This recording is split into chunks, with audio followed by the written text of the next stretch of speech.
Computer is about possibilities.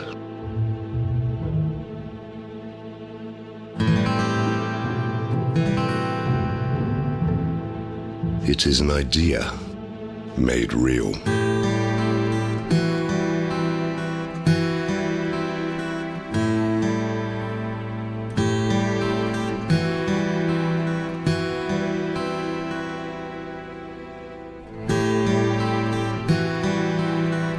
Crafted with precision.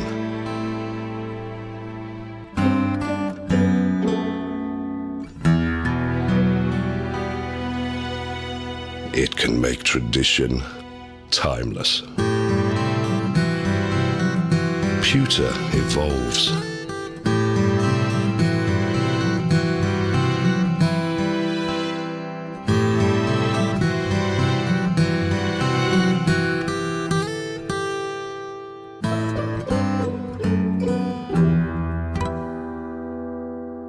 When allowed to be free, it can captivate you.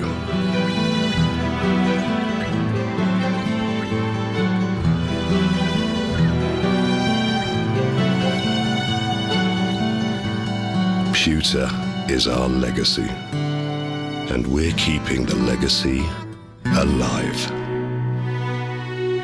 Royal Selangor, since 1885.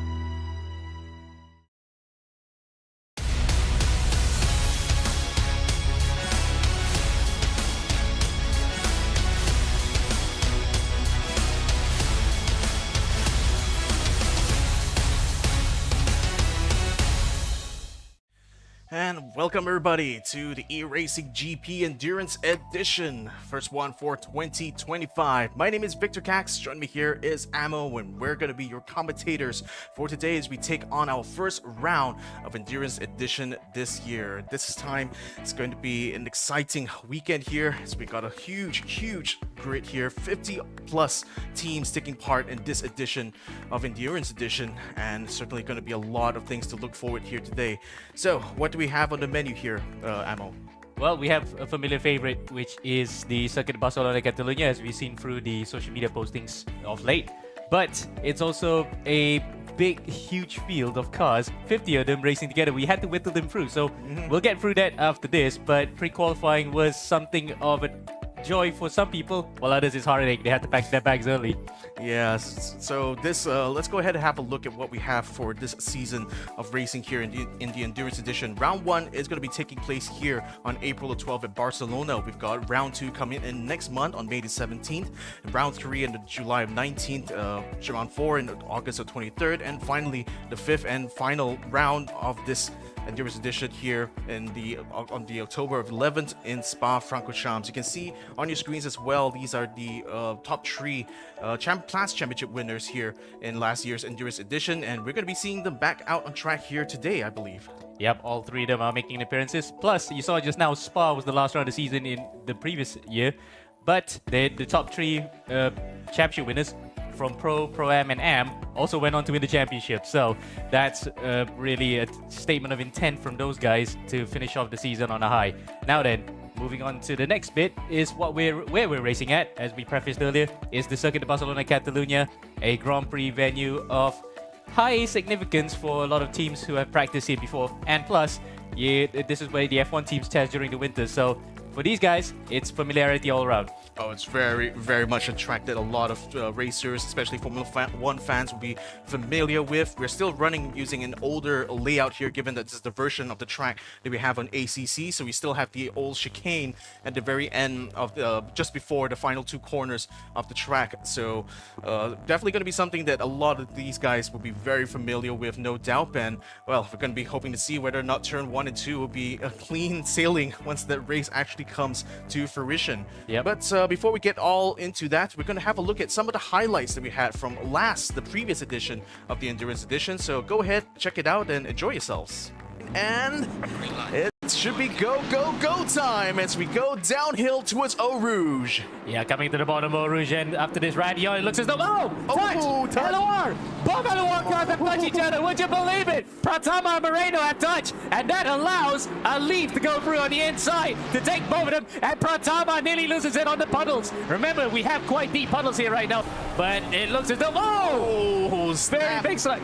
Very big snap over there. That allows Nabil Aslan to regain a position from Ristofani. Well, it looks highly likely that might have caused that particular incident. In fact, he has. Oh no, he got another hit, and that forces Suto into the tire barrier. Real Ristofani goes off, and he actually whacks into another car. Would you believe it? That's his teammate. His teammate's been hit. Oh my goodness. Into a Rouge. Comes up here, and that's a tricky thing. Oh no! Stuck on track, and that's the kind of a problem when your car is stuck around the top of radio and you need. Oh no! Actually, Luis actually slows down a little bit too much through that bend, so now Nabil will be able to get alongside it, may be able to cut in front of him in the braking, but Luis Moreno still tries to fight back at the bus stop. Nabil Aslan though will be able to navigate through the bus stop. Number 69 falling behind. Oh, it's Antar! Oh, it's Antar in the wrong place at the wrong time on that racing line a little bit. He has another car. That's the one of the Obumi cars. Oh, the hit. And again, the number 512 car really is Lopez. And again, it's stopped in time. Oh! No, he does not. He runs into the back of the 555. Oh my goodness, was not going to be too pleased about that. Gary Kunyawa is probably going to be going into pits. So does the 555 as well. I'm on there riding a board with. Red Cliff is in front of him as he gets so close there. He has to dodge into the runoff area there to avoid that, but he's also got an LOR car behind him as well, racing him through the Camel Straight. We'll be side by side with the AMG, that's for sure. But coming into Lacoon right now, Red Cliff is the one that's going to be taking the white line. The LOR car's already touch from the behind there from Megan Ayman. Almost unsettled the LOR car, but it still managed to run on through into Lacombe's. That's to start to put some pressure. Goes for the dive with the inside, going into Lacombe. Alexis Campano now side by side together with Nabil Aslan. He's going to try to fight with him all throughout Lacombe. He's still going to be able to stay alongside and gets the pass done right at the very end. Very well done here for the Filipino driver, but Nabil Aslan is not quite done yet. He's going to try to cut on the inside of Brussels. Campano cannot quite close the door. He still has to leave a little bit of gap now between himself and the other car. Still staying more or less alongside. Nabil Aslan had to back out of it by the time he gets to Jackie X. And finally, Alexis Campano will confirm his 4th place ascension here. And 450, and that's set by Mohamed Tasbi in car number 44. So that's a correct lap and a crash. Who's that? No, that's number 44. That's Tasbi. That's Tasbi. Just as we were talking about him, Tasbi gets knocked out. Go on. Car number 44 in 4th place right now. I want to see what how oh no! He drops it coming out of the top of Radion. Would you believe it? Boy, I'm clenching so hard right now. This is going to be a very, very tight one here. He goes wide. He goes wide here. Unfortunately, Dafa Nabil has opened up the door. Dylan Tan swallows him out on the upside. Tries to cut him on the bus stop. He is going to be able to get the position. Yes, he does get the apex first on the end, but Dafa Nabil is still very much within touching distance, but Dylan Tan has already cleared him as soon as he gets across the Grand Prix straight. That red driving mistake, that is something. And yes, it is. A red driving mistake from Dylan Tan. Would you believe it? He normally never puts a foot wrong. We know from the pace that Dylan has been able to... Oh, there he goes! There he goes on the inside there of Dafa, but still not able to regain a position. But maybe might be able to catch him on the exit here. Side by side now on the Grand Prix straight. Dylan Tan already able to pull way ahead here, going to La Source. Dafa, what will he try to do? He's going to try to dive. He's already setting up himself into position. He dives onto the apex first. Dylan takes a late apex turn. He wants to catch it on the exit though, and he is going to be able to stay ahead even alongside Dafa Nabil. Wow, going on. Oh, Here he goes. Here comes Dafa on the inside. He tried a late move there, managed to get it stopped, but Dylan was well aware of it, and he actually just hugged the inside. And Dafa still hasn't found a way by just... No, in fact, it's Aldisha, and he's lost it. Rizko Aldisha loses it as we were catching it. Look, the Derby's coming through. Oh! This is Teranga. Yeah, Taneranga. Let's see what. Oh! Right into the path there was Ahmad Nori's son. Would you believe it? He spun into his path. No wonder that he had to cut across the grass. And this will be the championship for Legion of Racers. Comes across the final corner now. Dylan Tan will come across the line and take victory and the championship for Legion of Racers. Number 889. Take it out, guys. 5th different champion in the 5 seasons that we had so far. What a way to do it. And Nabil will come across the line in 2nd place. Isan, he manages to just hold off Alan Drake Cruz by just a bit to win here for 3rd place.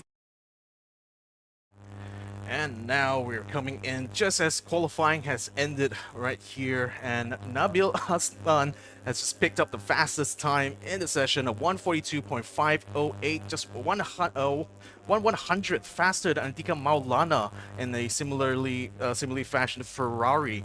So, well, an incredibly close qualifying session, as you guys can see on your screens right now. Alif Hamilton has also been able to qualify in the 2nd row there with a time of 142.6. So it seems like the mid 142s is where you want to be if you want to be in that front row. And what car you want to be in is a Ferrari. So you can see there, 889 defending champions for this season in the Pro class, Legion of Racers, picked up almost where they left off. And guess what? The team that pipped them to pole position was the one that they pipped to pole position last year by 0.000 at that time. It was the exact same time.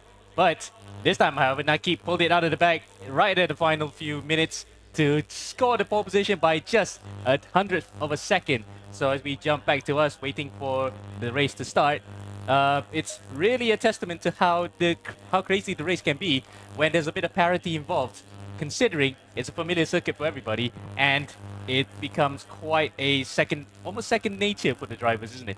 It's the same circuit every starting year, so they must have a sense that it will be smooth sailing from then on.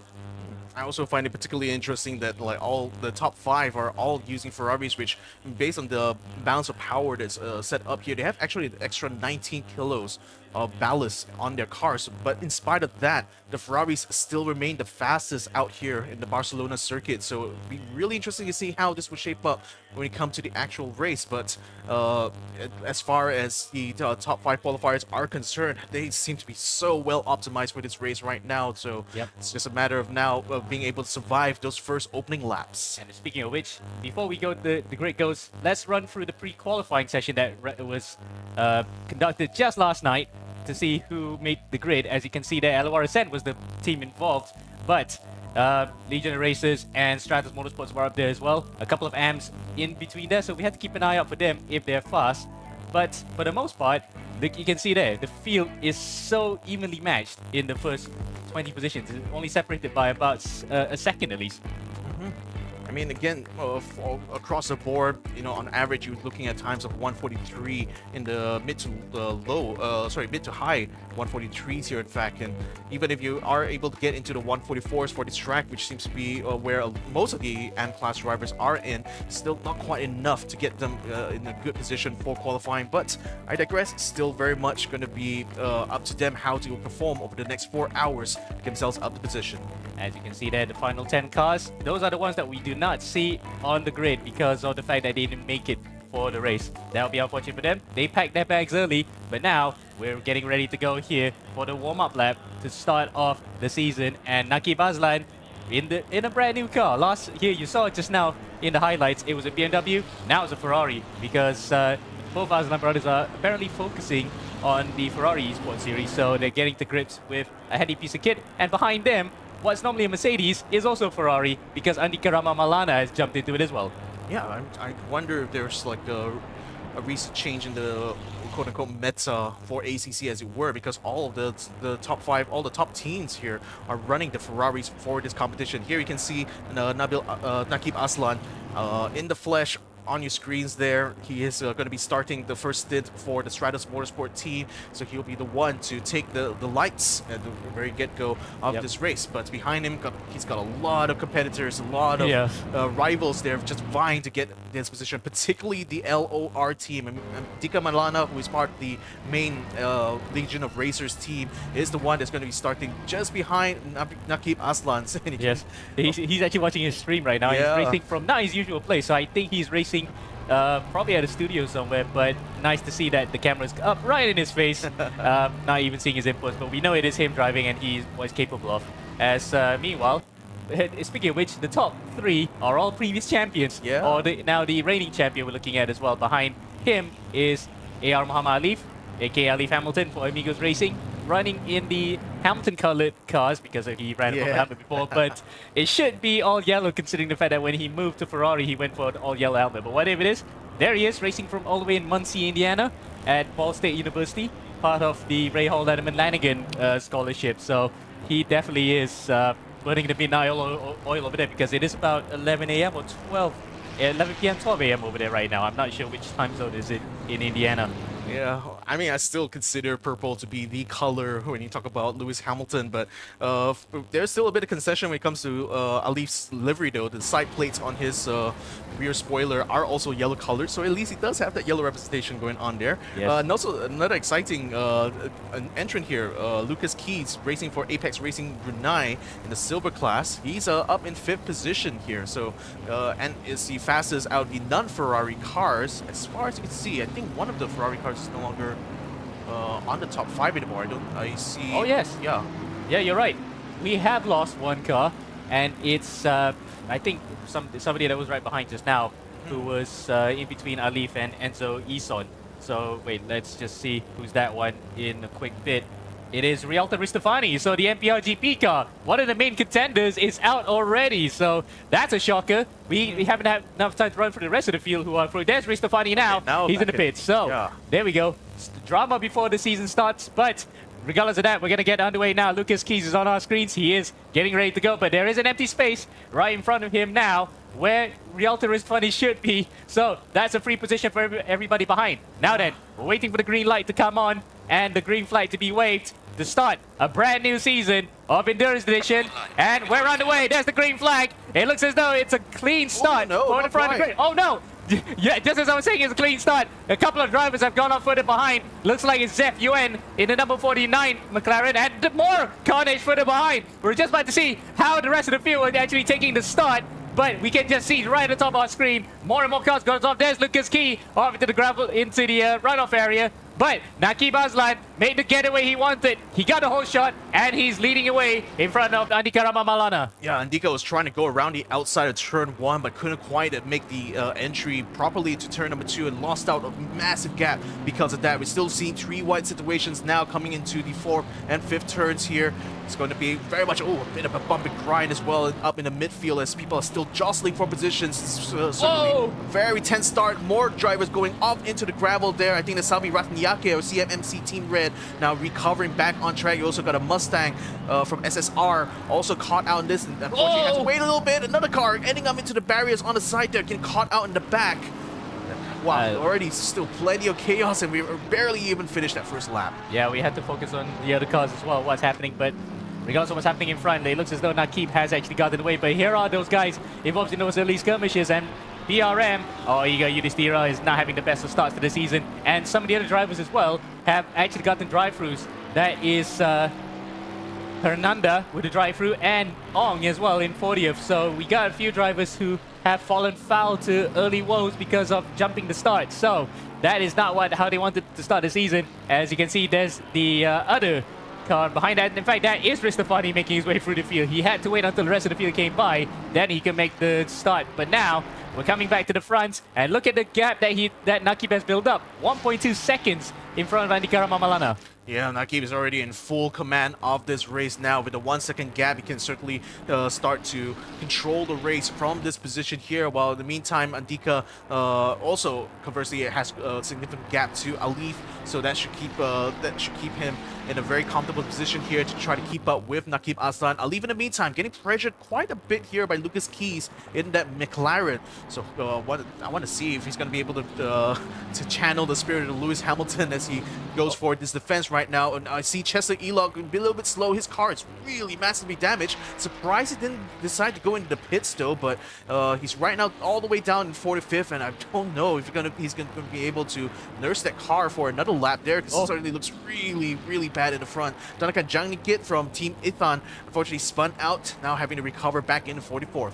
Well, we can get a replay on some of these guys. We saw the aftermath of it, but it looks as though Elok crashed out in the final corner. Jangjit, who was involved in the early skirmishes, also was spun around there. Maybe he was helped on the way. Whatever it is, we have to go back now to the battle up in front. As Lucas Keys, you pointed out just now how he was actually interested to go into the back of Alif Hamilton, but not literally, of course. He wants to overtake him cleanly as to start the season on the high for the defending champions of the team, of course, in the Pro-Am category, but we have to call it silver now for the season because we have a bit of a change.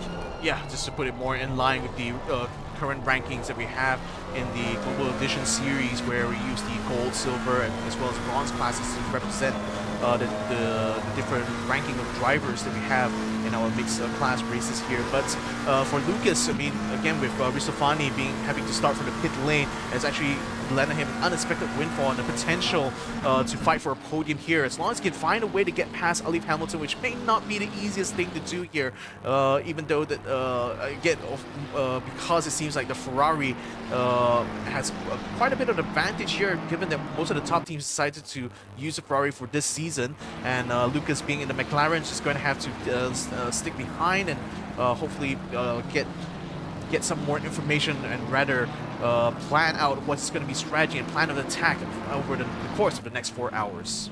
Indeed, and of course, if he has the pace, he would love to get by Alif quickly, though he doesn't want to shoot his tires too much because, again, he has to make this last for the entire stint. Now, some other drivers in the field that we're looking at, our point of interest during pre-qualifying was Sim Racing Lanka with Fauzul Alim, 777. He and Tehan Ranga are the defending champions in the AM category, but they made it all the way out to Pro because both of their performances in Global Edition was so good. In fact, you can see a bit of polystyrene has been kicked up there. Yep. He's under severe pressure from Witawat Leklai and the McLaren, and in fact, that McLaren from the Thailand team really are firing out strong. The E Motorsports Academy car running number 999 and number 1. We'll get with Chu Chen in 6th place. We're gonna jump to him as well and give him a bit of focus as well.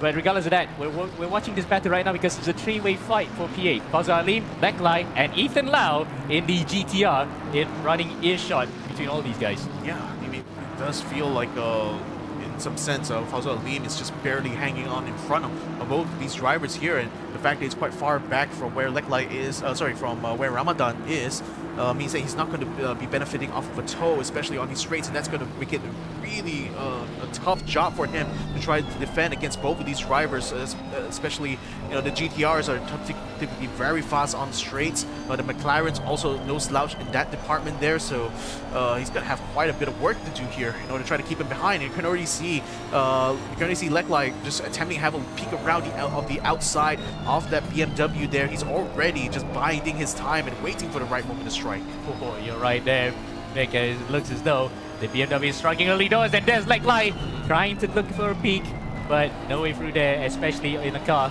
You can see bikes pull off a move, but not in 4 wheels, that's for sure. As Ethan Lau then is watching breathe. Yeah, especially on this part of the track where it can be really tricky to just keep your line here right now. I mean, good reaction as well from Fauzul Alim to being able to get the turn in just in time to prevent Ramadan from continuing to have that peek onto his outside. So far, so good here for the driver in the BMW, but how long can he continue to last here? And I'm also hoping that he has not stressed out his tires too much at the start of this race here, because otherwise he's going to have a really long haul ahead of him before the end of the stint here, and perhaps may not be able to keep his place after all.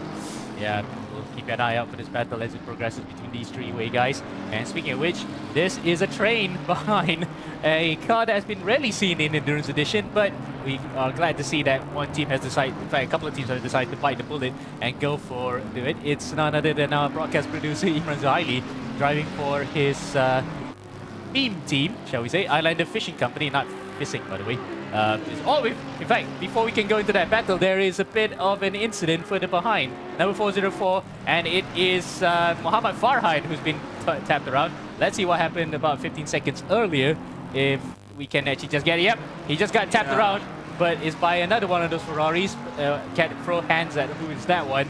But whatever it is, he has to wait until the rest of the field come by. And there's Ristofani as well in that particular gaggle trying to recover from his unfortunate disconnect earlier. To put salt into the wound for Farhan, he's gotten a drive-through for that as well. So really not the best couple of seconds for him as Ristofani tries a big dive on Sukan Pino from the Overme Esports team and makes it so. So, in fact, look, that's not Sukan Pino right now. That is Samin Prapachop, who's actually, or in fact, he is overtaking Pino as well. So Pino has actually lost a couple of positions in this particular exchange, and Ristofani now is actually aiming one for another car. That's Zarif Adam and No Yonjan in the Pepega Maggie Milo car.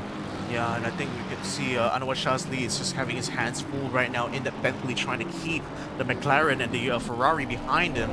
Right now, so they're currently battling in the 35th position, that is.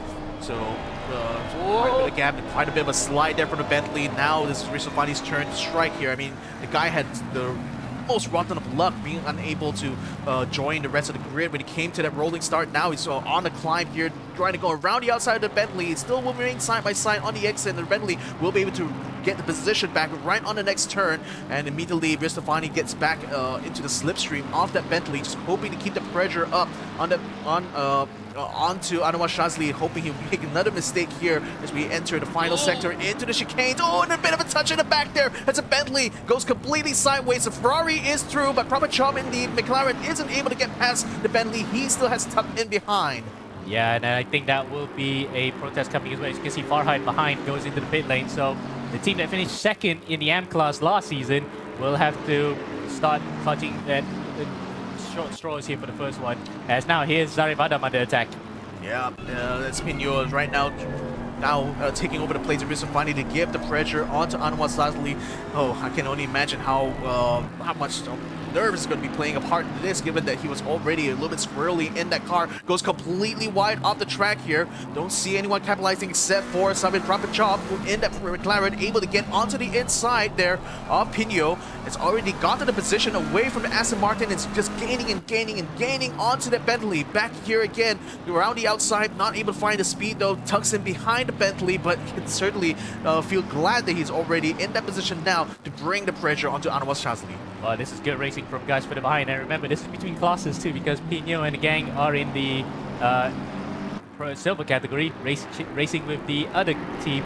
They are racing in that category as well. So let's see how that one plays out after this. Oh shit. Zarif literally out of control as Angelo Saratne is also now attacking this particular group. He wants a piece of the action. Yeah, it seems like the McLarens are feeling a lot more racy here compared to the Aston Martins and the Bentley. You can already see around the outside goes Prapachop. Can he confirm it on the next turn? Yes, he will, snatching the position away from the Bentley driver. But the Aston Martin still is able to hang on in front of that McLaren of Sabi Ratanyake. So Pino still able to keep himself in position. A bit of a touch from the back there as they enter the chicane. It's both the Aston Martin and the Bentley, and now within an arm's reach of each other. These are going to be the two that will be battling, getting onto that main straight. Wow, he would have been hit for a second time there is Zarif Adam, so a bit of deja vu for him. Luckily, he held on to that. And speaking of deja vu, more penalties then. You can see Farhad, on top of getting the drive-through just now, he actually sped in the pit lane. So no. A stop and go 30 just to put a pile on the misery that has happened to this team today. They really did not deserve it. They were such contenders last year, especially towards the end. And now you can see Farhad immediately jumps right in to serve his stop and go now. Hopefully he actually gets the right line this time, because it's not that second line, it's the first line. And you can see someone has knocked over while coming to the pits. That gaggle of cars that came through. So it's a weird thing in ACC where you can actually knock over the pit board and you don't know where the pit lane line is until it's too late. For Farhad, he found out the hard way. Yeah, and very unfortunate as well. But you know, especially with heavy penalties such as stop and go, it's much better to just get it out of the way very quickly so they can continue to focus on the actual racing itself. And fortunately for them, you know, it's not the end of the world here. We still have 3 and 47 minutes of racing to go here, so there's still plenty of time for him to try to perhaps recover some positions. In the meantime, up in the front here, we're on board together with Enzo Isan of LOR Ascent. Caused a bit of a stir yesterday as he was initially in the amateur class, but had to be moved out after he actually set the fastest lap out of everyone, including the pro and the silver class. So he's now earned himself a seat into the silver class here, and will be tossing it up together with the likes of Lucas Key and F. Ramadan.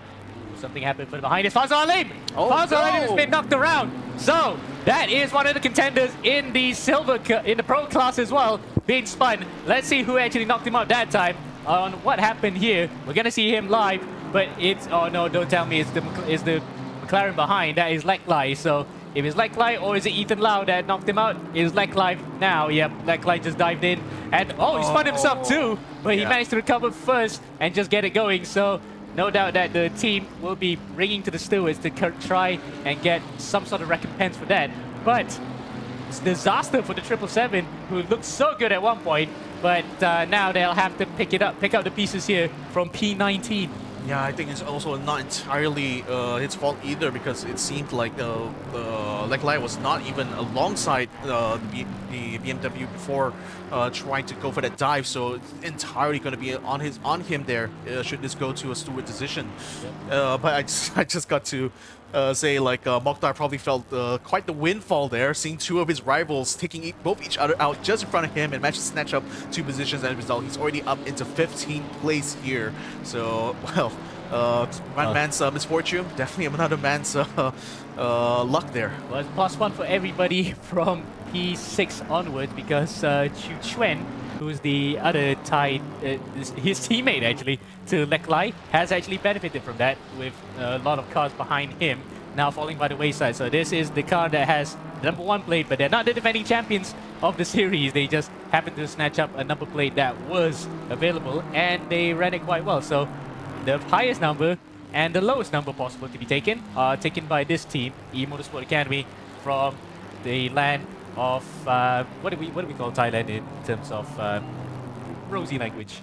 I don't think any comes to mind except for Red Bull. Okay, land of the exotics. Land of the exotics. Oh, indeed. wait, there's another one there. Tiago Pereira has also gone off. Oh no! Okay, more is fortune falling our Sri Lankan drivers here. Let's see on the replay what exactly happened here. We see a Porsche just behind. Oh, bit of a jing inside. He canceled at the last moment, but unfortunately ran right into the back of the Sri Lankan driver in the middle of braking. So wow, this is just a very unfortunate thing. And now that Porsche is going to be losing a bit of position. That's Arman Abdullah from Handshake Sim Racing, who unfortunately knocked the Sri Lankan driver just off there. Oh, I put it behind. Oh, There's a car spun as well, right in front of our camera.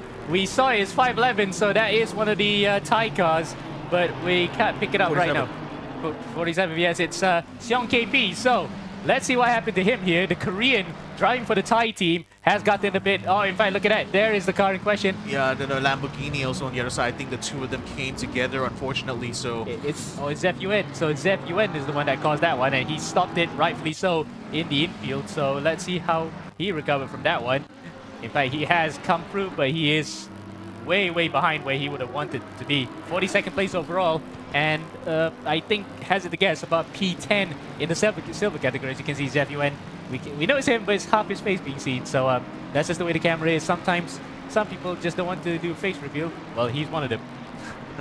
And interestingly for me, he's wearing his gloves backwards, like the grippy rubber side facing the outside. A bit of an interesting choice there, I think. Yep, and the fact that sometimes some people wear it that way, as meanwhile, disqualification early for Chester Elong. Oh no. So what has started to be an absolute pear shape anyway has cut it into the rotten core, and you can see Chester's face, the one of disappointment.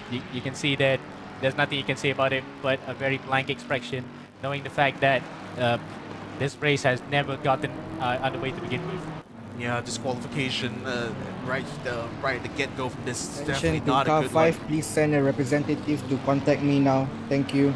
And we have something in our stewards here just now saying about car 5, and that's Java Sim Esports. It's almost like VAR in football, actually. We heard that, but I don't think the people in the stream can hear it. It's our main chief steward, Afiq Farid, who is actually saying the representative of Java Sim Esports has to see him now. So that is quite a stern bit of message from our race steward saying, why would you do that? You need to come see now.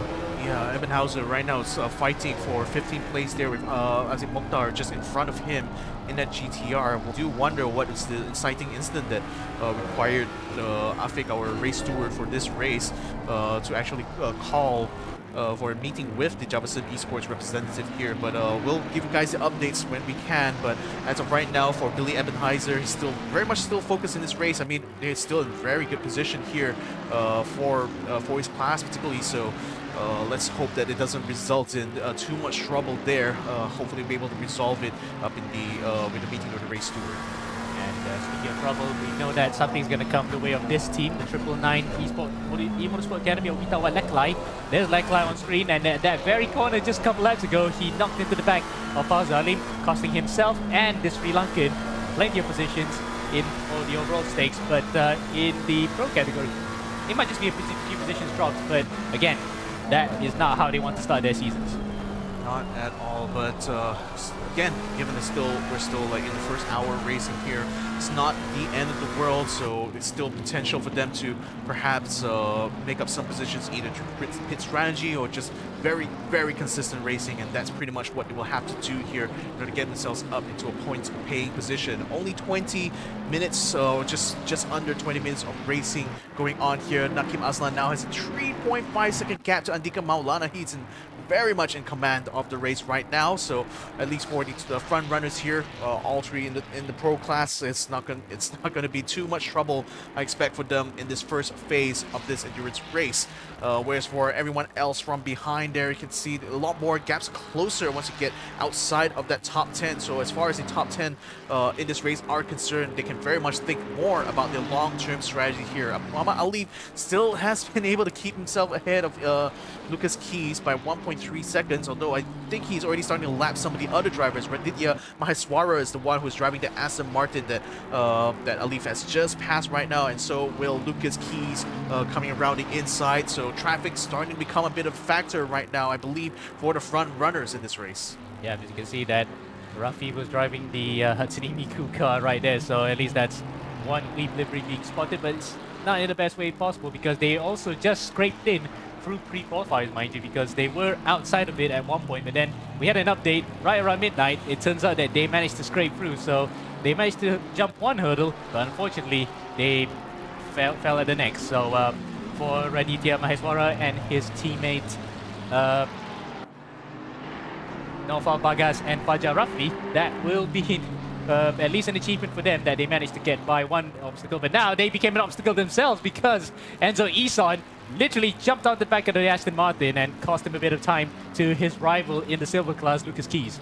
Yeah, and Ison being the driver who managed to get the fastest time during pre-qualifying last night, has had his team now moved up into the silver class, so he's actually quite literally racing Lucas Keys for the championship in that class right now. He's only 2 seconds away. You can still see Lucas just ahead of him on the track there, so he's not too far off. He knows it's still going to be a very competitive race for them. This is certainly going to be good news here for the LOR Ascent team. Indeed, and that's one way to start the season after this particular unit, the number 3 car, had so many seesaw moments throughout the season. You don't know which one is the best or the worst, so they will love to start on the right foot in this one, and Enzo Ison certainly has put him in the right direction here with a very good pre-qualifying performance, and so far in qualifying and the race, really good stuff from the youngster in the Philippines racing for the Singaporean team. Yep. It seems like at the very least the silver class drivers are getting themselves very much close to the pro class in terms of their pace overall, so it's really exciting to see that this is starting to heat up here. It's beginning heating up. I think we just witnessed a pass there by Chakraborty. Oh wait, no, that's I think the Azza. That's Muhammad Azza from Apex Racing Brunei being able to get onto Radadyan.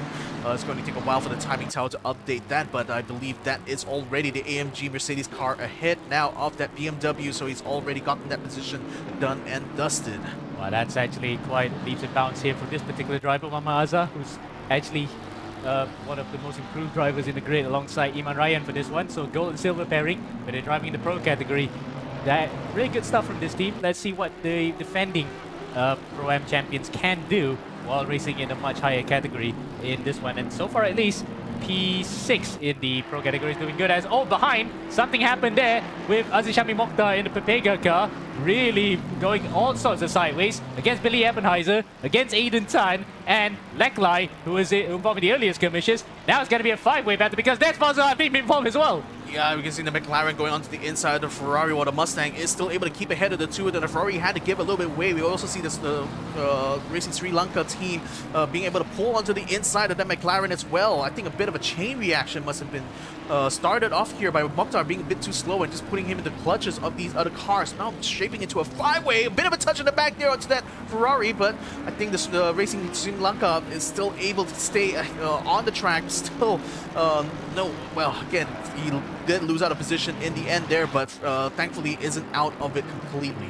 Well, that's a lucky save there. Another one of the Pepega guys being involved in the wars, and this time he has to go to the car that has been won by the steward. Billy Ebenheiser is coming on the inside. Looks as though Azib cannot defend anymore on this. He just has to relinquish it, and does so, does he? No, they're going side by side, door to door. Somehow they managed to keep it together here, and Ebenheiser goes through. This time he's not the one that actually caused the trouble. No, I mean, again, like, perfectly within his rights to stay there. He was already alongside under braking together with that GTR and was in the right position to snatch away the apex from the GTR. So very well done there from Ebenheiser. Now moved up one position into 15th place. In the meantime, just behind them, again, the Ferrari, the two Ferraris are still in battle. And a bit of a push from behind. Unfortunately, it's Vishnu just ran into the back of Wafri's car there. Yes, and he actually went on a big boy dive in the big boy Mustang to just come through, and he managed to get the car stopped in time. So mercifully, no big contact there, but for Wafri, he'll probably not be too happy about that because he really got the shock of his life. But he's still in the race, though he has to worry about the next car right behind him, which is Chong Kai Chang in the eRacing team, Audi, as there's Vishnu. Oh, no, big hit there onto the Ferraris coming into each other there. So now, well, that's certainly going to allow Vishnu to move on past, but all that bickering, all the fighting that was going on there is unfortunately caught out both Aiden Tan as well as Wafri, and both of them would certainly have lost a lot of positions as a result. And Wafri, the thing, he was dive bombed earlier by Vishnu, tried to do the same thing to Aiden Tan, ended up coming all sorts of wrong.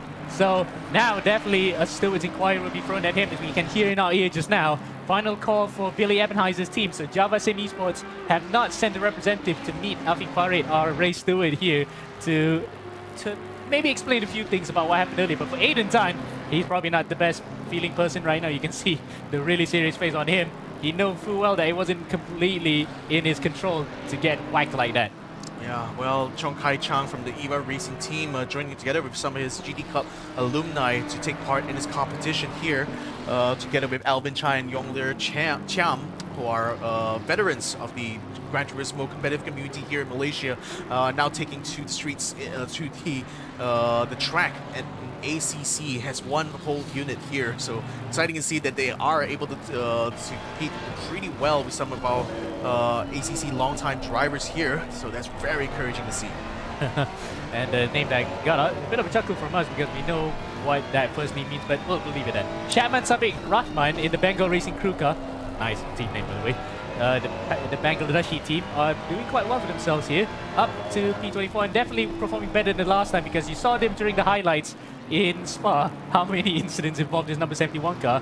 Now they're doing quite well for themselves here to be running up in the custom top 20 years. Oh, Kai Chang probably got a big boy dive there, and he did, because Alia Wafiq Priyanatha tried to dive on him as he was trying to make a move on Aiden Tan, and both are going at it side by side, and he will find out full well Kai Chang that the contact model in ACC is not as forgiving as it is in Gran Turismo. Well, that's still some beautiful side-by-side action going on here, but the Mustang is still able to muscle their way through in the chicane to get ahead of Chong Kai Chang there onto that main straight, but this does mean that the Audi will have the slipstream coming on into turn number 1, so the work is still not quite done yet here for Priyanath. He needs to try to pull away as far as possible from the eRacing team car, and he does seem to have nailed it on the exit, so Chong Kai Chang is probably going to have to take a bit more time here to catch back up onto the Mustang, but it certainly looked like at least for Priyanath, crisis averted for now.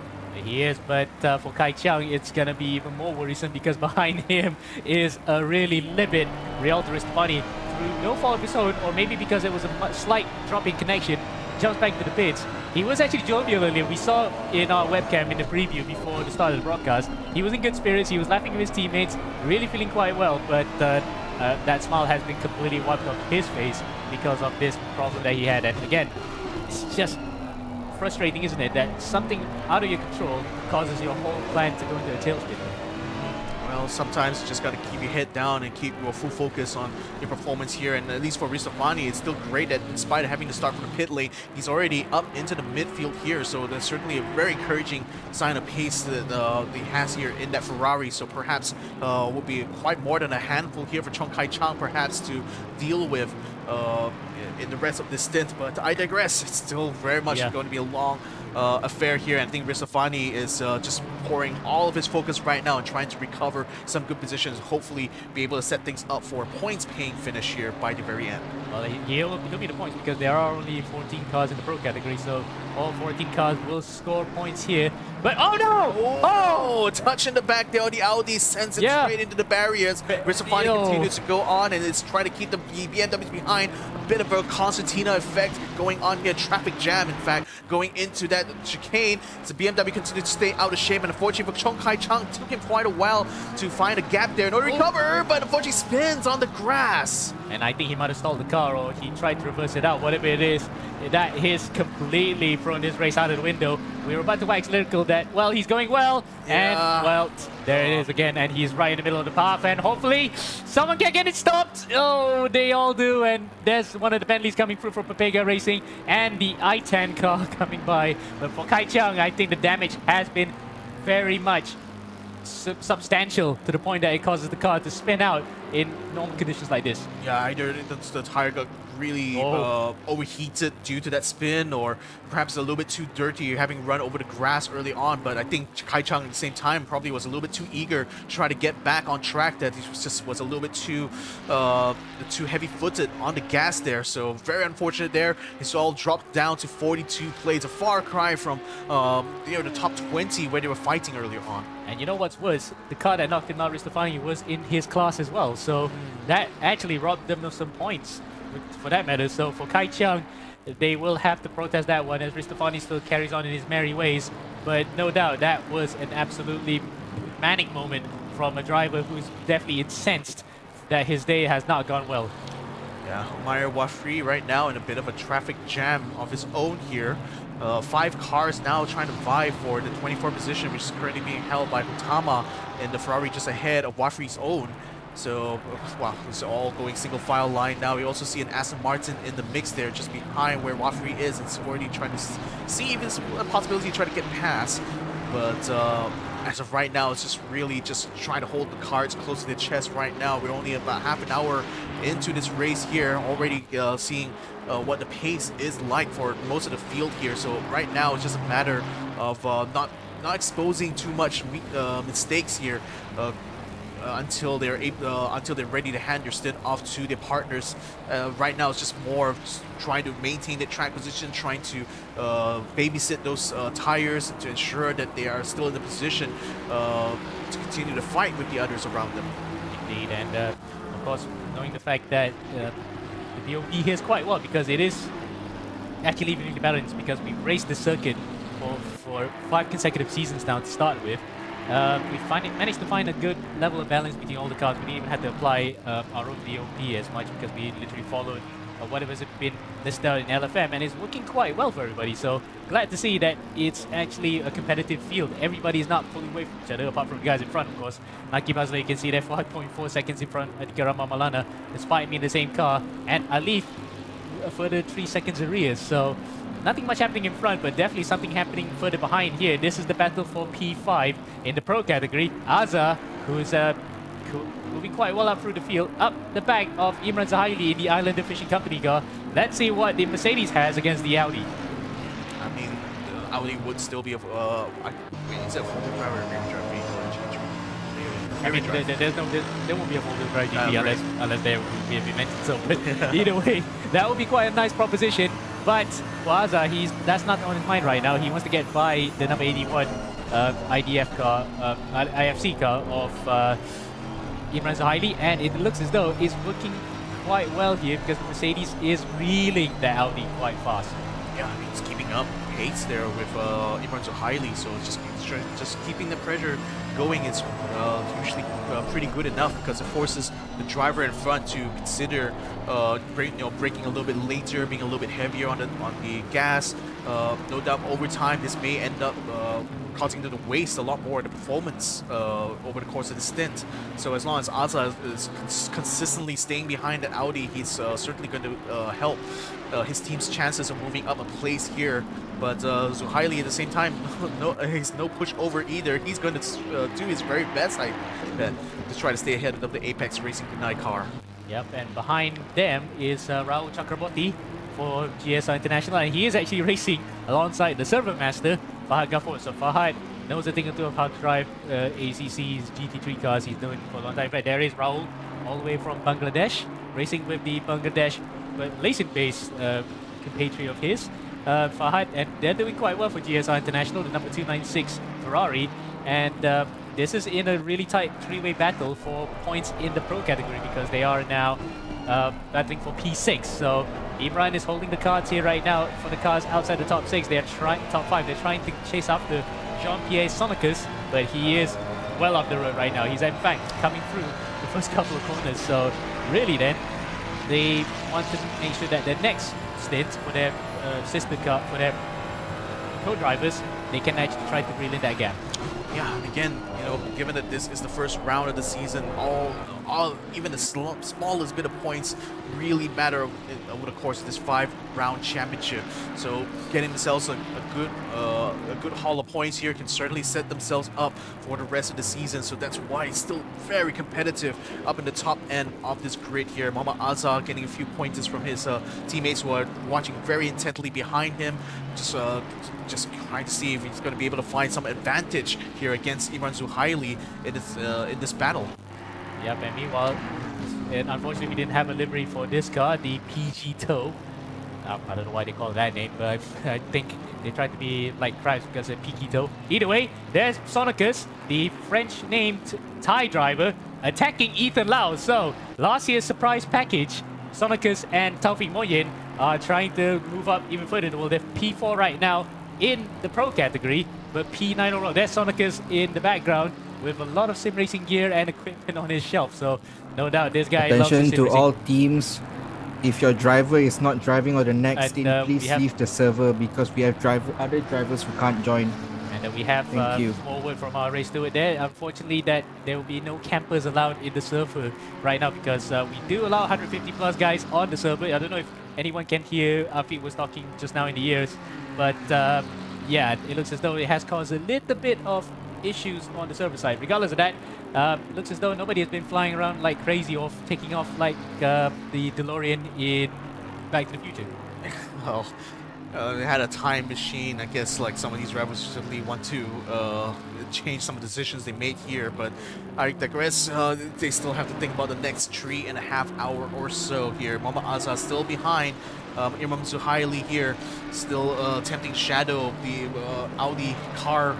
Let's go through the turns here. We have Rafi Rakian on board with him right now for Entropy Motorsport. Currently sitting in second for the amateur class, 14th overall right now. Certainly it's very much a race of his own here. Only got pro cars and silver class cars around him. So, well, that one going out of the way there is certainly going to be happy to just take the position. Yeah, that Ford is part of the SSR team. In fact, he spun it! Oh, He's actually no. spun it! So, Nico Jarrell Villatura for the Swift Sim Racing 2 car has actually dropped it. Just as we were actually watching the onboard, suddenly we saw the big Ford really gone the other way, and there is Villatura. That's good capture from our broadcast director, who is capturing every single onboard as possible. There's his live reaction, but it looks as though he was laughing to himself a bit. Now, serious mode back on because he knows full well the other drivers around him are catching up.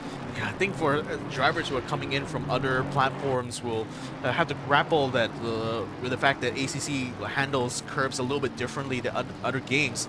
In some situations, you know, the curbs can be very forgiving. You know, it can really push really hard on these curbs on the inside or the outside. But on Barcelona, it's a bit of a mix. There's some places where you could certainly take advantage of the extra curb space in order to gain a much better line. But also some place where running on the curbs actually puts your car in makes it a bit unbalanced in some places. So they had to be very cognizant about where exactly those places they shouldn't cut. And I think especially in the Mustang, which is very rear heavy, sometimes can be a little bit can dance around quite a bit on that curb if you're a little bit too if you've got a bit of a lead foot, I should say, on that throttle. Yeah. And Kai Chang found that out the hard way as well. It's not like he could recover quite quickly, like in GT7, where yes, there are high temperatures in there, but they cool off quite quickly, as opposed to something like the F1 games, where if you have a spin, it will take a couple of corners. You have to drive so gingerly to get the car back into temperature. So again, it's part of the learning process, and for Kai Chang, that was definitely a wake-up call for him that, well, he probably has to race even more elbows out after this, but has to be very careful to avoid falling the same fate as we are looking at these guys right now. We thought Lek Lai and Muhammad Fazil Alim were involved in the earlier skirmishes. Lek Lai definitely was the bad boy in that particular instance. He went a bit too deep into the corner and knocked the back of Fazil Alim, sending himself and the Sri Lankan into the grass. But luckily though, they both recovered quite nicely. But now they have to deal with yet another sticky situation here with Aryadi Vishnu and Azib Shami Mokhtar. So Azib actually has done well for himself. He hasn't dropped the position after gaining a couple when the drivers fell through his. There's Lek Lai again on our screens, locked into the back of that Ford. Yeah, and I think one thing you have to consider for Lek Lai's position here, that he's an AM class driver with two pro class drivers sandwiching him right now. So as much as he'll love to get his elbows out, the last thing he'll want to do is to take out a driver from a completely different class in order to try to get to his actual target, you know? Well, he's done so already. Well, yeah, he's done so, but he definitely doesn't want to do it again, that's for sure. Yeah, for Fazil Alim again, that would be just incensed that Sri Lankan fighting spirit, especially like what you see in the cricket team, will definitely come to the fore now. As you can see, there on our preview mirrors, just behind the Endurance Edition sign, you can just about see that BMW chasing after the bag. But for Fazil Alim, probably he doesn't want to go all is fair in love and war. He just wants it fair. I think Sonicus is already catching up to where Ethan Lau is. We're gonna like a tenth of a second now to that GTR, so a pass may just be imminent here if Jean-Pierre Sonicus could find some way to get through to that GTR. But GTR, I mean, it's already a really wide boy. You know, in real life, it's even wider right now with Ethan Lau being behind the wheel, just not letting Sonicus any way through. Sonicus does have a peek on the inside, though. Couldn't quite find his position on the braking, but still snatches the apex anyway, getting into a bit of a side-by-side situation there with the GTR, but the GTR still managed to find a good exit there and stays ahead of that McLaren. And that's good bit of driving from the young Ethan Lau, 15 this year. He will be one to watch out for the future, because he has proven himself to be quite worthy to race against some of the best drivers in the Asia Pacific region and internationally as well. With that piece of racecraft, you can see he put the car in the middle of the road. Sonicus wanted to go on the inside, but then he'll have to be on the marbles. So he didn't want to end up ramming the back of that Nissan. So backed off and tried to pre-plan again for the next move, but it looks as though it might not happen this time around, because Ethan Lau in that final sector managed to eke out a bit of an advantage to prevent the French Thai driver from overtaking. Well, the Frenchman is still biding his time, though. Still he's able to gain onto Ethan in that first sector, so he certainly has a lot more speed when it comes to these mid-speed corners here. So it just needs to try to take advantage of that, really, but the GTR is not making it easy on the exits on this track. So Jean-Pierre Sonicus, again, still has to try to find the right opportunity, the right moment to strike here on a lap. and that involves just going to involve quite a bit of observing Ethan Lau's own line, observing which places on the track he's going to be slightly weaker at, which sectors actually that he's weaker in, that Jean-Pierre Sonicus knows that he can try to gain an advantage in. But all that has come together beautifully here for him to be able to get through. And given that Sonicus is not even racing the same class as Ethan, he's definitely going to be feeling a bit impatient. But hopefully, we'll be able to find the proper time to strike. Well, not this time right. And you can see previously he wanted to go there. You can see the rubber deposits on the side of the track. Those little black dots. That's rubber deposits. So if you run over those, your car will be a little bit heavier, and you cannot stop as good as you would want it to be. So Sonicus realized that full well when Ethan blocked the inside line. He couldn't overtake there. So he'll have to plot again in the next few. Right, back to that battle between Chakraborty, Rahadian, and Azaz actually gotten through. So we actually missed that overtake because Azaz overtaken Zuhaili. So that will be Imran now dropping a position, and Chakraborty will be wanting to make that 2 in a row. Yeah, I mean, Zuhaili's last episode, like a 145, almost flat, and certainly not looking very healthy in terms of pace now, given that both Chakraborty and Rahadian is already caught up to him here. So it's becoming a bit of a roadblock situation, but Imran Zuhaili still is in that 12th place for now, as this time around it's going to be Rahadian putting the pressure onto Chakraborty, finds a way onto the inside, under braking, will be able to snatch the position from that first turn, and the Ferrari just not able to do anything at all to stop the BMW from getting through. I think Imran might have put Chakraborty off a bit in that final corner because he stalled a bit of the momentum, and out of turn 16 he just couldn't get the drive on, and that allows Rahadian to come through. And Rahadian as well doing quite well for the Entropy Motorsport car, which has not seen the best of highlight reels at times. They are really going well here. Second place in the AM category, but well off behind Rapo Chu Chen, who's driving in the East Motorsport Academy #1 car. So let's see how Rahadian can actually try to make up for that. Yeah, I think in the meantime also witnessing the three-way battle that we saw early on, Vishnu, Leklai, as well as Fausto Alim still coming to blows here. I think I saw Leklai getting a little bit close. Who else has also gotten themselves a little bit... We have someone, Dennis Ong, in Dennis the Ong. Team Uncle car, and I would hazard to guess he might have actually been punted. Now we get a bit of a replay. Probably we're going to get the end of it. No, in fact, he lost it himself. Whoa. In the Philip Morris colored McLaren. So a nice tribute to an era where McLaren were really one of the best teams in the world, but this was probably not how they want to celebrate it. Yeah, not quite a fitting tribute, that's for sure, but still a beautiful livery, the way you cut it. But for Dennis Ong, that's lost him quite a few positions. Something happened to Andika Ramamalana. Andika's in the pits. We have actually lost him. He was in second place there between Nakib and Alif. He's actually out of it, so he might have actually gotten the same problem as what happened to Rialto Ristofani. Would you believe it? Oh my goodness, what is happening right now? I mean, Andika was running very consistently, like literally was behind, and now it's gone into the pits here. I don't see any indication of disqualification, anything. And there's certainly a lot of consternation on his face right now as he's communicating with his teammates about what has just transpired, but he's stuck in the pits as of right now, not able to go out on running. Not disqualification, mind you, at least from the information that we have on screen here. Seems like some sort of technical issue on their part. Indeed, and we're trying to get a replay of what happened to Yi Eung here. Oh, in fact, his car was already borked coming into the corner, and he spun it around. So, oh well, there you go. That will not do that car any better now, it? Yeah. But either way, we'll just see what happened to Andika. No, in fact, he just jumped immediately back into the pit. So something happened to that car that was out of his complete control. And again, it's another Indonesian. So Ristofani and Maulana, we can only assume that it's internet problems on the Indonesian side that caused it, and that has befallen on them in the worst way possible. Yeah, I mean, that's now allowed Alif to inherit second place and Lucas to inherit third place right now. He was already the fastest running silver class car, but now he's in the overall podium position here. Just literally from 2 cars having dropped out due to what seemed to be technical issues, perhaps even connection-based issues on their end. Wow, that's completely unexpected, that's for sure.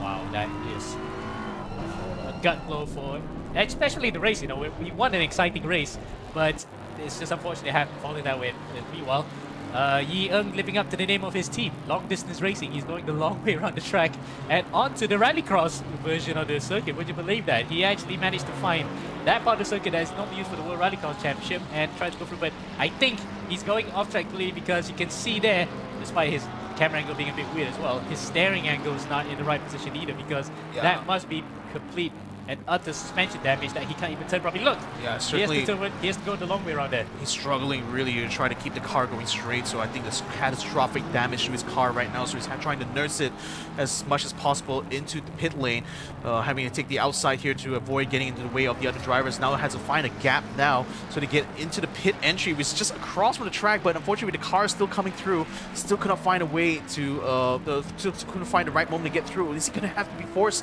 to take another lap? I think that might be the case here. He's already way past the pit entry, so I don't think it's going to be any way for him to get through without. Yep. Look at that. Yeah. Look at how much he has to turn, and the car's not turning.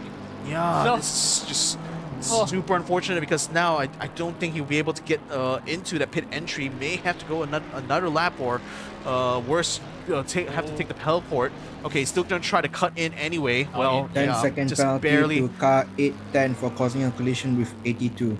Okay, so we had a bit of a word in our ear that Thiago Pereira has actually been given a penalty for hitting car number 82. That's actually, I think, the Arsono. Well, that's who's up in 20th place right now. But so Pereira, even though he has fallen several positions, the steward has decided to give an extra 10-second penalty for causing a collision there. So that's not going to be good news right now for CMSC Team Red here, who's whom Thiago Pereira is currently trying to hang on for 26th place here. I like how we have announcements in our ear now for penalties, because it feels like proper football field where the MLS, where they actually announce on-field decisions in everyone's ears, so at least we know what has happened. And for Pereira, you can see the camera is shaking.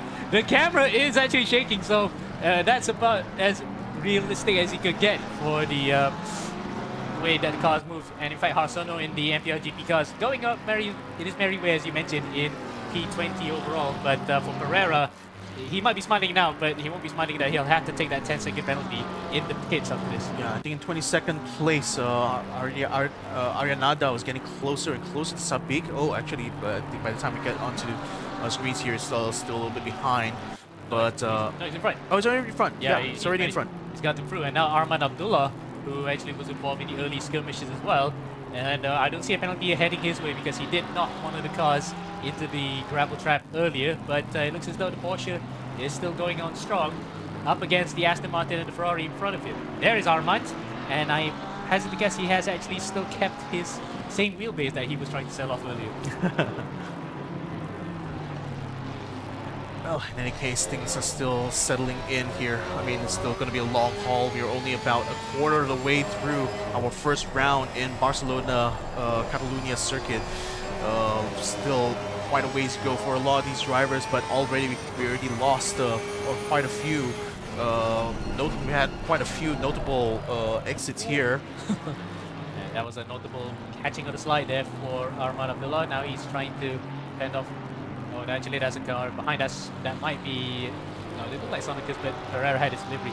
Either way, now we can jump back up to another battle that is actually brewing. This is between, in fact, Azza and Amir Rafiq. Yeah, Amir Rafiq was he's on the timing tower here at like 0.9 seconds, but I think he's already is he already ahead of that? No, still behind. He's still behind. Still behind there. Still trying to close that gap there, but the whole time he's got. I think that Lamborghini might actually be traffic. In fact, that just only passed right now. So now he can start to put full focus on catching the AMG just in front of him here. But he's still got quite a bit of time to try to find on the track here before he can close that gap, though. Meanwhile, we have first of the stops here. This is pretty much on schedule, but a bit earlier than we would expect it, because it's only about, on our clock, 50 minutes and 19 seconds that Naki Bazlan's been in the seat. But it looks as though he has to come in early. Probably the Ferrari is a bit kind on its tires compared to the rest of the competitors, but it is very, very early, even though we don't have a stint limit now. Yeah, that's going to allow Muhammad Alif to inherit the lead of the race here. But again, this is a very early pit stop here from Nakib Aslan. we'll see how this will transpire. So right now, Warroot Benja Wasakorn stopped on the side of the track here, just on that third sector. I wonder what's happened to the eMotorsport Academy car. Yeah, we're trying to look right now in the interior shot what's happened. Oh, it might just be equipment problem. So it just went through a hard reset. As you can see there, Warroot is on our screens and he's shaking his head. Probably due to the fact that the car just wasn't complying or the equipment wasn't complying. But if it is, he's now rejoined the race. But that 999 car definitely in the wars today with the amount of collisions that it has gone through.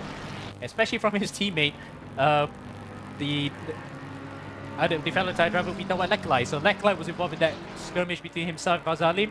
Now that car has fallen way behind him in arrears. Yeah, he definitely already had the handoff done there, and I think unfortunately some misconfiguration forced him to stop on the side there to get it sorted out before he can rejoin the race. But definitely not a good situation there. But we'll see how he's going to try to recover from that. In the meantime, Fauzo Alim, also on a bit of a recovery drive, is still pushing onto the back of Vishnu. He's been stuck behind this Ford car for such a long time now. This time he feels like he wants to get the passing done before he has to hand off to his teammate. So right now, this is the moment for him, literally, to just put the hammer on.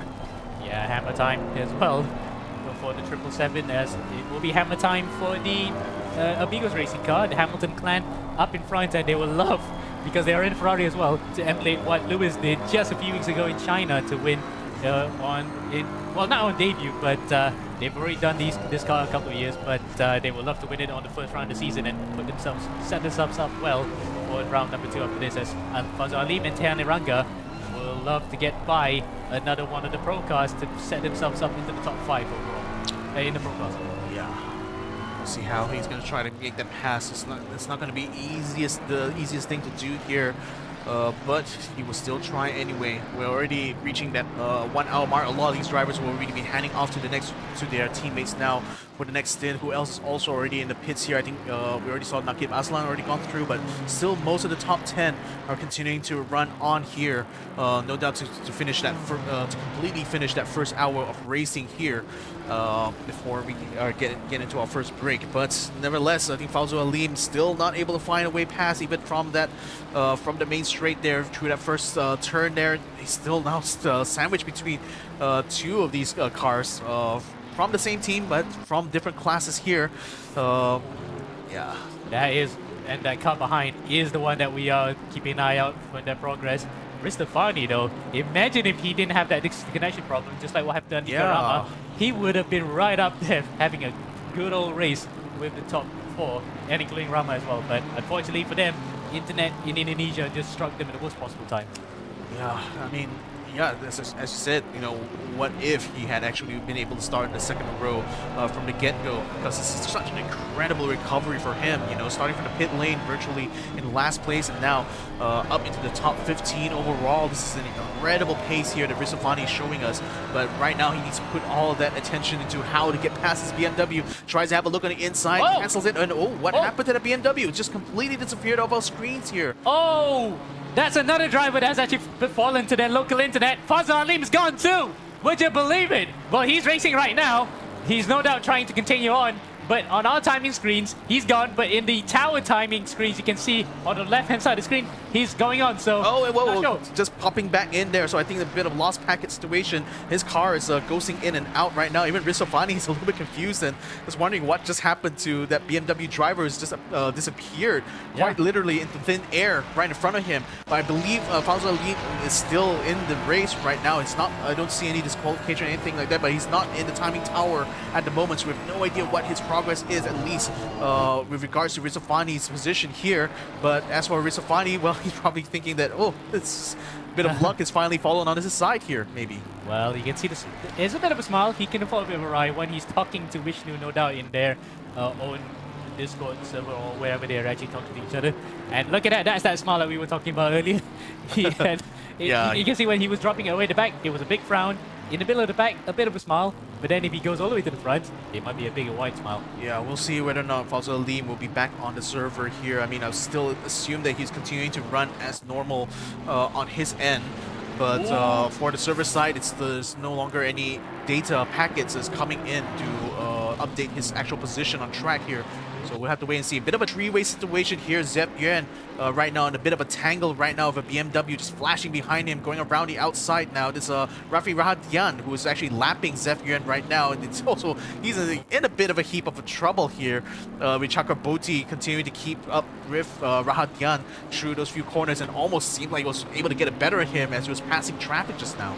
And another announcement in our ear just now, a penalty for car number 2. Ristofani's been in the wars for that one, and this one was for that collision with Chong Kai Chiang at this very point, more than half the hour ago. So for Ristofani, there you go, that's 10-second penalty being added. Chakraborty was almost going to be the beneficiary of the fact that Rahadian was actually held up mid-corner by Zef Yuan. So I think Zef was caught in a rock in a hard place. He was already coming through mid-corner, but Chakraborty couldn't actually take advantage of that, and as a result, he's still right behind the BMW. As you can see, more flashes of light. There's the Bigo car coming through. 575 Ganadi Hutama. He was exiting the pit, so again, nothing he could do there. He was already at full speed. He was in the pit lane line.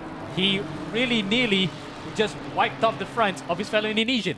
Oof, that would have been a really awkward conversation for sure, but now it's just diving into the middle of the track there, trying to get his position. Zef Yuan also trying to get in a bit of action there, trying to unlap himself.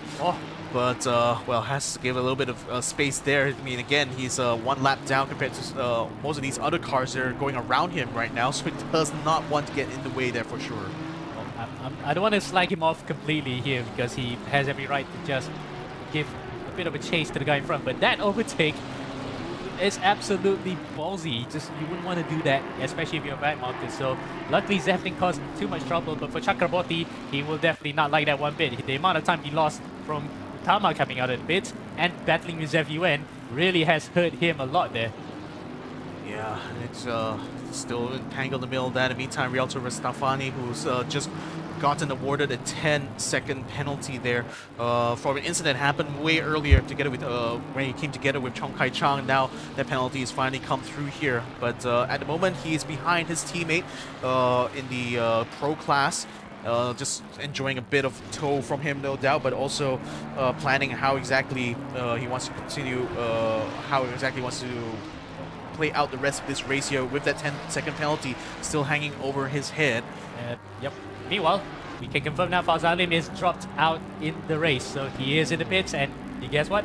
He's managed to get going again, but he's fallen the same way as Adhika Ramawalana. He's continued the race, but Rama then would not like to see that one again, where the internet just cut up on him as he was actually giving chase to Nakib Azlan. So really, it's gone complete pear-shaped for the Indonesians and one of the Sri Lankans today. So it's going to give me a question of whether or not it was on their side or on our racing side, but I think it might be their local internet. It's tough, especially when it comes to networking. I mean, especially out here in Southeast Asia, we rely heavily on submarine cables, you know, to be able to provide a connection, and sometimes just due to the distance, due to external factors, these are things that really outside the control of the drivers themselves. So it's very unfortunate that it's befallen two of our drivers here who are coincidentally connecting in from far regions into our server here, and unfortunately they'll just have to just try to continue on and just hopefully be able to recover some of those positions that we lost out, unfortunately. And so meanwhile, speaking of lost out, this is a lot of time lost here for Arman Abdullah. He actually went to the pits earlier, probably for a pit stop, because he has gotten the stop and go penalty now. Where is he? 34th overall. Yep, he has been through the pits before. Probably he missed the pit lane line as well. Yeah, again, just like in real life, you know, if you miss a point to slow down entering the pits, it's just going to end up costing you that stop and go penalty. Now he dives into the pits here just to get it settled and done with here. So, ladies and gentlemen, we've already we already finished our first hour of racing here. We're going to be taking a short break, but we'll be right back once again to continue calling the action here in our Endurance Edition 2025 round number 1. So stick around. We'll be right back after these messages.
Pewter is about possibilities.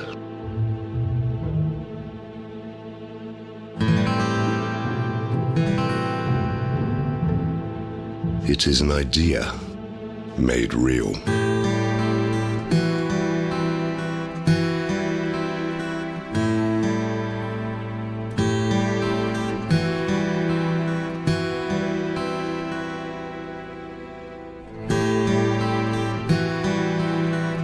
Crafted with precision.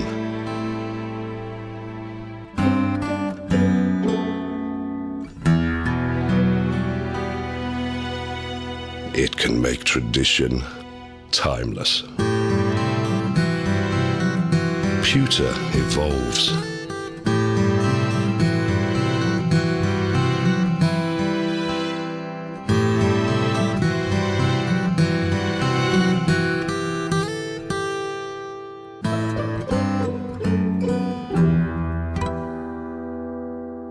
When allowed to be free,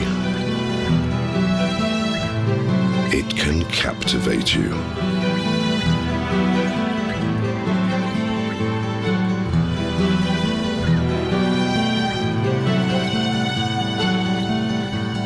Pewter is our legacy, and we're keeping the legacy alive.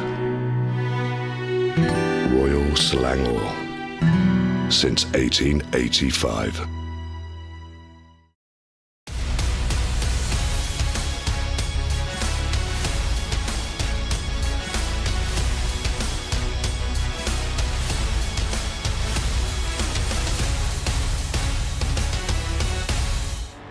And we are back from the break. Alif Hamilton has finally gone for his pit stop right now. He's already dropped down to 6th place, but I'm expecting to be seeing a lot more of these drivers start to shuffle into the pits now, as they've already gone way past that first hour here in that first stint.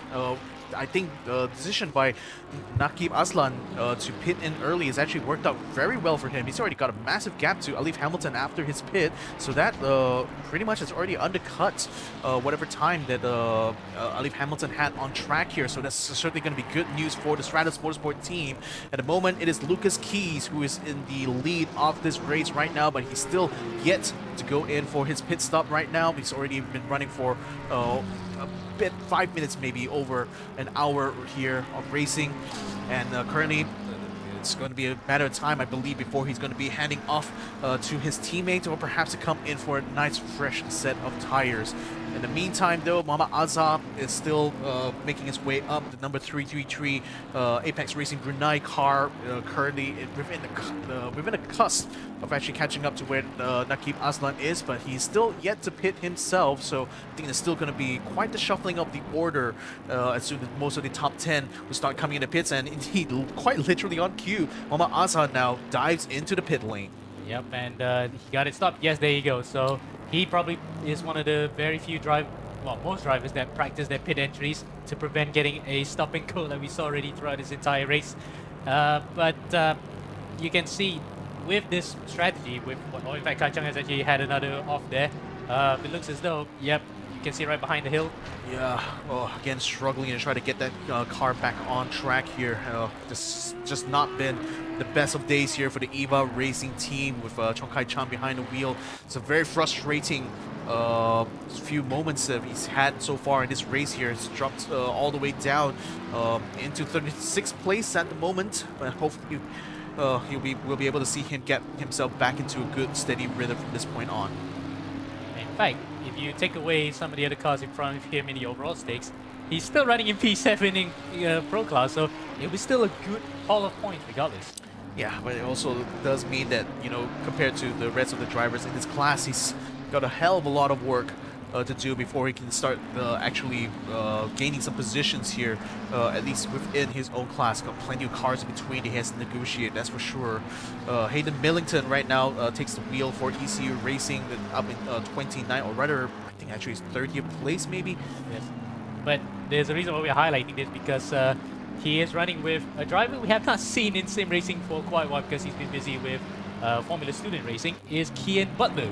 And that's a name that you probably haven't heard in a while either. Yeah. For those who are watching as well, Formula VRGP. The last time he raced here was exactly 4 years ago in 2021 in a McLaren, and that time he was actually running with Fordzilla apparently. So that's a while that his name has seen. So Millington is right now running in P5 in the, or rather P6 in the silver category. Still going on well, but they'll rather be further up through the field to challenge for overall honors. Yeah, some of the biggest ones who have lost out the most here, of course, we had Sim Racing Lanka's Fausto Alim having suffered some connection issues, dropped him out of the pits and into the 47th place. And oh, Hazid Mokhtar has caught a drive-through penalty. Wonder what actually had caused that. And before we went into the break, we actually saw him having a stop and go 30 on top of that. So drive-through for probably cutting the track, stop and go for driving through the pit lane at speed. So you can see the stint. Okay, you can't see it, but on our timing screen you can see the stint time. He only just come into the pits, so once again it's not being good. But other than that, he is in good company here as he peels off to serve another penalty in the pit lane. He was right behind Ethan Lau and Imran Zahaili, but as you can see, a bit off-center camera, we can just see his mic there. I just love that he stopped so early on, even before, way before that first line there, just to ensure that he doesn't speed through the pit lane once more. But fortunately, yeah, this is, at least it's just a drive-through penalty, not a stop and go, so it's not the heaviest of penalties, but still, you know, just having come out into a new stint here for him, you know, just going to throw him off his rhythm for sure. As in the meantime, Rajamil Shaukat takes over from Imran Zahaili in the car number 81 here, having come out of the pits in 13th place. He's stuck behind Mama Fakrul and just ahead of Jonathan Takumi and Chakra Boti as well. And another penalty has come through, 10-second for car 34. That's Angelo Saranatne for the Sim Racing Lanka car, and that's probably for obvious reasons why we saw earlier there was a provision for that car too. But really, he and several other drivers who have actually gotten the penalty through our ears are probably for more serious accidents that had to be announced. Yeah, I think Shaukat is actually gaining onto Fakrul. Looks like he's already trying to set up for a potential pass on track here. And yes, just go straight for that dive. Beautifully done. Can he keep it on track nicely? Yes, well, sort of. Well, still loses out the position back to that GTR on the exit though. So a good try, nevertheless. And again, it's those marbles that you can't get the car stopped in time if you can go quite deep. But mercifully, there is runoff on the outside, so you don't get tangled into the gravel trap and soil your tires.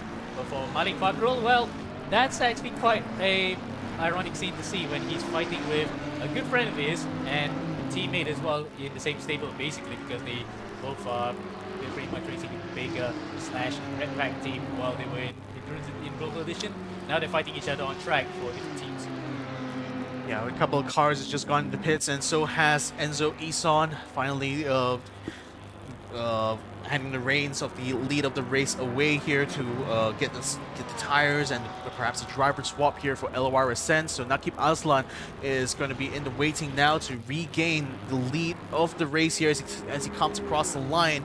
So already Shadows Motorsport in a very prime position here to continue controlling this race. So very exciting thing for supporters of the Aslan brothers out there. Alif Hamilton, it seems like Nakib's decision to pit very early has just worked out beautifully for him. You know, it's got a 17-second gap to Mama Alif right now, and that certainly means that just the amount of time he managed to gain from the undercut is just brilliant strategy all around here. And let's see whether or not it works as well for Lucas Keys. Yes, in fact, it worked out quite well because Esau is just getting to get his car rolling on the pit road, and we might even see Fumin Sorlum in the number 1 eMotorsport Academy Cup. We saw a bit of support in the Facebook chat for the eMotorsport team. Well, you get a lot of airtime for these guys because it is really a dominating performance in the M class. There's Sorlum on our view, and he gets past Isan as well, so he's up to P4 overall and well ahead in the M category.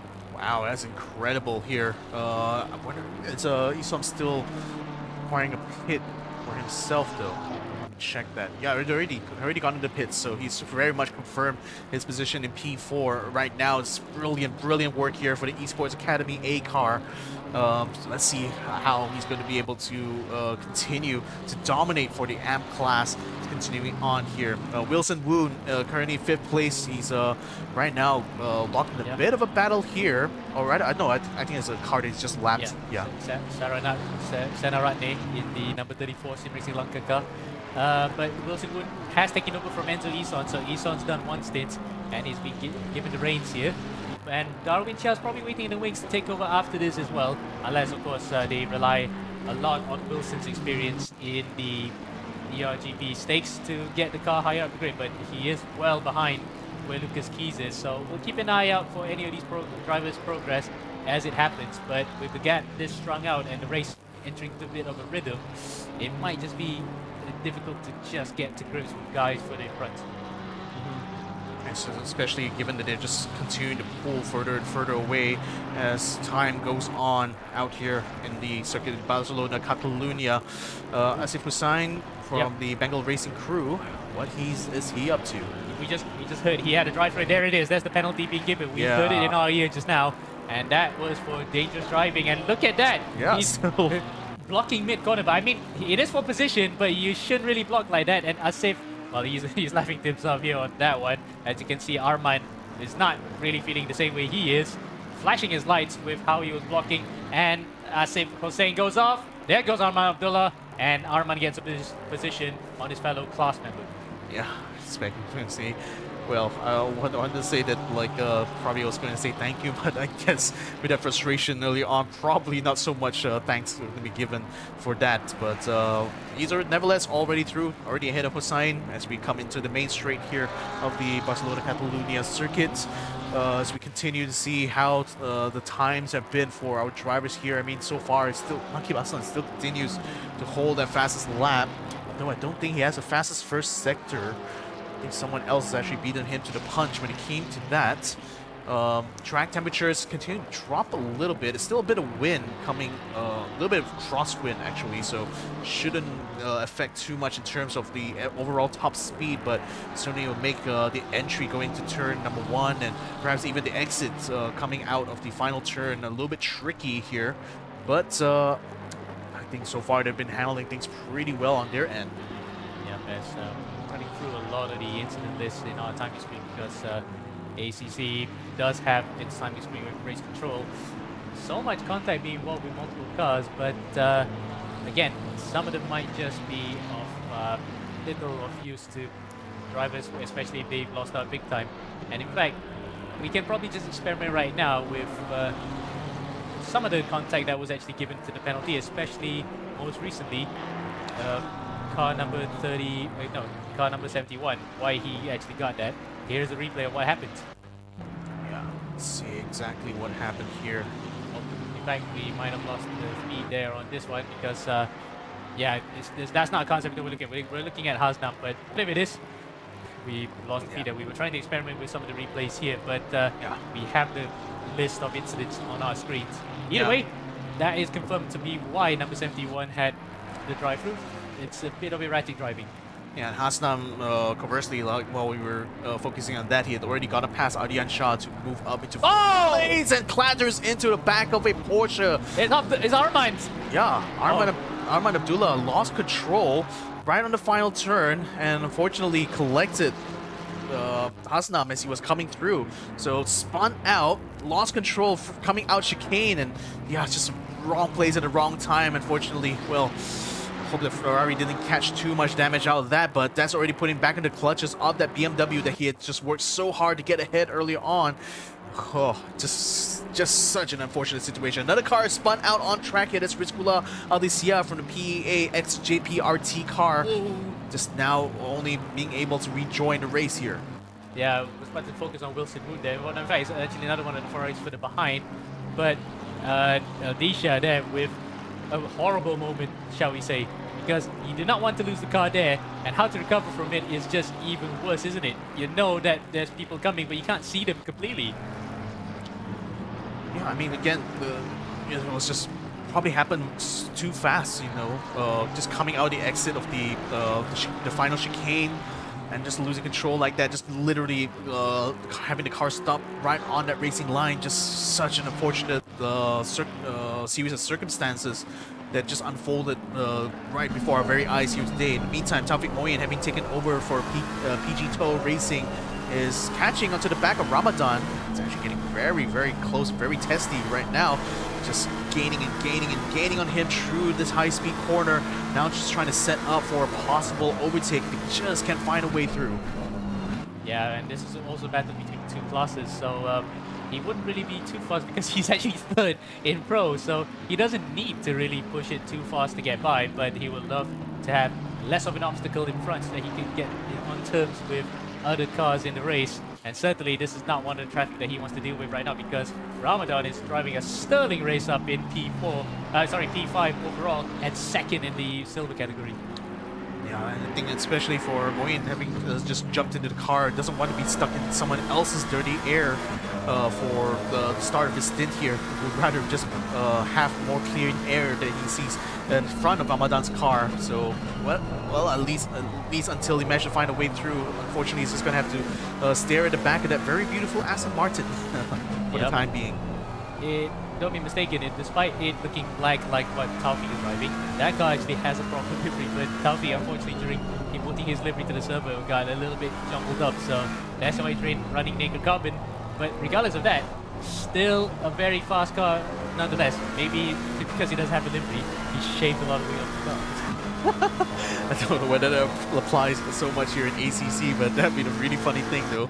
Having no livery becoming like an unexpected advantage, but nevertheless, you know, black is always a very interesting color to have out on the racetrack. You know, always just brings to mind the Intimidator himself, Dale Earnhardt. You know, the number 3s, just flashing those 3s right now for all guys at home. But Taufik Moyen, I mean, he's also quite an intimidating presence. I mean, he's been a long time a veteran of the sim racing community, has been active, you know, pretty much every single for every single major tournament here in Malaysia, and still is active in racing even now here in the endurance edition.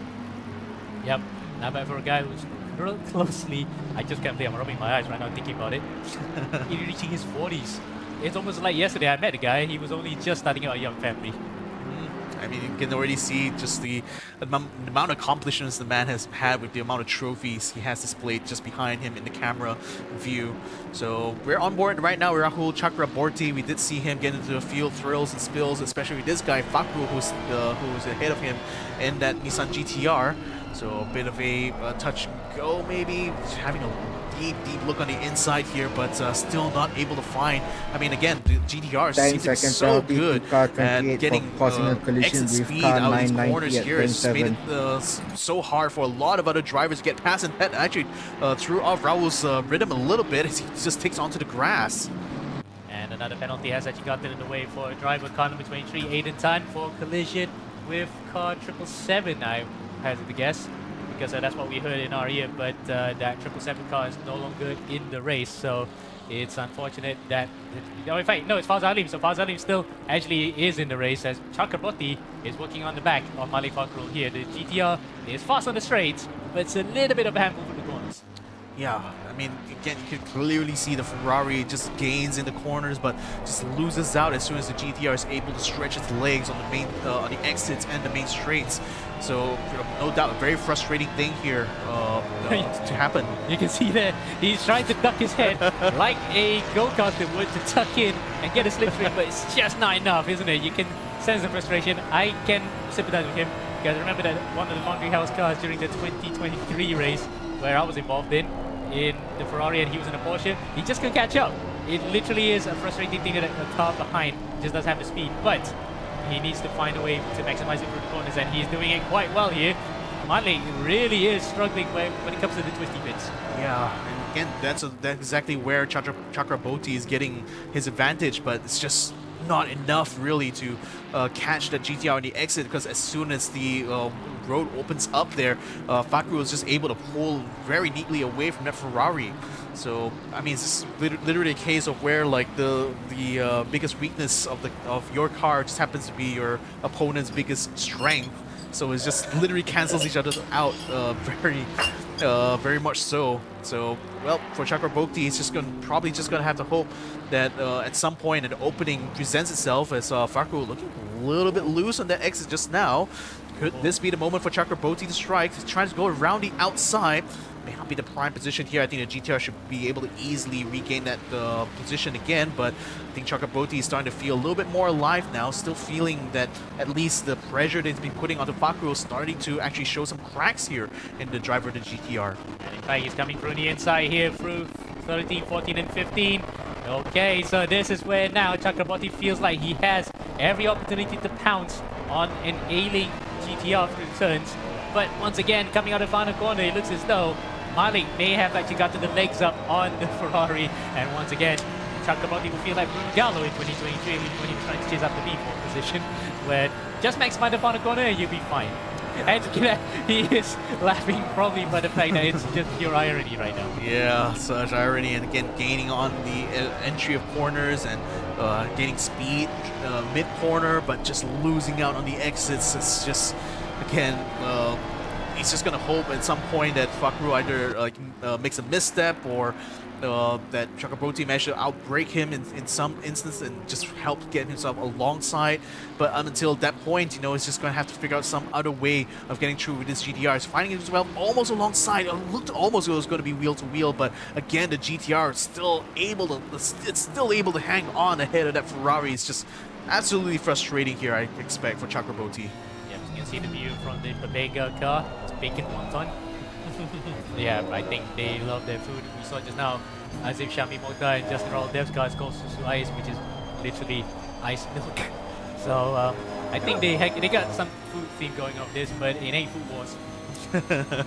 Yeah, it wouldn't be a food fight until they get onto the podium, maybe. So, well, we'll see if that's going to transpire here. In the meantime, Chakraborty is just going to have to do everything he can to just keep up with the GTR and hope that at some point an opening presents itself so that he can finally find a way through and start to bring the fight here to Amirul Apvik, who is currently sitting quite far ahead of where he is at the moment. In the meantime, well, we saw Taufik there. Actually, he's fighting still with Ferdi Ramadan, and Ramadan again, we had to sing praises that he is driving a stellar race. As you can see, the trophy cabinet you mentioned earlier, Vic, right for all to see.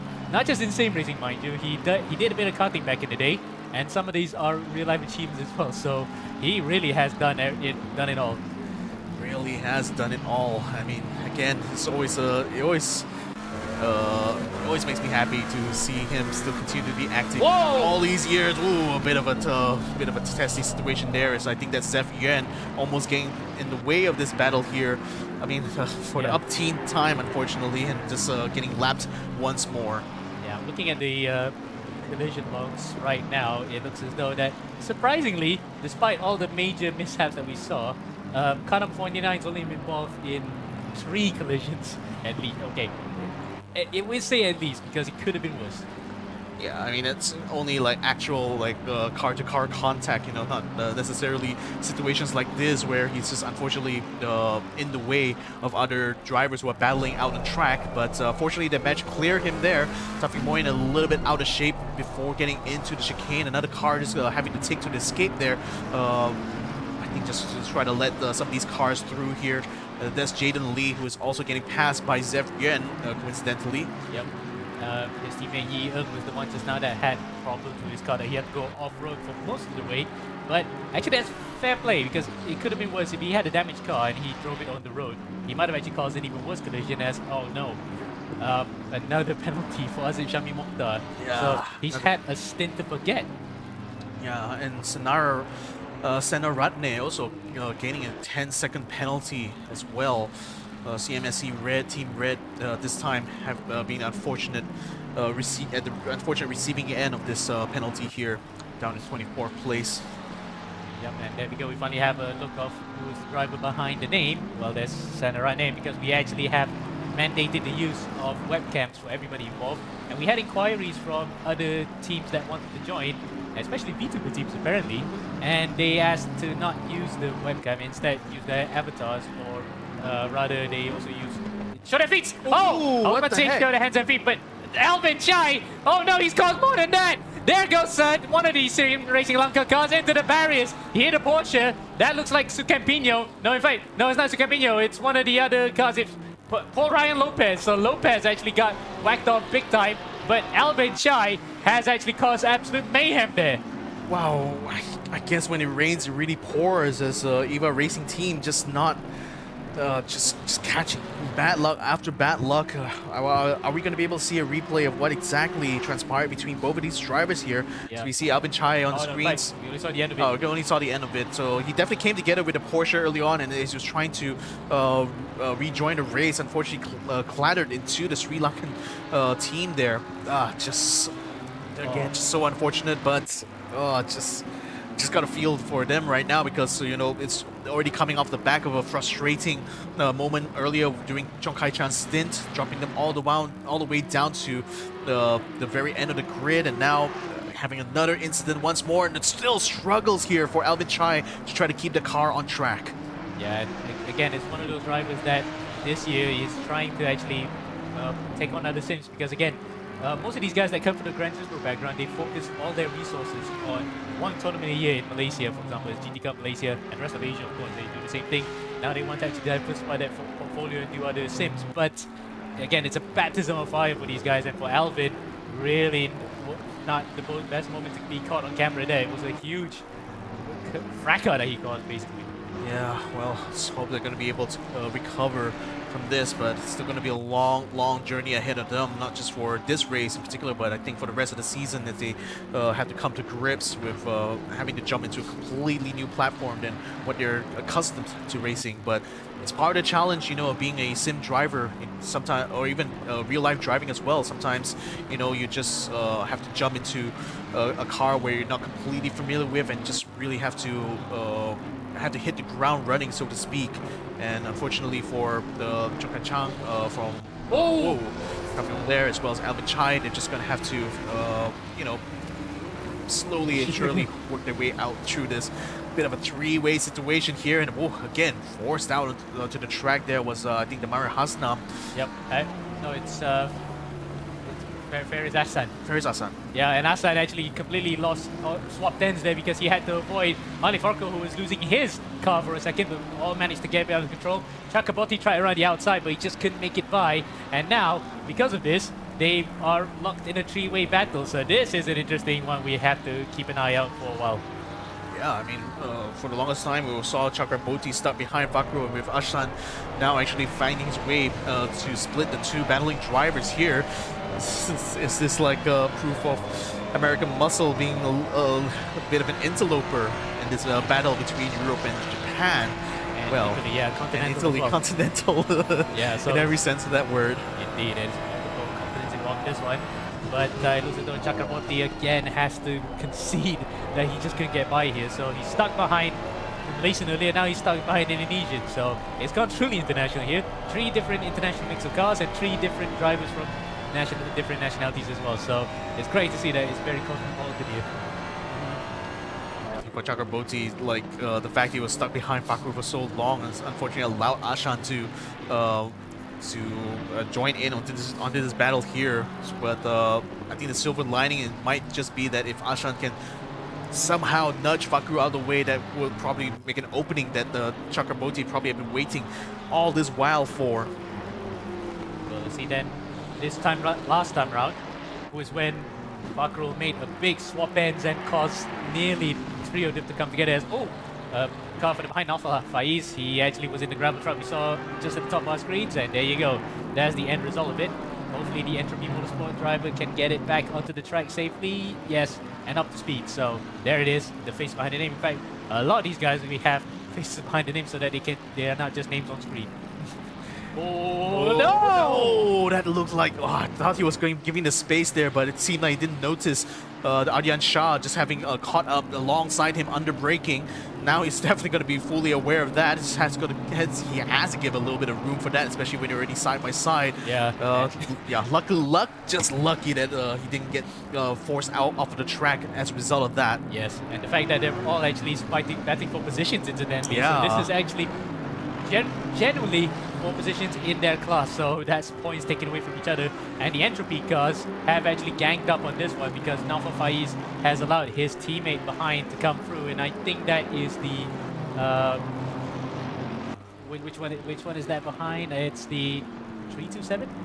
I can't see exactly where. No, it's 727. And that is Rahadian. So Rahadian, who is actually racing up in the upper midfield at one point, has dropped further behind as well. So he's actually fallen foul to some incidents too. Yeah, well, somehow this is actually going to be working out for the better for his team, actually, by keeping the rival just behind. Oh, actually trying to lap himself there. That's an interesting one there. Side by side together with his teammate. He actually unlaps himself mid-corner.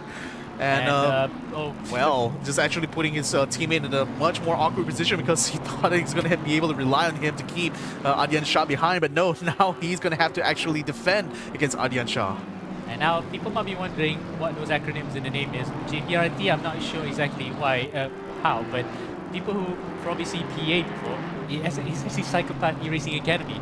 It doesn't say that way, but it actually does spell like that. So, despite the name, they are not actually as psychopath as they are called. Interesting, interesting. Well, at least for Adyan Shah, he senses a possible opportunity here up against the Entropy Racing car. So just keeping his eyes peeled for sure, because he's also got a really fast set of cars just behind him. Already flashing is that Ferrari there. He wants to try to get his way through both of these drivers, I think. Yeah, it's Hasnam. Yeah, Damir Hasnam, who's actually, I think, a lap up compared to these two guys here, so he's actually trying to find a way through. I mean, so that's why there were blue flags being waved there for both these cars. Indeed, and another car behind them is actually not for position as well, I think. Yeah. Yeah, Mercedes, I'm not sure where in the relation is to them, but it looks as though... Car number 121. Yeah, it's a sister car to Adyan Shah Racing 1. This is Rizkulo Aldisha, and a lot of these teams actually have come from Indonesia. So these are not just racing for their country, but they're also racing against each other. So it's quite nice to see every one of them have come out to play here. But they, apart from just some of the other drivers who were up in the field, oh no! Oh! That's 727, he's gone off. That is Rahadian. Well, as well, earlier on he passed, unlapped himself from his teammate, and now unfortunately just lost out on the braking and a tap from the back for good measure as well, forcing him into the gravel. So I think that's really just a mistake on his part, but just that tap from the back, adding salt to the wound there, I expect.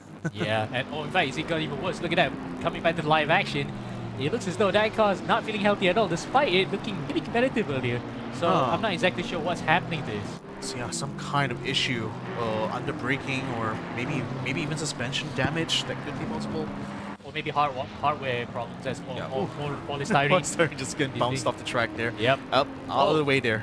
And we have another problem here for Team Uncle 2. That's Gav Chia. We saw earlier Dennis Ong actually got involved in a slight spin at the top of the hill. Well, you can see here, there's Gav been doing his best to just not cause any more skirmishes, but I think he's done a good job at that. At least he didn't cause too much scarum. Yeah, but I think he was struggling actually to find some grip in that corner just now, like sliding all the way through while letting car number 727 through, and now he's got another car just catching up behind, trying to lap him here. Has slinked out of the way there to allow the other car through. Yep. Well, that's crisis averted. At least it's not too much of a problem. We were contemplating on trying to implement something along the lines of Code 80 or safety guards, so we can just neutralize the situation. But that would be something that we'll look into the future. But for now, nothing too untoward in terms of the racing, because it has been very good so far. We've battled all the way through the field, but in the upper echelon positions, in terms of the win stakes, it has been a little bit, shall we say, copacetic. It's nothing too dramatic up in front. Adyan Shah, Guna 1, right now, just right behind where Leg Light is, and he's just trying to catch up to the McLaren, who conversely is being held up by a car. His teammate. His teammate in front of him. But no chance for him to actually close up the gap quite yet. And Alif is behind here for position. Well, not for position, track position. Yeah. He's flashing his lights because he wants to get toe-to-toe with Nakib. Pretty much half a sector ahead. He's gone to the inside, and is Gunawan gonna give the way? That's gonna be very tight. Yeah, and it does. Gunawan does go wide. Yeah, it went wide there, just allow the space there to allow Alif Hamilton through. After all, he's won. Having to give way with the blue flags already been brought out, no doubt. So Alif, again, still has quite a lot of time to try to work his way towards Naqib Aslan. 21 seconds is the gap between our top two drivers right now. That's how successful Naqib has been at controlling this race so far. So Alif, no doubt, will be trying his very best to catch up. He's still second, both overall and in class. So still plenty of points to earn from this round itself. But knowing Alif, you know, nothing except the race win is going to satisfy him. That's for sure. Oh well, that's because that's a very high standard that these guys race at, and in particular, Naqib and Alif, if they were to go toe to toe, it has been exciting before. To car 711 for And causing we a saw collision in with before how they 999. went side by side at Le Mans in the IR01. That was exciting to see as Gap Chia goes off again. And we heard in our ear just now as well, it's car 711. That is Taufik Moin. Yeah, Taufik's got the penalty as well for this, as you can see. Arman again! It's Arman again who's actually knocked out a driver into turn number 1. So Gap Chia this time is not his fault. He just was minding his own business. They were definitely alongside under braking there, so he wasn't really not in the position to actually eke his nose into there. So he should have backed out of that, and unfortunately Gapcha just suffered the worst of it. Yep, meanwhile Arman Abdullah is still prancing along in his merry ways, despite causing a bit of kerfuffles in between, shall we say, with other drivers. That's 2 major collisions that we have caught on our cameras with his name being attached to it. So hopefully he can just settle in for the rest of the stint, because he doesn't want to incur any penalty points as the season will continue on this. Yeah, well, I mean, his car is already so dirty and like so clattered from all that contact. I think that's definitely going to be affecting the performance of the car somewhat already from this point on. I mean, and well, as you were trying to get your thoughts there, you can see a battle between 2 of the Thai drivers. Chai Wongsa and Pino. Sukan Pino behind in the Aston Martin, racing his fellow compatriot Sapochlet Chai Wongsa in the McLaren. That really is going to become quite harem-scarum here, because you can see the BMW behind is also trying to join him, but he's not in the fight, by the way. He's just trying to get track position, and Pino comes to the inside in the BS Plus competition livery lookalike. Yeah, leaving a bit of gap there. That's actually allowed the Aston Martin to stay alongside, coming out of turn 3. Look at that, and pass around the outside here, but Sukan Pino, well done there onto Chai Wongsa. The battle of the Thais seem to have worked out well here for Overme Esports. Indeed, and Overme Esports definitely would like to keep that on their rank books. After, we can safely say, last season they were in and out of the camera sometimes, but now they want to be a bit more front and center with the stuff they do. Well, they got some good reels on this one with Pino, an absolutely brilliant move on Chai Wongsa. Yeah, speaking of which, Alvin Chai, drive-through penalty for him. Just adding more and more salt onto the wound here for EVA Racing Team. Already dropped down to like 40th place, having recovered back to 36, and now a drive-through penalty threatening to undo all of that effort. Just wow, when it rains, it really pours here, guys. Indeed, and further behind, car number 96 has actually dropped it, and we can't find him right now. It's Arman! Oh no! Another one! And this time, he's actually taking Fawza Ali with him! Oh boy. I'm at a loss for words right now. That's already, what, 3 separate incidents we already seen here. Let's have a look on the replay. See, this is Fawza Alim. He was already pushed out early on. Well, it was not his fault this time with Chai Wongsa actually in the inside. Yeah, but then as just trying to rejoin onto the track, I think that's where Fawza Alim, unfortunately, just wrong time there for him to try to rejoin in. He was still technically outside the track, but I didn't realize that Fawza Alim was already coming in hot, and he was already trying to run as much curb as he can. And very unfortunate the timing there. And you know what? This wasn't even Fawzul Alim's fault, because he was on the racing line. And again, just getting his timing completely out of line. And for Fawzul Alim, he will be absolutely incensed here. You can see there, not smiling at all. He is really not having the best of races with the internet connection problems. And speaking of internet connection problems, you can see a name that's very familiar in 46. Andika Ramamalana has actually been hit again. Oh man, down into 46th place, effectively second to last here for LR Racing. I mean, sometimes, you know, that's why even when you have the best preparation, even if you have the best drivers, just luck sometimes can just completely rear its ugly head. And unfortunately for LR Racing, unfortunately for Fauzo Alim and Sim Racing Lanka, that factor of luck is just not played out well for them at all this race. And you want to see what is the even worse way of running a race right now. Stop-go penalty, 30 seconds here for Alvin Chai. Not sure whether it's because he missed out a window to take that drive-through penalty or... No, he just fed in the pit lane. Yeah. He missed his line. So, again, it's one of those things where you have to kick the habit from when you do other games. Because Gran Turismo 7, and indeed even Sport before that, you can just whack it into the pit lane and have no repercussion. This is not the same case, however, as this is what position, by the way. Oh, Zephyr, oh no. A little bit too eager to try to make the pass, but Alvin Chai was just not having it. And oh no, the rejoin! The bad rejoin there for Zephyr, almost collecting a couple of cars in the process. Oh man. Well, it could be worse, isn't it? You could have caused an melee. But again, there's a reason why we did the pre-qualifying, so that we can actually try to see if the fastest guys can make the grid. But even then, sometimes some of the drivers that are fast in qualifying, they can actually have to find a way to race properly. And in this case, Zef Yuen probably just found the hardest lessons of all in trying to actually race with people. Yeah. Sometimes that's kind of like what you have to do as a racing driver. You have to literally respect the other participants that are all out of track together with you. So you like, yes, you do put your elbows out whenever you try to pass a position, but at the same time, you got to respect the racing lines of other people around you, and creating unpredictable situations like that is always a recipe for disaster. Just be mindful, especially in real life situations here.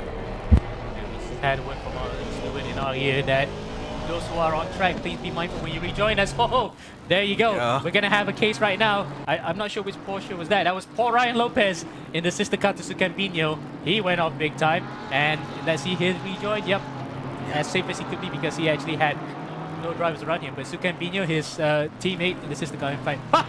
Well, we're talking about having... In fact, we need to go... We have the camera again to Paul Ryan Lopez. That is... VR with a balaclava over it, right? So at least we know it's him, but I think it goes back to that whole thing of what we talked about earlier, about VTubers not wanting to show their face, but at least they want to show that it's them driving. Well, that's that, and he has a Blahaj right behind him. Blahoy, just Blahoy, yeah. just watching over his emotional support there. But wow, I just love it. Like using a VR headset. I mean, ACC is one of the few sim racing games that has really good VR support. So no surprise that this is what Paul Ryan Lopez decided to do for this race. And well, look at that. He's actually filling the steering wheel. Again, it's one of those things where if you're in VR, how do you know which buttons you're pressing and not know? You might not actually press. I mean, so there are some headsets like the HTC Vive, for example, that has onboard camera, so it's able to give you like a view of the outside world that blended together in sort of like AR-like fashion. So, yeah. But I think sometimes, you know, it really comes down to your familiarity of your controls, right? Like just knowing where the buttons are intuitively.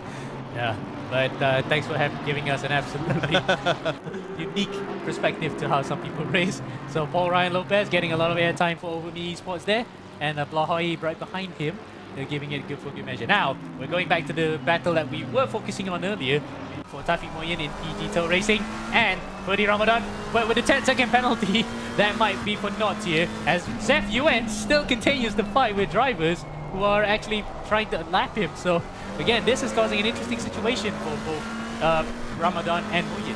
I think what's going to be saving grace here for Moyen is that he's 8.5 seconds ahead of Imam Ryan. I think that's going to be most of his focus right now, just trying to negate the impact that 10-second penalty is going to deal to him in this race here. So as long as he's able to keep that gap or even extend it, perhaps he will be able to still come out ahead out of all of this. Zef Yuen, in the meantime, still very much under pressure here. I mean, he's going to get lapped here, no doubt, from Ferdy Ramadan very soon. But until then, he's still going to try to hold onto that track position, I feel. And I'm not sure which avatar is using. I think it's a V2 model as well that Ramadan is using. But regardless of that, more Itashas on the side. But let's hope it's not going to be a painful one for Ramadan to get by his F1 because Zef has definitely been in the wars today, as one more car has actually gotten through a yellow flag zone, but yeah, brought up yellow flags, but it looks as though he's cleared it. Car number 13, driven currently by Jaden. Which Lee is this? Jaden Lee. So Jaden has actually gotten away safely. Already coming close into that halfway mark, another 13 minutes before we get into the final 2 hours of racing out here in Circuit de Barcelona-Catalunya. Naqib Aslan has been dominating this race all throughout. 16 seconds is the gap between him and Alif. It's already gone down by 4 seconds. So Alif is making progress in that regard. Still has quite a bit of traffic to deal with, I think, at least looking from the track map here. Still quite a way before he's going to be able to catch up to where Naqib Aslan will be. But still plenty of clear air in between. So if Alif is able to clear to lap a few of those cars is still ahead of him, perhaps he may have the space now to actually lower the gap between himself and Naqib Aslan. Yeah, it's interesting, isn't it? Because the two older brothers have actually started the car. They're going to pass it to their equally fast younger brothers after this. Nabil no doubt be waiting in the wings to take over the car, and Tasbi will be in the same time zone as them, so Alif can probably get some well-deserved sleep after this because he's no doubt going to be absolutely knackered right now over in Indiana, which is about either 1 a.m. or 12 a.m. depending on his time zone. But it will be quite a challenge after this for their other brothers to try and race each other because, again, the pace can fluctuate, especially if you're not in tune with the pace of the race. The battle of the brothers, as it were, here out on track is between Aslan and Alif. See how this will turn out. At the moment, it is the Aslan brothers who are ahead and are in command of this race. So up until the point where Alif is able to narrow that gap down, it still is not quite head-to-head racing between the two of them yet. Rabal Chuchen from eMotorsport Academy, Car A, still ahead of his own teammate. He's trying to negotiate his way through another McLaren in front of them. Ferrari. Oh, sorry, a Ferrari Yep. is in front of them. It's Hasnam. So Hasnam now has to do a bit of defending because he has been on the offensive throughout his entire race. Now it is his turn to taste how it feels like to be chased. But no doubt that Hasnam will not be in the best of moods along with his other teammates as well because Mr. Fani and him, through no fault of their own, had to contend with connection problems on their side and have been on a recovery drive since then, as Chu Chen is on the marbles here trying to get up to the slipstream, and behind them is the teammate of theirs in the 999 car trying to shatter the Leklai. So Leklai probably trying to not overtake and stall the battle because this is for overall position as well and in their class. So really then this is the win on the cards probably for them after this. Yeah, turns 1, 2, and 3. Seems like Rapol Chu Chen has quite a lot more momentum going for him here in this battle against the Ferrari. Still not able to find an opening yet. It might be a bit hard to do in this first sector, this mid-speed corner. Having slowed down a bit, Sri Lankan car coming from the outside. Barely stays out of the way of this battle here, allowing the two of them continue. And you can also see the Nissan GTR ahead of them, actually causing a bit of concertina. Look at that, 6 cars in a row right now. It's jostling for position, some of them for actual rankings within the class, some of them being lapped here, but all in all, just making for a very chaotic situation out on track. Yeah, I'm not sure which one's that. Number 363 is... In fact, it's Lucas Keys! So Keys actually was carving his way through here while all that's happening, and in front of him is a battle for the overall position as well, with Chu Chen trying to overtake Hasnam. Yeah, funny enough, he's the one who's the interloper in this 6-way going on track right now. So that's plenty of breathing room at the moment, not facing too much pressure from behind, thankfully. So he can fully focus his attention right now on the cars that are jostling for position in front. I think that you can see the GTR just really holding up the other two guys behind him, just making the job extra tough, trying to get to that chicane unscathed. Now they can finally open up on the main straight. The GTR, of course, having plenty of top speed here, will be able to lead these cars into that first turn. Already seeing a peak coming out from that BMW. A bit of a two-wide situation. Unfolding behind the BMW. Oh! Almost clattering into the back of the GTR. The Ferrari is going to try to fight back around the outside of turn 2, and it will regain a position coming out turn 3. Whole time, Lucas Keys is also trying to find a way to lap these cars, but no avail as the BMW still stays ahead of Lucas Keys' McLaren. Oh, Chu Chen might be so frustrated with that. Look, he has to give way because the blue flags are going to be waved in his ears. In his eyes, and the engineer's talking to his ears to just give way right now. But you can see there, he is actually much faster than all these guys in this gaggle, but he just can't get by. Yeah, he really tried very hard and almost caused a tragedy there right on turn 1. More blue flags being flown out here. I believe there's another car just behind the BMW that's looking to try to make a lap move. In the meantime, still, that's Damara Hasnam stuck behind that GTR of Fakrul. Yeah, Malik then. And in fact, it is for position too, by the way. Yeah. For the overall honors, but he is not obliged to just give way. And you can see Keys jumping on the inside. And oh no! Hasnam actually lost it! Yeah, hit in the back there by Chu Chen's BMW. Spun around completely, now has to rejoin here. Let's have a look on a replay. I think that BMW might just outbrake themselves, trying to close that gap. And yep, indeed, just slammed into the back there. He would look like he was almost going to be able to get the car stopped in time, but just that little bit of momentum and unfortunately transferred all that energy into Haslam's car. And Chu Chen is definitely going to probably get some inquiries on that. He was already frustrated that he was stuck behind Hasnam, and he had his teammate behind. All the while then the race leaders were coming by, so multiple things happening at one time. As penalty has been given to Andre Setiawan, a drive-through. We'll have to look at the stewards logs for this because there's so many penalties I've gone through here today for a miscellaneous amount of incidents. So, how are we doing right now? 6 minutes to go before we hit the exact midpoint of this race. Taufik Moyin at the moment still caught behind that Aston Martin. He still has the 10-second penalty hanging over his head.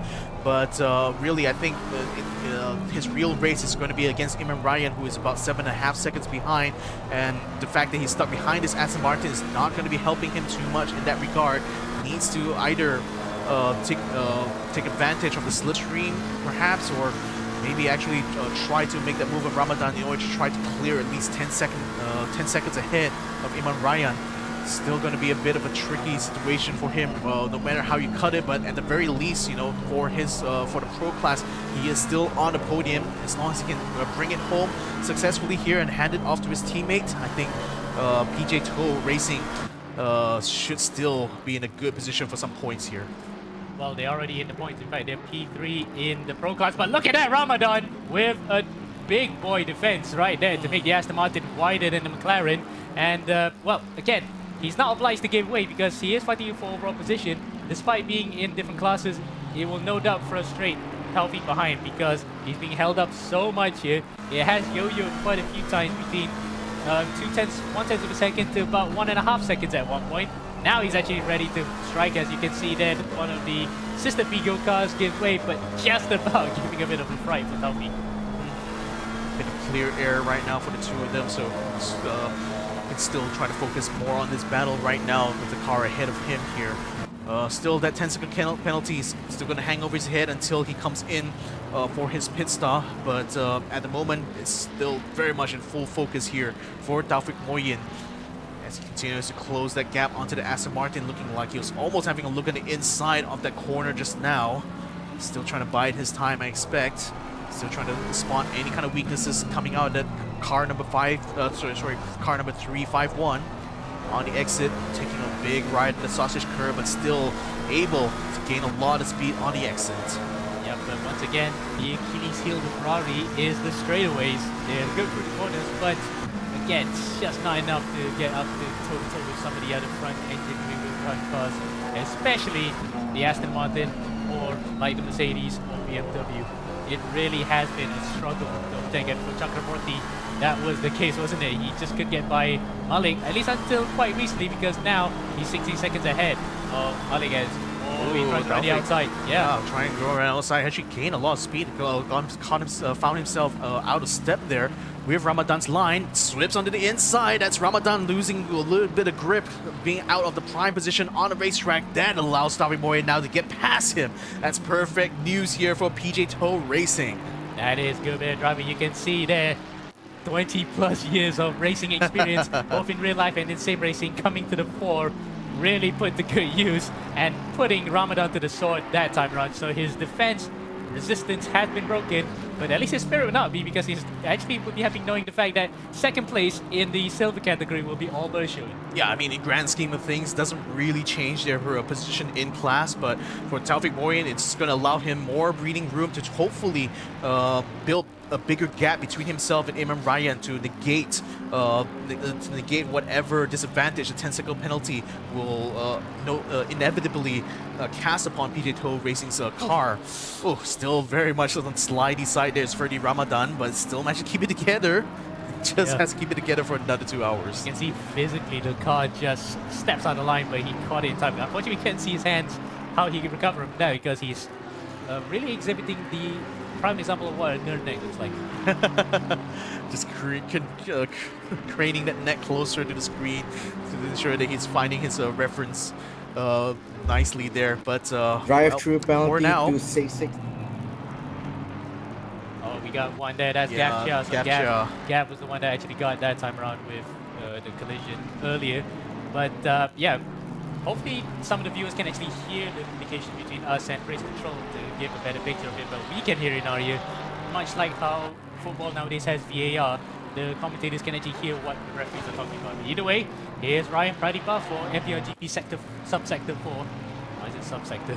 But either way, probably is. Oh no! That was not sub-contact, that was a full-on contact between himself and Seong KP. So Seong in the Overme Esports car really was going completely out of shape there. We'll have to look at a replay on that one from the helicam to see how close was that.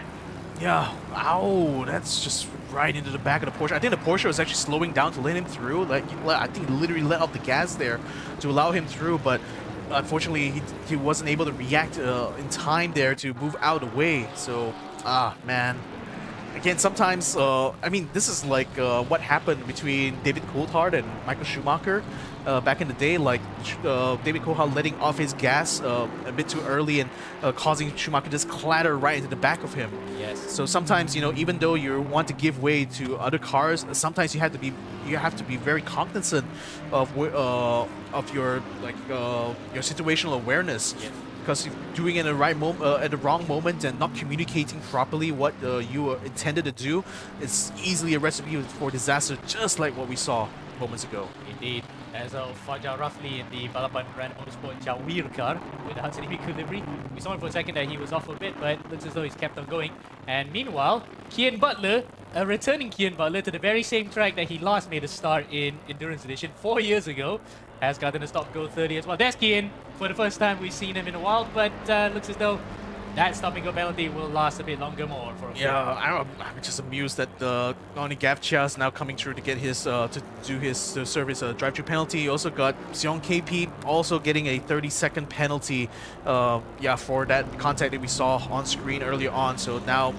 Yeah. Coming out of the track. Well, actually, he's trying to repair his car, but he got the stop and go because of the collision, because of speeding through the pit lane while trying to repair the damage. So luckily, it's cleared. He and Kian Butler are now on track here, right?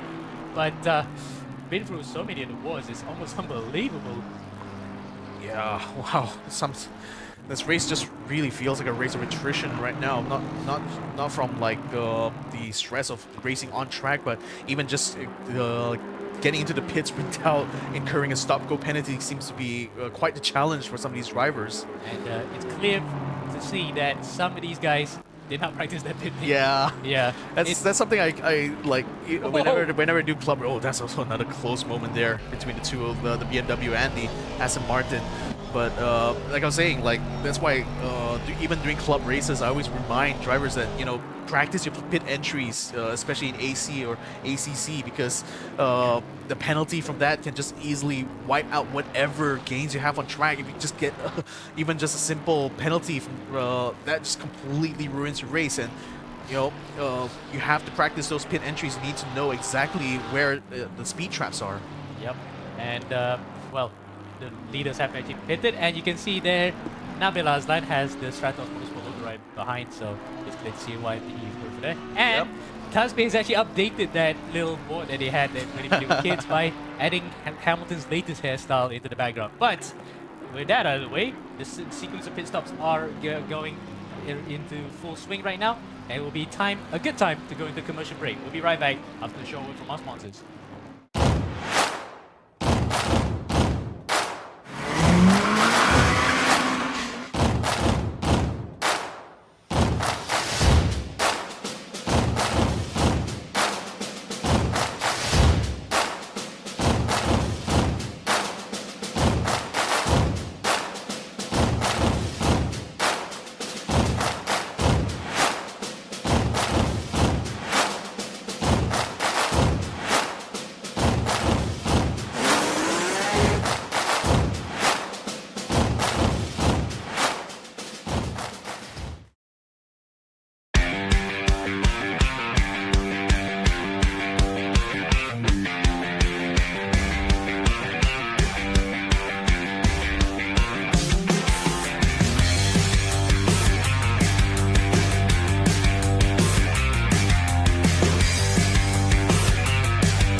Pewter is about possibilities.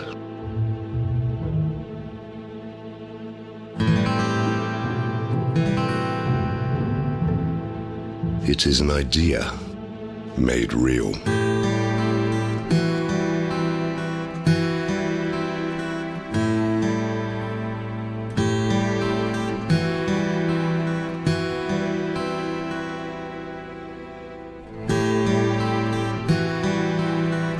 Crafted with precision.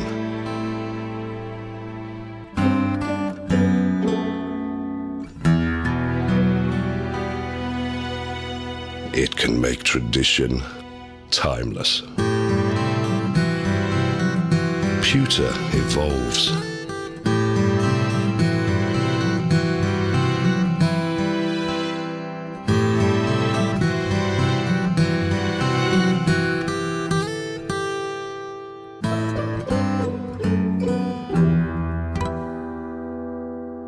When allowed to be free, it can captivate you.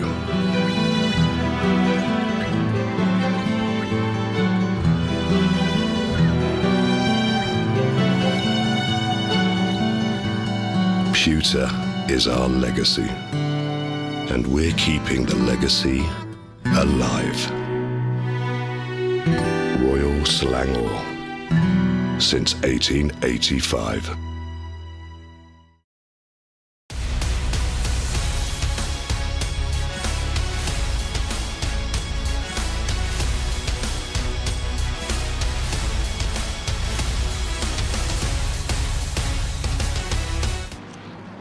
And welcome back, ladies and gentlemen. We are now officially past the halfway point in our 4-hour-long race here at Barcelona-Catalunya racetrack in Spain, where we're running our first round of the Endurance Edition in 2025.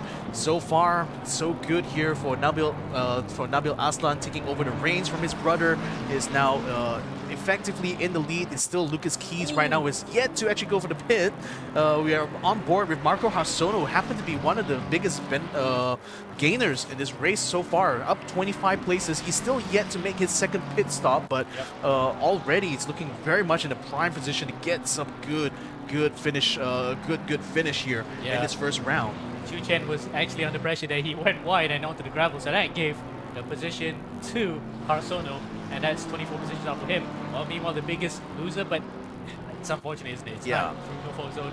is the number 89 leader racing car. The defending champions of the pro class, 42 positions lost overall, but in the grand scheme of things in class, they still are going to score points either way, so they can take this as a drop round.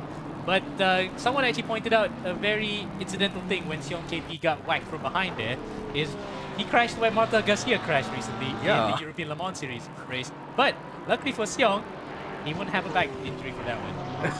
Oh, yeah. Well, that's one of the benefits of sim racing, I suppose. Even with big incidents like that on track, it doesn't result in actual real-life injury. Although I say that sometimes, like if you don't configure your direct drive properly with like safety buffers, you can sometimes still end up injuring your wrist when you ever have a big clattering like that.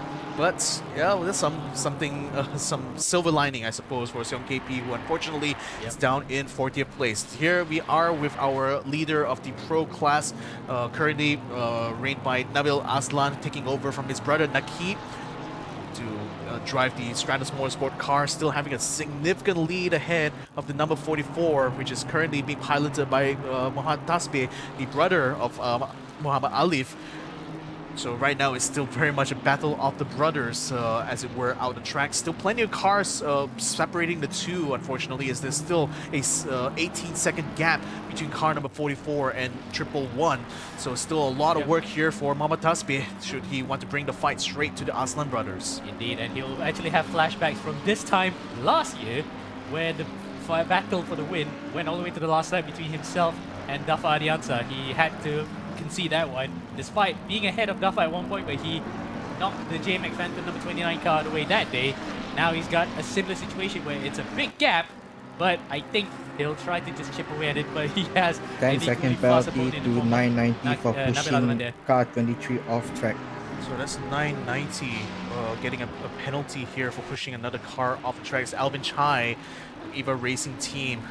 And car number 23 was Aiden Tan, so they were involved in a skirmish early in the race, because that's where the number 990 was, but then got knocked out, and ever since then it has snowballed into an avalanche, which it really never recovered from.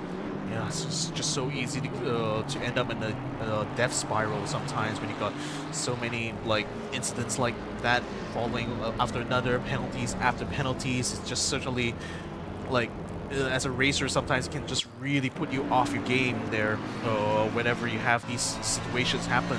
But nevertheless, just hope for the best here for eRacing team to hopefully recover and hopefully do a spirited drive for the end of this round here.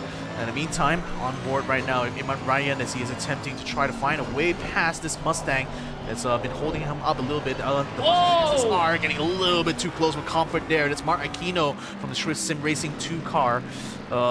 Just keeping the AMG at bay so far. Look at that! Little blocking him all the way through there. He was not going to be letting him through without a fight. And to be fair, I think he had the best of intentions. He just wanted to go offline so that he could allow Iman to go onto the inside, but that could have actually gotten the same situation earlier with Seong being knocked out. So that's one that luckily was avoided. As something happened to Paradipa. It looks like it's probably a disqualification. It is! Wow. Yes, the number 88. Aldia Wafik Prenata is in the car right now, but the MPOGP subsector 4 car is out of it. What the heck? That's another disqualification to have hit us here. And right in the midpoint of this race. Not exactly sure what led up to that, but it could be a number of things here, but just unfortunate here for Priyanata. He is now out of this race. Damira Hasnam now giving the flash to the car just ahead of him, the Aston Martin. Not exactly sure which Aston Martin this is, but Aska. Because our timing screens have now updated, but Aska is actually ahead. So now when they come through this next sector, we'll see, yep, Aska is now ahead of Asnam here, and that is a brilliant drive again from this team, because Ferdi Ramadan brought the car as high up as second in the silver category. Now he has to actually fight with some of the pro guys who are just as, or if not more punchy than what the other drivers that he was fighting with just now. Case in point, Tafi Moyen. He's going to have to battle with a fired up Mario Hasnam and Rialto Ristofani, who no doubt will be absolutely incensed that their race has gone the way it has today. We'll see how this will turn out, but Ascot now, having moved up to 7th place, still going to have another car, another 2 more cars, one of the classes. Imran Ryan, though, is going to be diving into the pits. Muhammad Bintang, Pintar Racing by Bigo, unfortunately spun onto the gravel, now trying to find a gap in the track here in order to rejoin. Does so, it's just in front of where Muhammad Tasbi is as he attempts to get past the Team Uncle car, and now we'll have a bit of clear air coming into that main straight. Yeah, again, scary moment. Oh, another cross spins. That's number 81. And in fact, that is Rajamir Shalkat's car with Imran Zahaili. Imran's actually knocked it around there. Might have been helped around for good measure. Yeah, let's see on the replay what exactly happened. Yeah, there's contact between him and a McLaren there. Unfortunately, faced the wrong way around the track. Fortunately for him, not much traffic on this part here, so he was able to rejoin the race. But, well, just having taken the reins back there from Rajamil Shalka and already into the fire this straightaway is Imran Zuhaili. And that was Sri Sombat who actually hit him. Matatak Sri Sombat who took him around in the I-10 car. Sister car to the other I-10 car that we saw during the break that had a spin, so unfortunately we didn't catch that one while we were away. But the I-10 cars recently were running Aston Martins, and in fact, all the way back, a lot of these races, drivers and teams are tracing back to 2021 for some reason in Barcelona, where I-10 actually couldn't start the race because they were a late entry, but then they made an appearance last year and were a bit off the pace. As oh no, Rafi Rahadian, and this time he stopped it completely. Now, why has it happened to him? I think another piece of contact. Oh, yep, contact with the Porsche there. And that was like that was just way past the corner as he was trying to like wrestle for position there. Yep, and one that hit him was Seong KP. So Seong, well, actually in contact with, because it wasn't Seong's fault. He had the line, and then Rahadian was just coming back onto it. As now we have a yellow flag for car number 889 earlier for Luis Moreno. He's back on track. 96. Quite a few things to jump around. Is Amar Hazik? Oh no! Not again. And this time it's not even Armand driving, it's his teammate, Amar Hazik, aka Jigs, no relation to me by the way, just happened to go offline and he spun it. Yeah, going completely wide off the first part. He joined unsafely. Yeah, wow, there's gonna be a lot of words I think between the stewards and this racing team here. So many incidents that's already been caused by both drivers here in car number 96. And there's Amar Hazik racing from Axel's studio, but wearing the Blue Steel Racing shirt, the Dragon jersey that we have on for a lot of drivers. So I'm surprised that he made the list, but either way, he's here. And you can see the yellow flag for car number 889. That is why we keep focusing on the car just now, because they caused the yellow flag, but somehow they jump back to the pits and back on track. So Luis Moreno is having troubles in the Philippines as well. I mean, again, you're talking about two different places that, I mean, Andika in Indonesia and now Luis Moreno in the Philippines. Sometimes it's just like when you're talking about like island countries, sometimes may not have the most robust of internet connections. But well, have to see whether or not Luis Moreno will be able to recover some places, some time from out of this. But I think, especially for LR's Racing's A team, as it were, this is definitely going to be a race to forget for them. Let's just hope that, you know, at the very least, that this is not going to hamper their progress in the later rounds of the season, which they will still have at least another month here to prepare. So hopefully we'll be able to come back a lot more stronger. Of course, they have drop runs to contend with, so they can probably just chuck this race a bit. And regardless of that, they will still get good points because, again, they are in the top 10 in the pro class. So disregard where they are overall, they still can get some good points out of this. And for Moreno, he's looking really fit right now, because he did say last year when I met him in GT Cup Asia that his girlfriend is his prime motivator to get absolutely fit, and he's doing so right now. He really is a stocky figure. So all the best to him and his fitness regime to continue that particular effort. Now we go to our server master, Fahad Ghafoor, and I thought he had an extra pair of hands there because his handle looks like his skin color for a second. But that is, I think, badminton grips to allow him to get the car, to grip the wheel even better through the corners. And guess what? He's racing with our normally producer in the ERGP broadcast, Imran Zahaili. So Imran, after that collision earlier, is in 11 overall behind Ian Wong. So that's another guy who's evergreen, racing in his 40s. A lot of drivers here showing that despite the age, it's not a hindrance. age is not a factor. You know, it's like if you're fast, you're still going to be fast either way. And now Fahad Ghafour is going to have an opportunity to fight together with his co-worker effectively here. This is going to be interesting to see. Yeah, but again, it's going to be a same thing that happened earlier when Chakraborty tried to overtake and Aston Martin in front of him. He just couldn't get by. So, sorry, Nissan, it was actually Malik Fakro that time. So, let's see if Fahad can do what Chakraborty couldn't and try to get an overtake done on some of the straight bits. Yeah, so still has a bit of gap. It's actually closing up very nicely as we enter the third sector, so perhaps could be a battle in the cars as Imran Zuhairi himself is still stuck behind some traffic. Henry Crooks seems to have lost a bit of control in that sector. Is that guy contact? Yeah, that is contact from the Food Panda car. Oh, and Adib Bahar was the one that did it. He cut across right in front of Tasbih. Luckily, though, he didn't chop off the nose completely and cause a Ferrari civil war there, but Tasbih would not like that one bit. So would the guy that he just hit just now. Definitely would not, Henry Crooks would not be liking that one bit. Not at all. Henry Crooks down in 23 now, being chased hard by still Zev Yuan actually, still driving the car number 49, just behind him, but not in the same phase of the race as it were, as Henry Crooks is at least one lap ahead of Zev Yuan. Yep, and look at that simulator he's racing on. It looks quite familiar because he's racing in the same studio as, where is Iman Ryan? Or Iman Ryan's got Iman Ryan's actually stepped out of the car. Yeah. But that is the exact same place because Brunei have a sim racing studio with Apex Racing. 10-second penalty to car number 2 for causing a collision with car number 1. I think that's already a penalty coming through for car number 2 was Hasnam, actually. Oh. Yeah, again, the collision together with Chu Chen, who's in car number 1. So that's a 10-second penalty now applied onto the Ferrari number 2 here.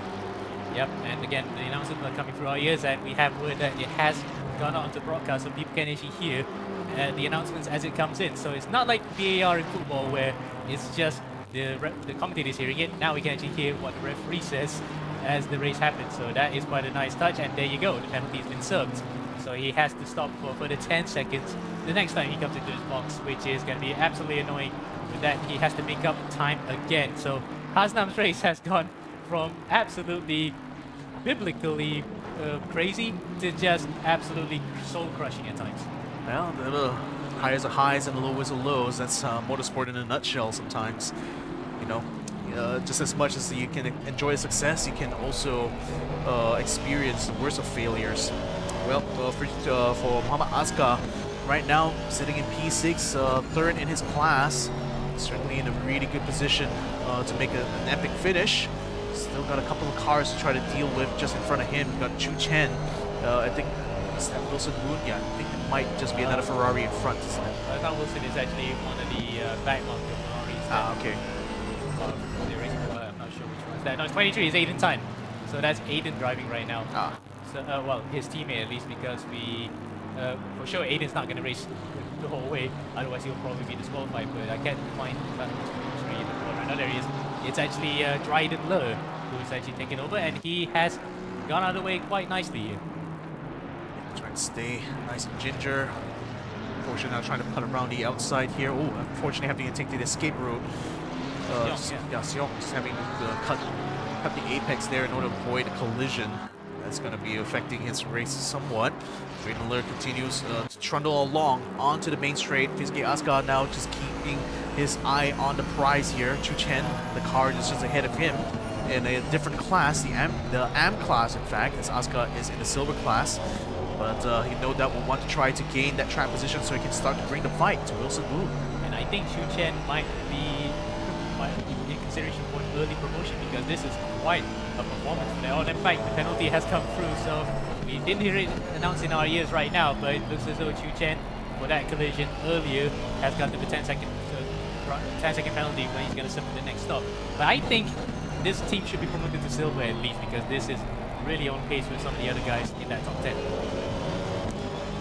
We'll see how this will turn out. I mean, 2 penalties there. Only Asuka is the only one who doesn't have a penalty involved here, so I think he's in a very good position, in a very good place, in fact, as we are running into our third quarter of this race. Fahad Ghafour has has been trying to catch up to Imran Zuhaili. It's gotten one of the Team Uncle cars in front of him. Now he's going to try to lap him around the outside. Ken Lau. Yeah. Ken Lau is in that one as, ooh, we have car number 23 stopped on the side. That is, we were talking about him earlier. Drayden Lur. So what happened to him? And his car stopped completely because he wants to get the cars out of the way. But we'll have to probably go back a bit and see what caused that one.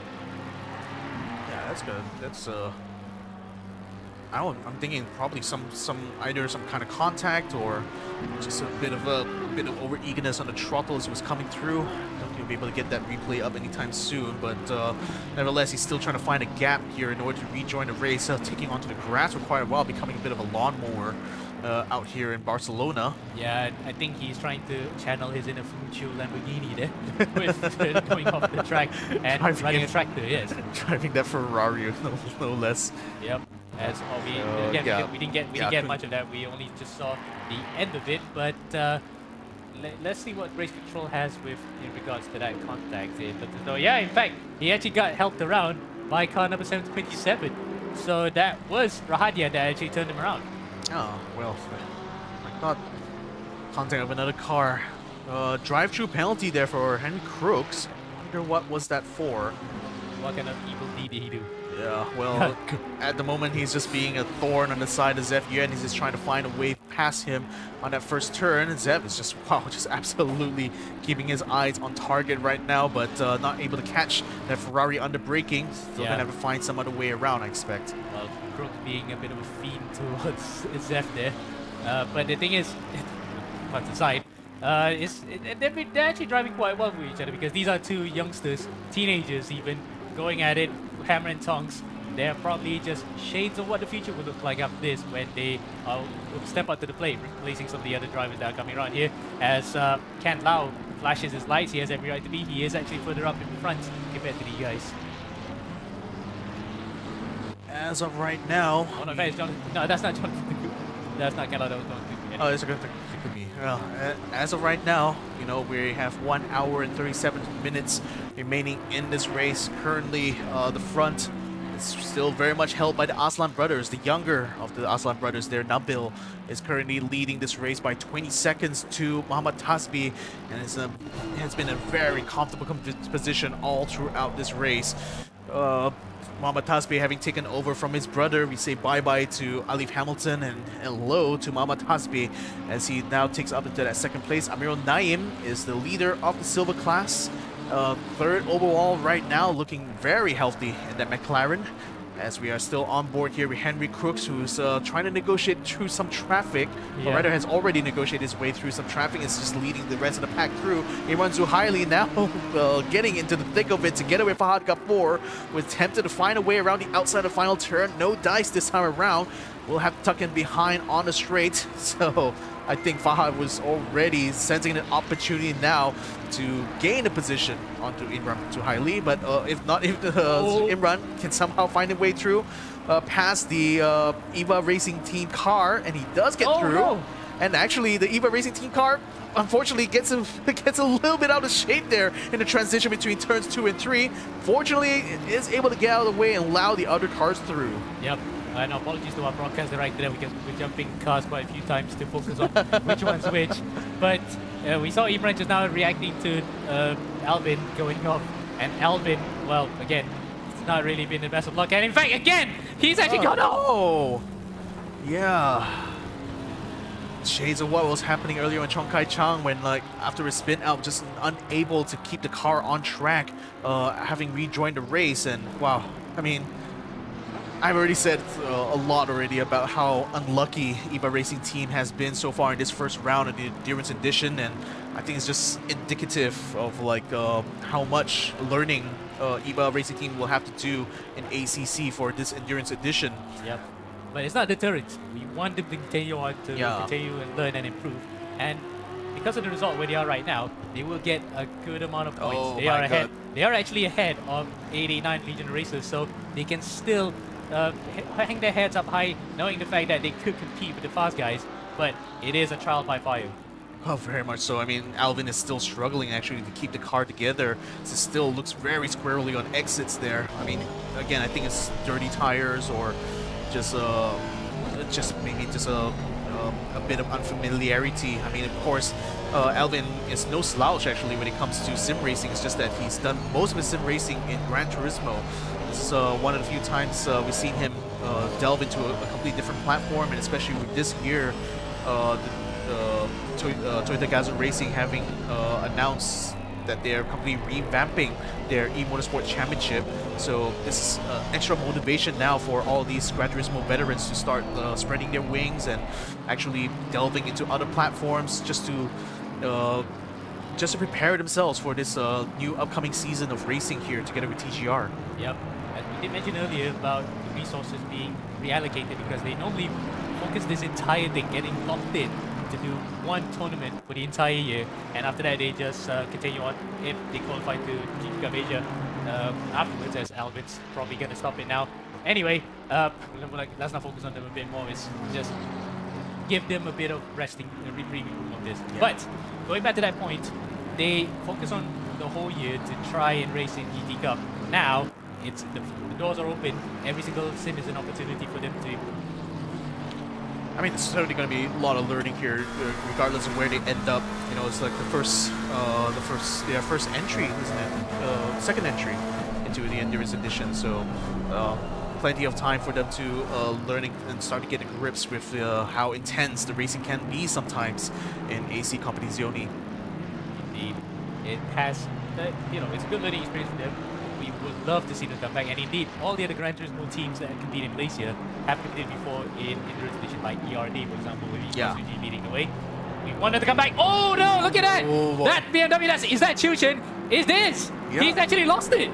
Lost position there and forced Jean-Pierre to actually avoid contact there, actually forced him to get way off of the racing line. Now he's back on it here, trying to get onto the back of Chuchen and trying to find a way on the inside. Chuchen brakes hard right now, but Jean-Pierre Sonicus is not able to find a way through yet, so Chuchen still maintains his track position in 5th overall, but still has a 10-second penalty hanging over his head. The car's going to try to let some give way now to these front runners here, but this is certainly going to be a huge opportunity now for Jean-Pierre Sonicus to gain track position. Indeed, and it has an opportunity to present itself, but once again, this definitely can be quite dicey, especially given the fact that the cars are almost equally balanced. Plus, that Ferrari, and actually even McLaren to a certain extent, has a bit of a disadvantage on the straight, but through the corners they're absolutely blinding. I mean, mid-engine layout versus front to rear is a big difference when it comes to the overall balance of the car, so it certainly makes it more conducive for cornering speeds. But the Beamer still reigns supreme when it comes to out-and-out top speed and power, so that's the advantage that Chuchen enjoys driving inside the car. But Jean-Pierre, you can see, just constantly gains on him on every single corner. So it's just a matter of time, I feel, for Jean-Pierre to try to find that opening here, as Chuchen no doubt still reeling over that close incident earlier, still looking very shaky right now out of track. So I hope it's not being too rattled too much right at this stage. We'll see about that, because Chuchen has actually driven quite well so far today alongside his teammate. He has taken over from Songlum, by the way, earlier, because they are sharing the stint, of course, so they're going half, one stint each to keep each other fresh. But ideally, you want the guy who's actually setting the pace to stay in the car longer, because it helps them go out through the field. But it seems as though the swapping every single stint is doing not too bad for the team from Thailand here. I mean, teamwork makes the dream work. So Jean-Pierre, teammate of Taufik Moyin, is now looking for an opportunity to try to gain track position against Chuchen, who is the front runner when it comes to the AM class. And so far, looking like he's struggling a little bit on the track. Car 147 for causing a collision with car 311. 147 has gotten a penalty there. That's Adiangsa Gunawan's team. The JPRT Psychopath team have actually moved the ball as well. But which car did he hit just now? I think it was like 311. It's Afif Anafi in number 28 on track right now. Yep. So and Afif Anafi themselves, his team themselves also already have been given a drive-through penalty on top of the stop and go. So now for Moji camera not on there, but yeah, the drivers have been through so much in the space of a short period of time, and we still have a Grand Prix distance to continue here because 1.5 hours left to go now.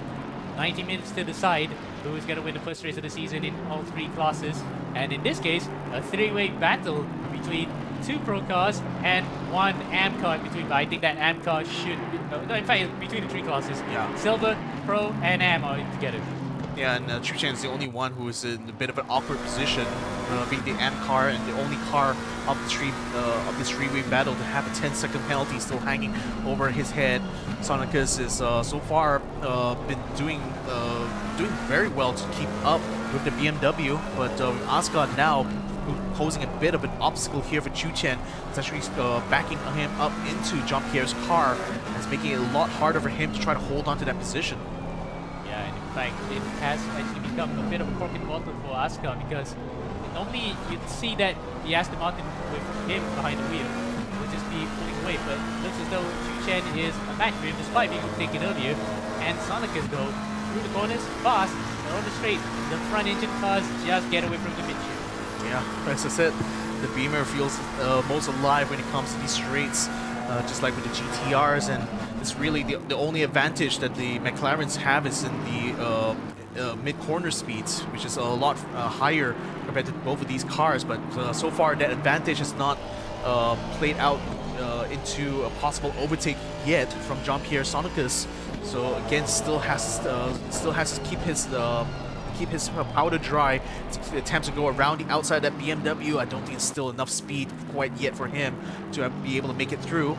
Coming around to another transition point, again, the BMW continues to stay sandwiched between the Aston Martin and the McLaren. Make it a four-way because there's Azza right behind there too. Yep. So that is going to be interesting. As you can see there, the similar looking rig that he has to Henry Crooks. They're racing from the Apex Racing Brunei Center, you know, of course, Brunei Darussalam.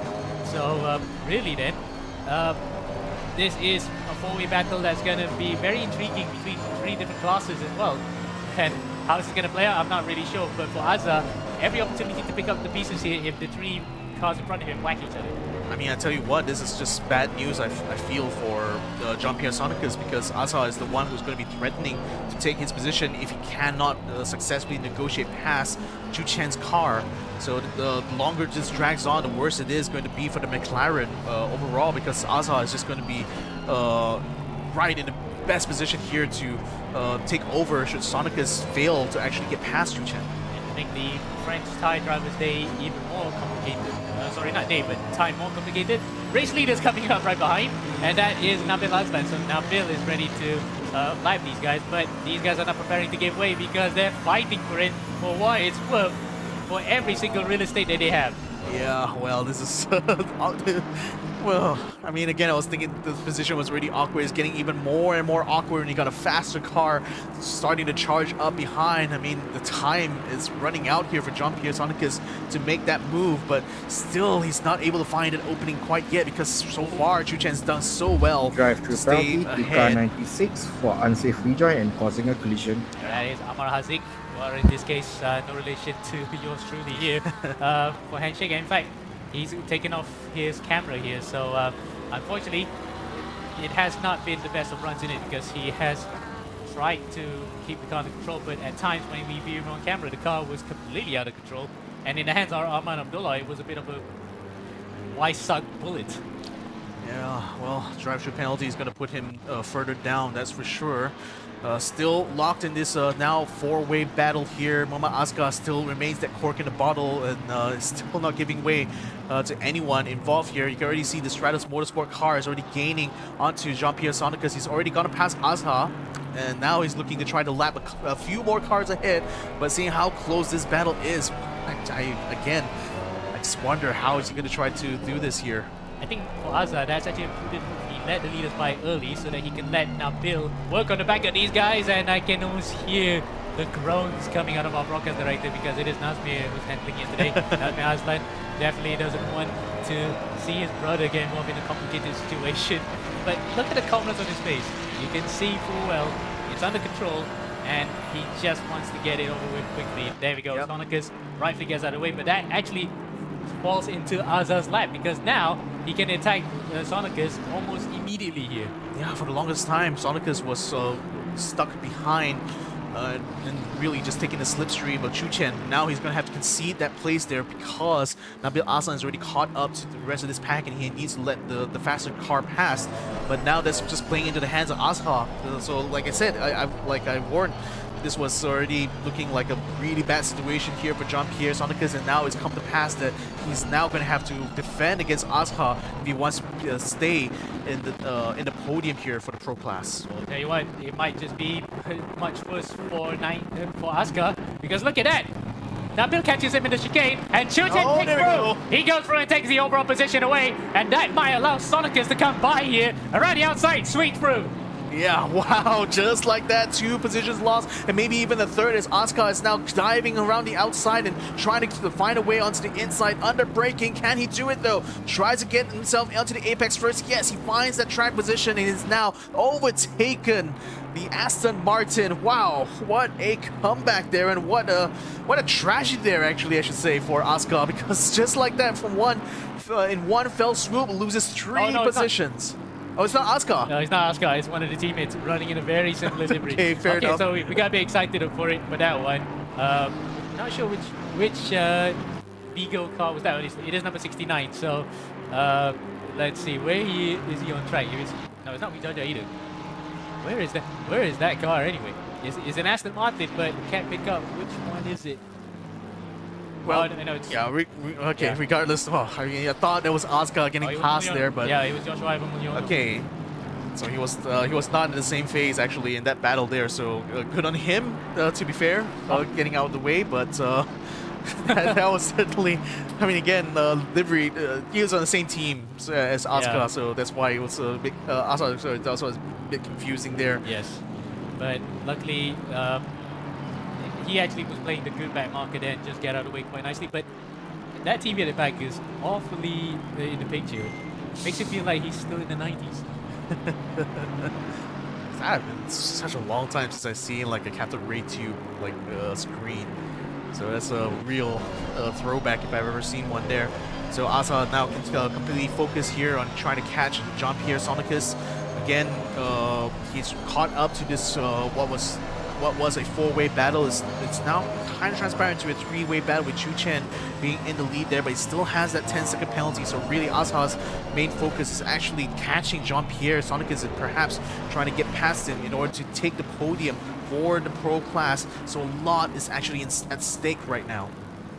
Yeah, for the guys in 6 and 7, they're the ones that we're focusing on right now because, as you said, the podium positions are up for the taking, but they do not want to trip over each other because Imran Zahaili is still within earshot, relatively speaking, in this particular instance. So again, they mustn't trip over each other. They just need to keep it just going straight and narrow to be in a shot for a good way to start the season. Yeah, 20 minutes left before we end the third quarter. This 4-hour race here on Circuit Barcelona-Catalunya. Azha so far has done well to catch up to Jean-Pierre Sonicus. Is now on the cusp of making it a top 3 on the Pro Class. But Jean-Pierre Sonicus is being held up by the AM Class leader Chu Chen, who, in spite of the fact he has a 10-second penalty, is still remaining out on track here. He's in no threat, really.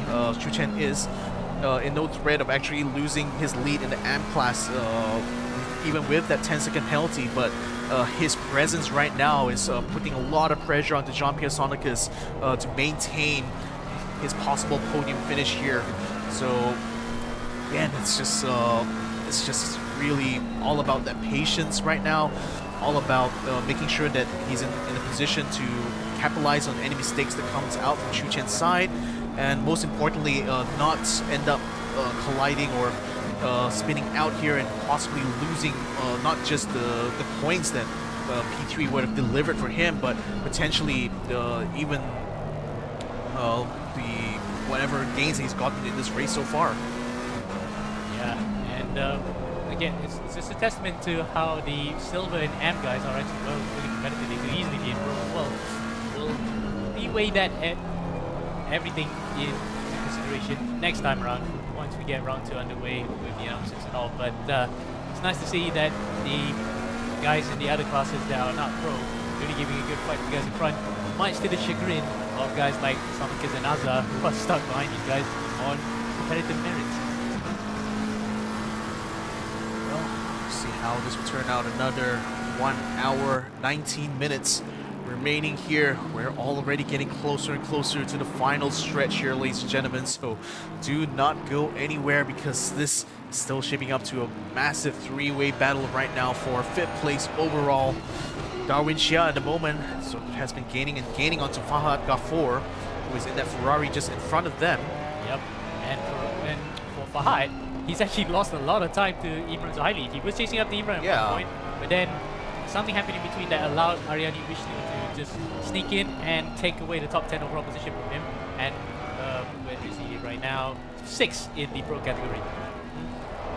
So this is certainly going to be an opportunity here for Darwin, although he's not racing in the same class as Fahad Ghafour, but that will allow him to pull a bit more distance to Sujoto, and hopefully also catch up to where Ian Wong is, who is right now in 8th position overall, 3rd in the silver class, and certainly is going to be the target here for LOR Ascent. Yeah, remember we did mention earlier about the pre-qualifying. LOR Ascent, thanks to Enzo Ison, was the fastest car overall in the 60 cars that took part in pre-qualifying. So it goes to show that this team, last year were in Pro, the number 3 unit being demoted to silver for this one. They are actually capable of doing it if luck permits. And we saw how much luck can really affect you over the course of a long-form race like this Endurance Edition. On board with Ethan Lau, another young superstar in the making here, should be able to get past that car. I think he's lapping that car actually, so not going to be too much drama hopefully for him. But he's got Sujoto in his sights right now, and that's a potential for a for 4th position here in the silver class should he successfully get past the Ferrari. So I mean, so far just showing he's been showing behind the wheel that GTR that the GTR is still a very competitive car to use out here in Barcelona. Yep, and in fact, to look at the overall big picture, the Ferraris, of course, despite the 19-kilogram handicap that they've been given, are the cars to beat here for sure. Top 5 qualifying World Ferraris. Next best car right now is Amir Naim in the McLaren in P3 overall. Aston Martin, BMW, and then Mercedes from Azza, Audi from Imran Zahaili, and Ford from Aryani Vishnu. So 6 different manufacturers in that top 10. So good BOP this track. Yeah. Oh, a little bit out of shape there for Ethan Lau coming into the chicanes. She was able to catch that slide just in time. Any more battles out on track besides the one that we saw just now? Anafi, it's actually catching up to where Pinapong, Freda Pinapong. That's name? quite a name. I mean, I love that like Thai names are basically tongue twisters in itself, but well, you put it in writing, it's even more twisty. But Pinapong is now having to put his full focus on defense here. He is in the silver class though, so Afif Anafi will be cognizant to try to not make this try to make this move as cleanly as possible, so they can continue to bring the fight to Bahar, who is actually way ahead of both of these cars here. But so far, the Thai driver seems to be a little bit more than he can handle right now, because for the longest time, he's just been able to keep ahead of that BMW. Yeah, he's making a meal of this, isn't he? But again, he doesn't have to be too fussed by it, because he is racing against a guy of a higher class. Yeah. He gets to concede it, but he does, as you said before, he does want to actually catch up to the back of another class driver in the many amps that we have here today. So it'll be a positive for him that he can get by the Thai guy. Yeah, I think he's riding very aggressively on the curbs there, so I thought I saw a moment there that Afif Anafi was going to be able to capitalize on, but still, I think he's deciding to try to leave that passing until he gets up to the main straight. Very nicely done there by him to stay close to him through the final turn. Should be able to enjoy a bit of slipstream, and I think Pinapong may just be conceding bit of position here. If the BMW can finally find the speed and find a position under braking, goes around the outside of turn 1. And the BMW is now looking to try to swoop in here. May not be able to close the door because Pinapong's car is still in position there. But finally, the BMW does get through, almost clattering into the side there. I think there's another, I think that's a Mustang, is it? Yeah, Vishnu's Mustang, almost getting into the side there of the Aston Martin. And you can see he's flashing his light vigorously because Parada Pinapong has not given away at all. And behind him is a McLaren, but it's not for position, so he can console himself with the fact that at least he's not gonna be threatened at all. As Parada Pinapong actually gives way because it's a fellow Thai driver. Of course, it is no wonder why. It's Vengeance Wakon. What I would just Vengeance Wakon who got through that. Yep, through from 19th place. Well, I mean again. Because this is a long form race, that's why you see so many of these cars out of phase of each other, just meeting each other on track here. The cars that are slower obviously will have to give way there, but they have to. But sometimes if they don't, you're literally left at the mercy of these drivers. So not much you can do here. Ethan Lau though, catching very much onto the back of Sunjoto's car, is now looking to try to find an opening here. To try to catch him on the straights there, because that's going to be where the GTR will shine on this track. These lower corners though, I think Sunjoto and the Ferrari, given that it's kind of a meta car, considering how many of the front runners are running Ferraris here, and in spite of 19-kilogram ballast, still proving to be quite the challenging opponent here for some of these other cars, other faster cars sometimes on the straight, like the GTRs. And let's see if that can be put to good use here, coming out the final corner then to turn 16.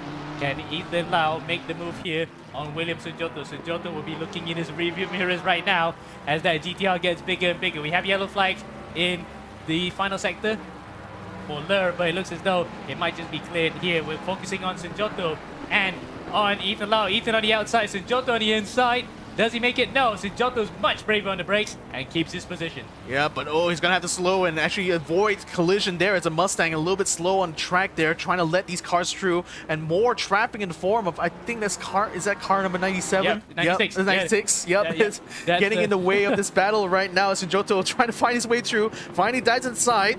Ethan Lau follows behind him. Thankfully, the Porsche gets out of the way there. And now Ethan Lau and Sunjoto can focus on their battle. Yeah, Amar Hazik once again becoming a little bit of a corking bottle right there. Oh, he goes a bit wide as well. That car has been through so much in the highlight reels after this. It will probably make up about at least 20% of the footage that we're going to get. So Ethan Lau continues to chase Sunjoto, still a 2/10 of a second behind him.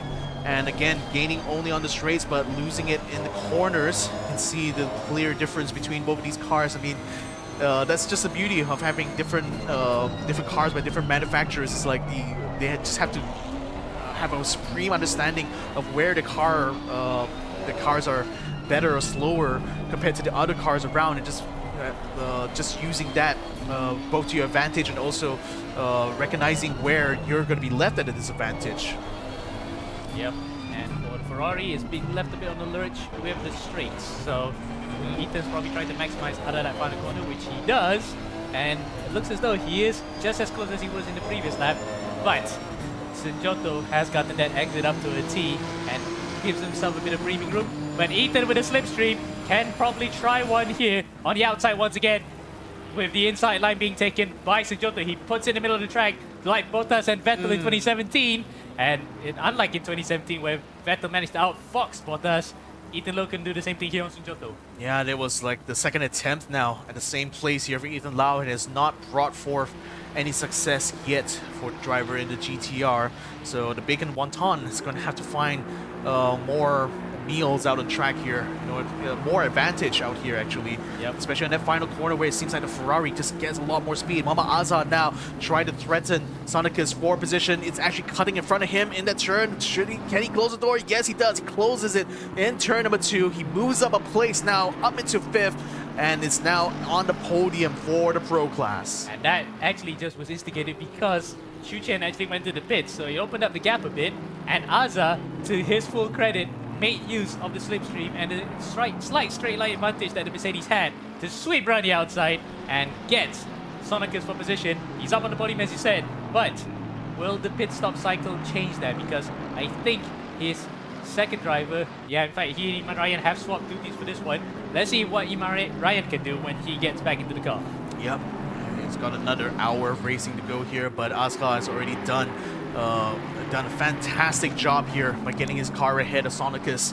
So now he can fully focus on not only maintaining that track position, but perhaps even catching up to some of the other cars just ahead of him. We got Askar, who might just be next on the menu.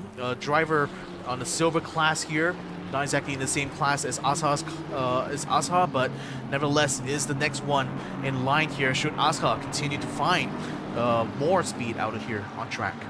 Yeah, let's see that through the final two corners here, and I think he has enough of gap to just lay it low for a while and probably wait for his time to get to the pits to pass over to his teammate Freddie Ramadan, who was the one that did the heavy duty lifting. As now something has happened to number 81.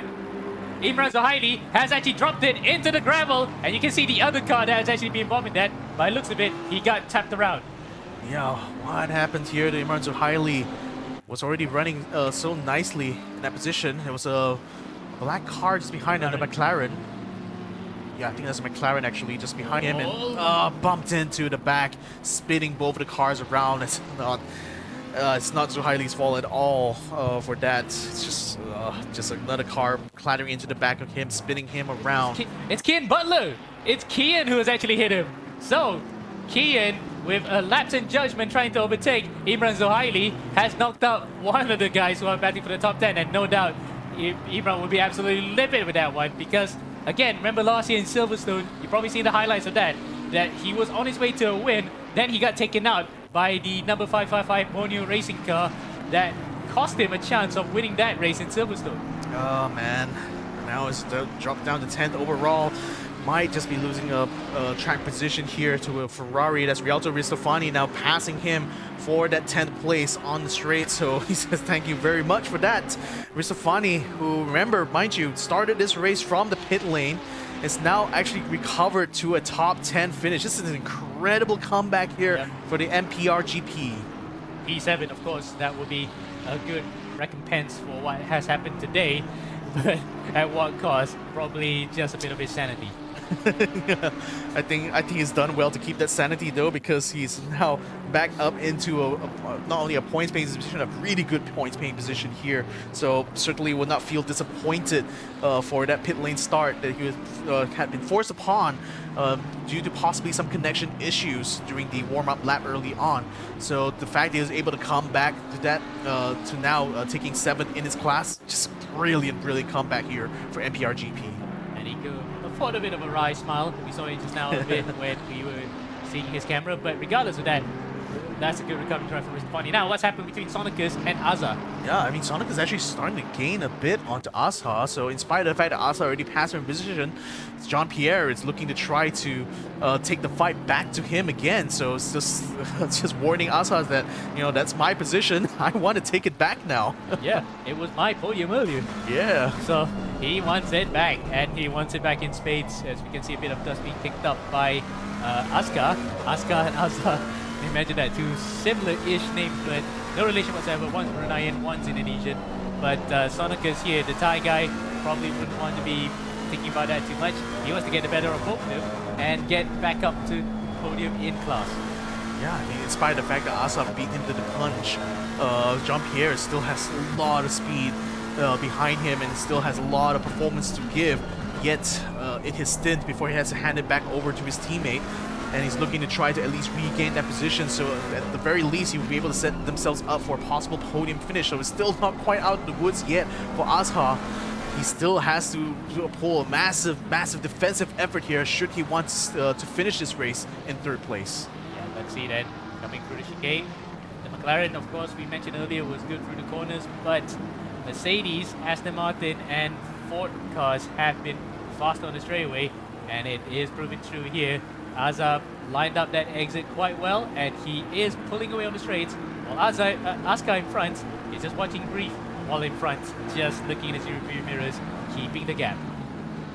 Just keeping a nice and ginger through the turns right now. So yeah, wow, still more battles to come here, ladies and gentlemen. We've got another 1 hour and 5 minutes of racing to go, and it's just been so many incidents that we've already seen transpire over the course of the last 3 hours, and there just might still be more racing action to go here on the Circuit de Barcelona-Catalunya.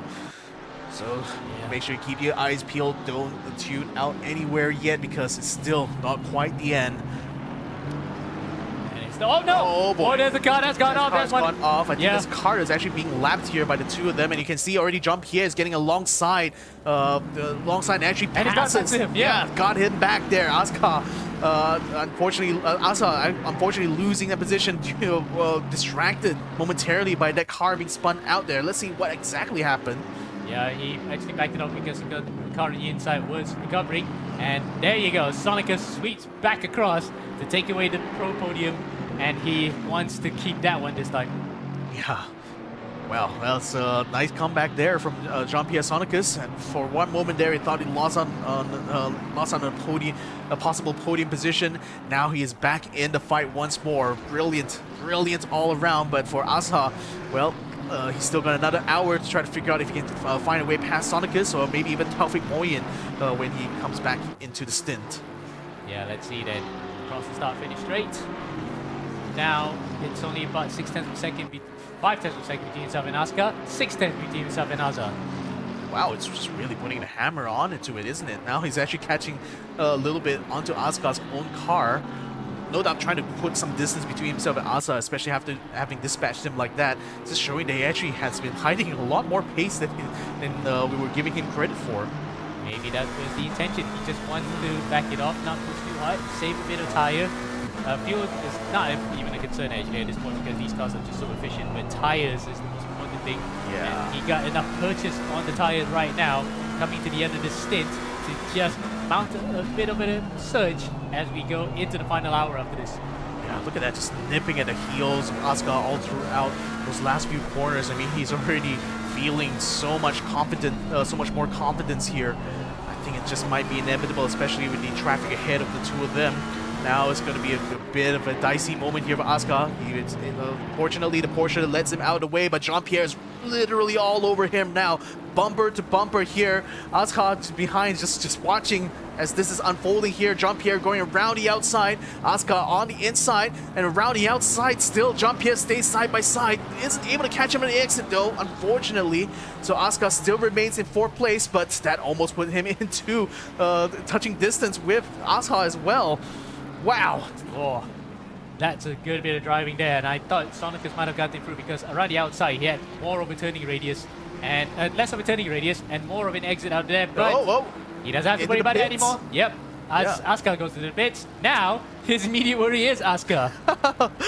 How the turntables here, ladies and gentlemen. Jean-Pierre Sonicus now inherits 4th place with Asuka now having to take to the pits, but Asuka is already gaining on him in the slipstream, is attempting to dive on the inside of him going to the turn 1. Jean-Pierre goes wide, tries to see if he can catch him back on the apex. He does go around the outside of turn 2, back into 4th position. What a brilliant battle this is between Asuka as well as Sonicus. You can see a bit of a smile there from Asa's face, while Sonicus, he's probably just wiping his brow a bit.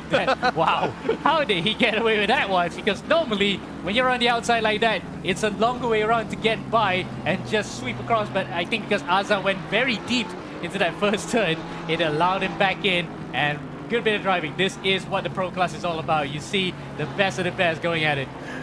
Brilliant. That's definitely going to be one for the highlight reel here for Jean-Pierre Sonicus. Back up into P4 overall, P3 in his pro class.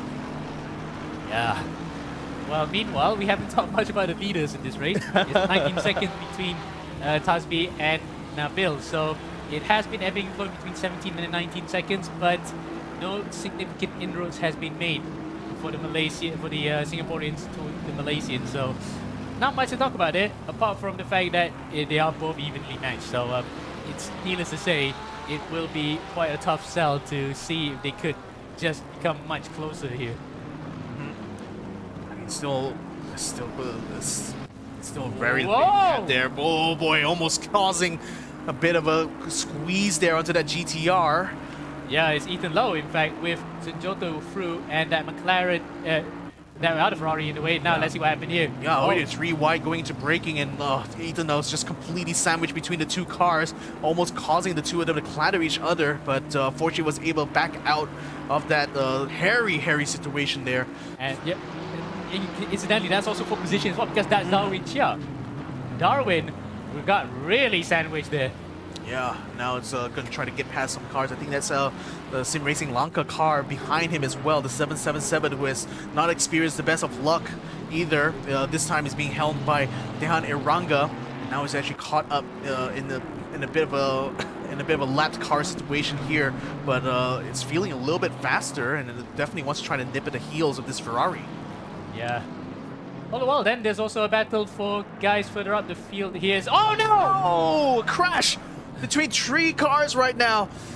Podga 4 unfortunately got caught out and gets spun around as well when he tried to recover back in. Oh boy, that was quite a big one, and we have a replay to just go back through as he jumps into the pit straight away. Yeah, I think that that chain reaction was started from the blue McLaren earlier on when he ran into the back of the Mustang, and Fahad was just unfortunately caught out. With nowhere left to go except into the back of that very Mustang he was trying to pass. Yep. But fortunately for him, he's just going to go straight into the pits right now to hand off and hopefully get some of that damage mitigated. That was the car that was involved just now, Vishnu, who was actually tangled, while the 797 McLaren of Savin Propachop was the one that was the instigator of the incident here.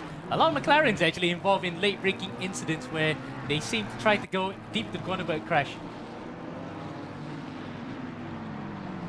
Well, that's more pain and misery for the number 990 Abel car. So let's not highlight that. Now, we're going to go, for real this time, a short commercial break. But don't go anywhere. We'll be right back after some words from our sponsors.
Pewter is about possibilities.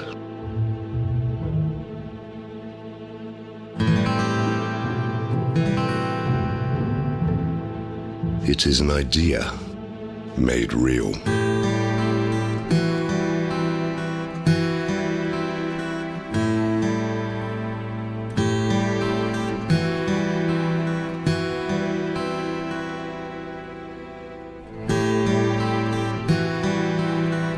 Crafted with precision.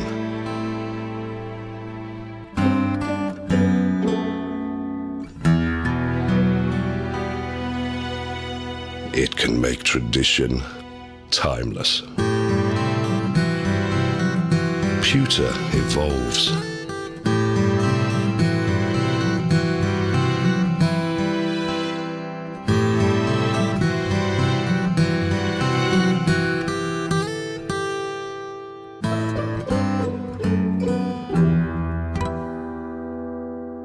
When allowed to be free, it can captivate you.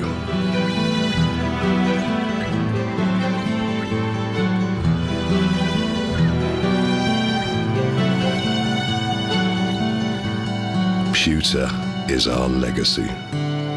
And we're keeping the legacy alive. Royal Selangor, since 1885.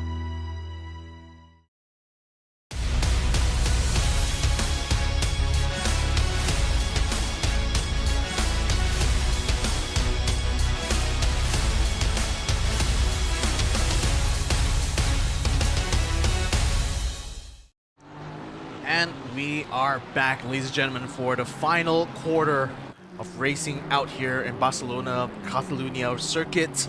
We're on board with Rialto Ristofani. What started off as a disaster of a start, where Ristofani had to start in the pit lane, has now turned into the comeback of this round so far, as he's now up in the 7th place, was momentarily locked in the battle together with Asuka, but only to be interrupted by Mohamed Tasbih, who has come around to lap both of these cars and put this battle on a bit of a cooler. But just imagine Rialto's journey so far. Like, he started the race having qualified in P2, and unfortunately during the warm-up lap, due to a disconnection and reconnection, had to start from the pit lane, effectively putting him at the very back end of the grid. And now, looking at the final hour of racing, he's up in the top 10, and not only that, he's actually up there battling together with some of the fastest drivers in this session. So incredible to think, like, what could have been if he's actually started in 2nd place, but it's still an amazing comeback here for Rialto Ristofani. And I think the face says it all. We can see that he's not happy, it's not sad, it's just, well, at least he got a motive, at least he got support, which is nice. Yeah, sometimes you just gotta have to take the good with the bad, and unfortunately it could have gone a lot worse here for Ristofani for sure. But the fact that they're now back up in the top 10 and still able to fight along with some of the faster drivers here is certainly proof that they could be a force to be reckoned with in these future rounds. A bit of a clatter in the back there as Paul Ryan Lopez gets hit in the back. By Ian Wong, yeah, Ian actually was trying to lap him, but Lopez, and okay. Now that's something. Okay, go back to Lopez there. You remember that he wore a yellow balaclava with a blue suit? No. Now he's actually wearing an all red suit. So where on earth did he get enough time to change it to that? He came really prepared, and the Blohoy is just chilling and enjoying this show right now that he's putting before us here. I mean, he's still running in 33rd place at the moment, but still has certainly delivered quite a bit of entertainment for us in the booth here, just through his camera shenanigans. Yes, and it might provide an idea for those who are VTubers to race like this and not reveal themselves too much, but at least we get to know how they are driving, and at least it's not doing a Daniel Apps here. Yeah, none of that whatsoever. 52 minutes still remain in this race. The race leader is still Nabil Aslan, ahead of, well, it was earlier on Tasbih, but Tasbih has already gone into the pits, and now Amir Naim is the one in 2nd place overall here. First overall when you talk about the silver class, but right now Ian Wong still very much locked into this battle here with Darwin Chia, and Darwin feeling a little, probably looking a little bit wounded. Struggling a little bit to try to keep the car on the racing line, as it were, and that's opening up an opportunity here for the Red Pack Asian Racing Team driver to actually gain on him on the straight, and this could be a big opportunity here for Ian Wong. Yep, as you can see, Nabil comes into the pit, so he's going to do his last scheduled stop. Car number 7 for causing a collision with a lap side car. by side between Ferrari and Ferrari. Ian Wong on the inside, Darwin Chia on the outside. Darwin, much braver on the brakes, goes very deep and takes the racing line away. But no, Ian comes back. Ian comes back at him and takes away the position himself, up to P3 in the silver class. Dang, shades of like what Jean-Pierre Sonicas was doing early on, going around the outside of turn 2 and closing the door on the entry into turn 3. Brilliant move here from Ian Wong. He's now up into 9th place and onto the podium actually for the silver class. We got word out here just now that Kian Butler has been given a penalty for that incident with Imran Zahidi. So, not not the most memorable return to Endurance Edition for the Australian, but at least he can console himself by the fact that he's not lost in his class in the silver category. So he can take that away as a big positive. Yeah, well, again, he's just gonna have to take all the positives that you can, especially when things have not been going your way. And certainly that's been the case for a lot of drivers out here in this first round of the Endurance Edition 2025. Ian Wong now cleared Darwin Chia by 2 whole seconds. He has a lot of speed to give here with 50 minutes remaining on the clock. So how does this stack up right now for some of our other drivers? Malik Bakrul, who is now helming the Bacon Wonton. I almost call it the Bacon Wagon for some reason, but nevertheless, Bakrul is back in the helm of that GTR and is now putting a bit of pressure onto the Bigo racing car, who's looking a little bit shaky on the exit there, almost getting loose in mid-corner. Could this be an opportunity here for Bakrul to get ahead of Wijaja? Let's see then what he can do here. We know what Ethan Lau could do when he's behind the wheel of that car, but now Malik will try to bring it home, and he's equally just as adept in his racecraft battling. But let's see what Wijaja has in store is longer or defending. Coming out now to the back straight, into the hairpin. Oh no, he touched the gravel, and that's it. There goes all the momentum that he could have gotten up to the back of the BMW. Yeah, I'm just gonna have to put that on the cooler for now, or is he gonna be able to get it back on braking? It looked like he was having a peak on the inside, but had to stand hard on the brakes there to avoid contact with Wijaja's car. He wouldn't want to lose out any more of that effort that he's made, all the gains that he's done to actually catch up to Wijaja to this point. But the two of them will continue to battle it out into the chicane, and into the back he goes under the Bigo racing car, trying to negotiate around this while 2 other cars behind are trying to get a way through. And in fact, the Team Uncle car actually found an opportunity to gain track position here and gets ahead of the Nissan GTR.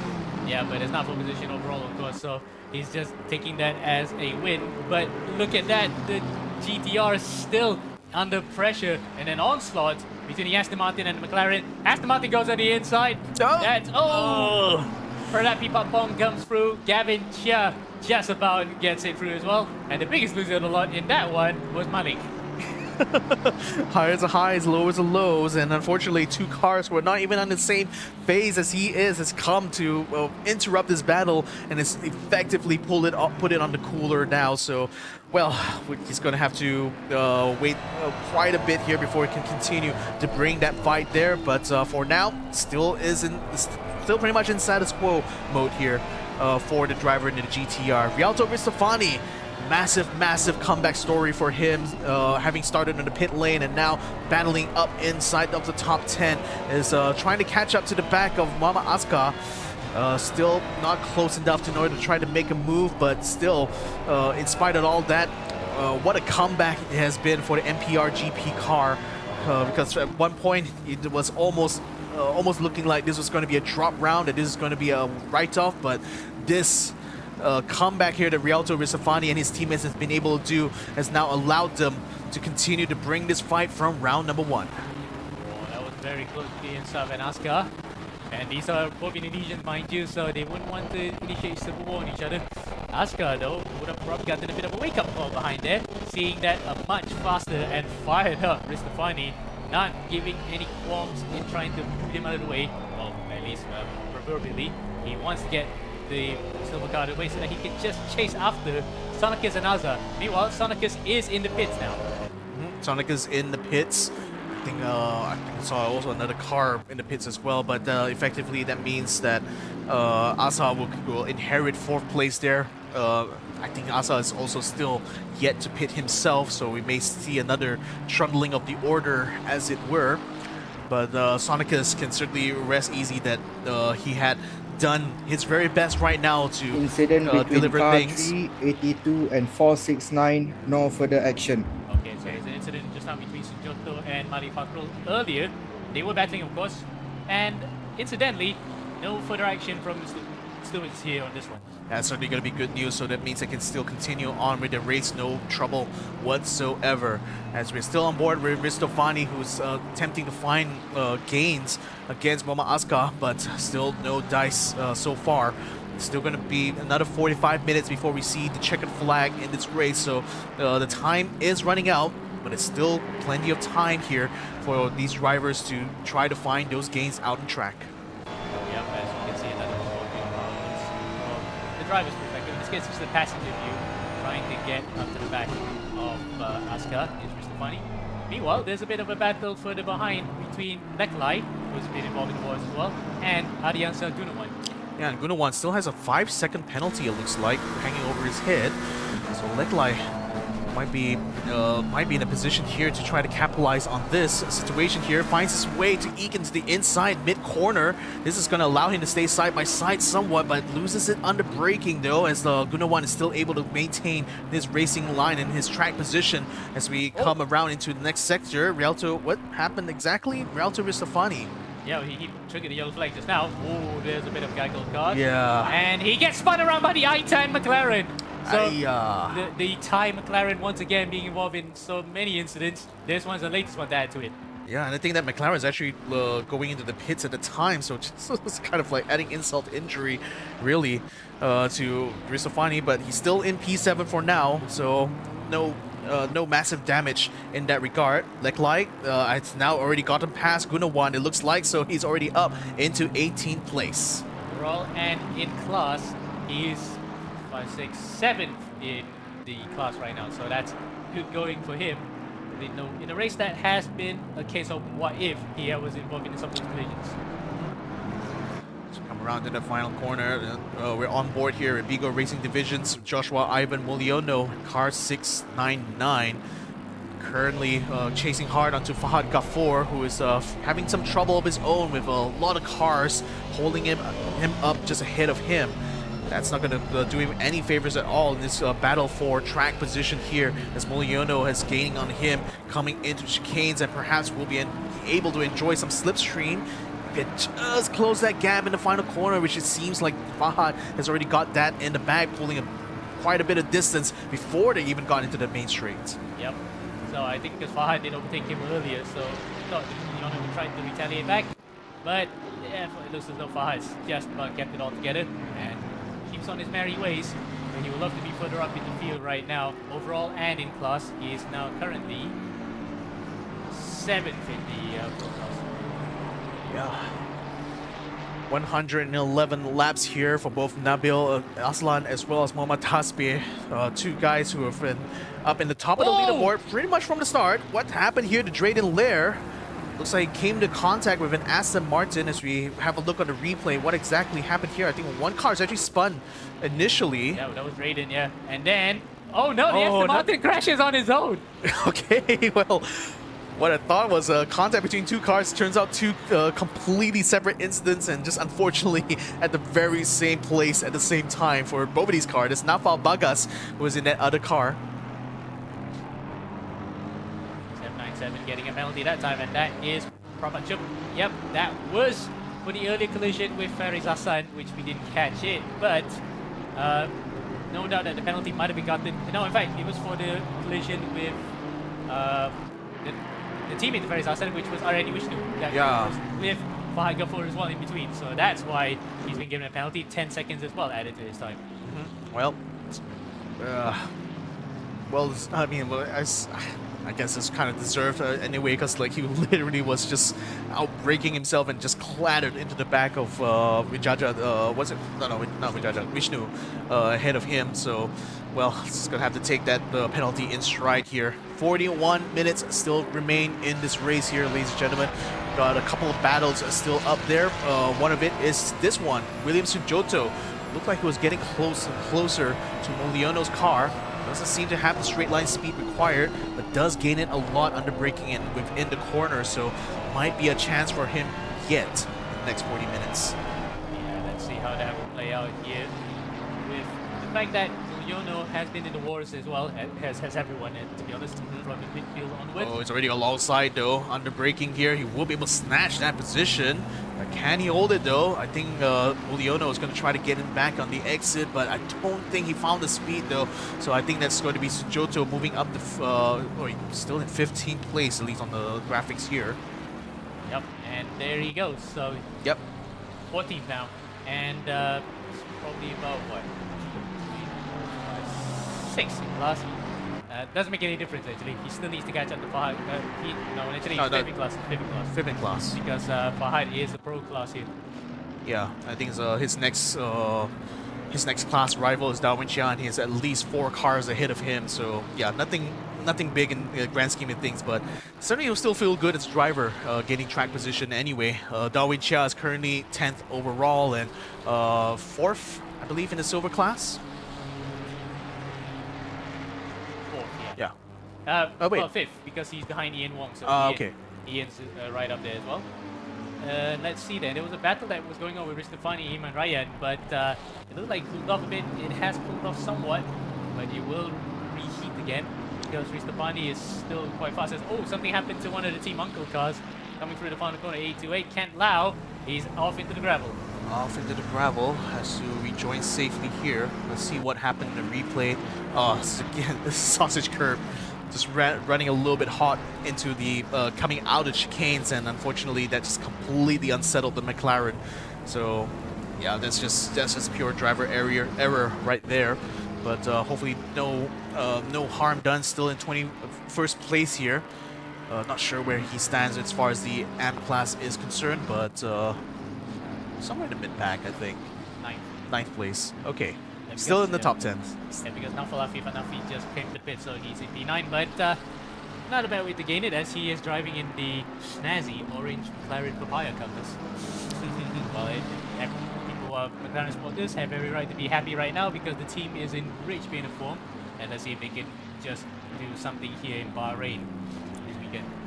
Yeah, Bahrain's Grand Prix happening this weekend here, coincidentally. But our focus is still going to be on the final 38 minutes here in Barcelona, in virtual Barcelona. 12 seconds is a gap right now between Mohammad Hasbi and Nabil Aslan. So whatever he's been cooking in the background, while we had our attention more towards some of the battlers in the midfield, well, Hasbi has certainly been cooking well here. So is he going to be able to make the catch-up though? I mean, we have 38 minutes still remaining. It's not out of the realm of possibility. That is indeed the differential in pace between these two drivers. As far as you can see though, best laps. I mean, Nabil Aslan is still putting like a 143 in his last lap, and that's like one of the fastest times we've seen so far. And Tasbi only 144.4. Okay, sorry. Next lap already putting a 143.9. So he's starting to lay the hammer down. It's a hammer time right now for Amigos Racing. Yeah, but oddly enough, last time out it was actually Nabil faster than Tasbi by about 4/10 exactly. 43.502 and 43.902. So Nabil has kind of picked up the pace somewhat, but let's see if that will be the case after he goes through the traffic right now. We jump now to Nabil. There he is. Yeah, having a bit of traffic to try to get through, so so that's not going to help his efforts to try to stay ahead, but there's still a big buffer. I mean, thanks to the efforts of his elder brother, the Stratos Motorsport has very much been in command of this race through and through. So it's really just a matter of trying to keep it clean in these moments where he's lapping some of these other drivers here. He's already catching up to Iman. Is it Raja Shawkat, or is it No, Imran Suhaili? That's Raja right now behind the wheel of that Islander fishing car. Yes, and a fellow Toyota rookie as well. Different class years, of course, but regardless of that, both have raced under the Toyota rookie program here in Malaysia, so they know each other's traits quite well, and they race each other quite a lot often in sim racing. But Raja will probably be not enjoying his peak laps by Nabil. You might attest to that. Yeah. You know how these guys drive in real life as well in the rookies series. I mean, you can be friends in real life, but on the track, you're just another rival. So that's just the way it is. So for Nabil Aslan, you know, it's more about, I think at this point, trying to maintain the gap with against Mohammad Hasbi. So okay, coming around the inside there. I think now Raja is going to be giving way now to the Stratos Motorsport car, and it's just another AMG just ahead of them, but I think he should be able to get through that if the AMG will be able to cooperate. And yes, he will stay out of the way, allowing Nabil through. Yeah, Ravian Kumala in the Psychopath JPRT car lets it through, and he also lets Raja through easily.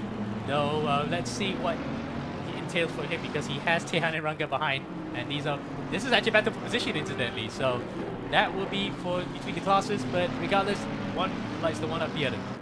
Yeah, I mean, Sim Racing Lanka had also, just like with LOR's main team, had not experienced good luck so far from the get-go in this race, but it's great to see that Teranga is able to at least regain some positions as we see an unforced error come out here for car number 939, Shamim, behind the wheel of that Ferrari, just unfortunately losing it in the transition in between two relatively fast corners, so just a really unfortunate mistake on his part. And meanwhile, while we were in the replay just now, Revin Gumala has been overtaken by Tehan Eranga. Eranga made it around the outside there for sure and gets a good enough drive to take the position away, but it will not improve where the 777 car wants to be right now. He's still in the top 10 in the Pro class. 7, yeah. So, coming out into the final 30 minutes here. I mean, it's been a long journey here for a lot of these drivers to get to this point, but now it's just about bringing home the bacon, as it were. Iman Ryan right now is actually locked into a fantastic battle right now together with Asuka, who is right now just only about half a second ahead of him.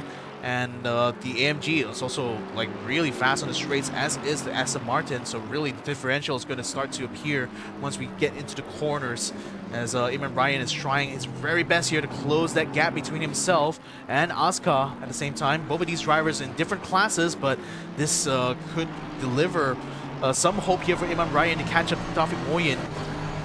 Just getting his way past his Aston Martin right now, which is, it's just not making it easy at all here for Iman Ryan.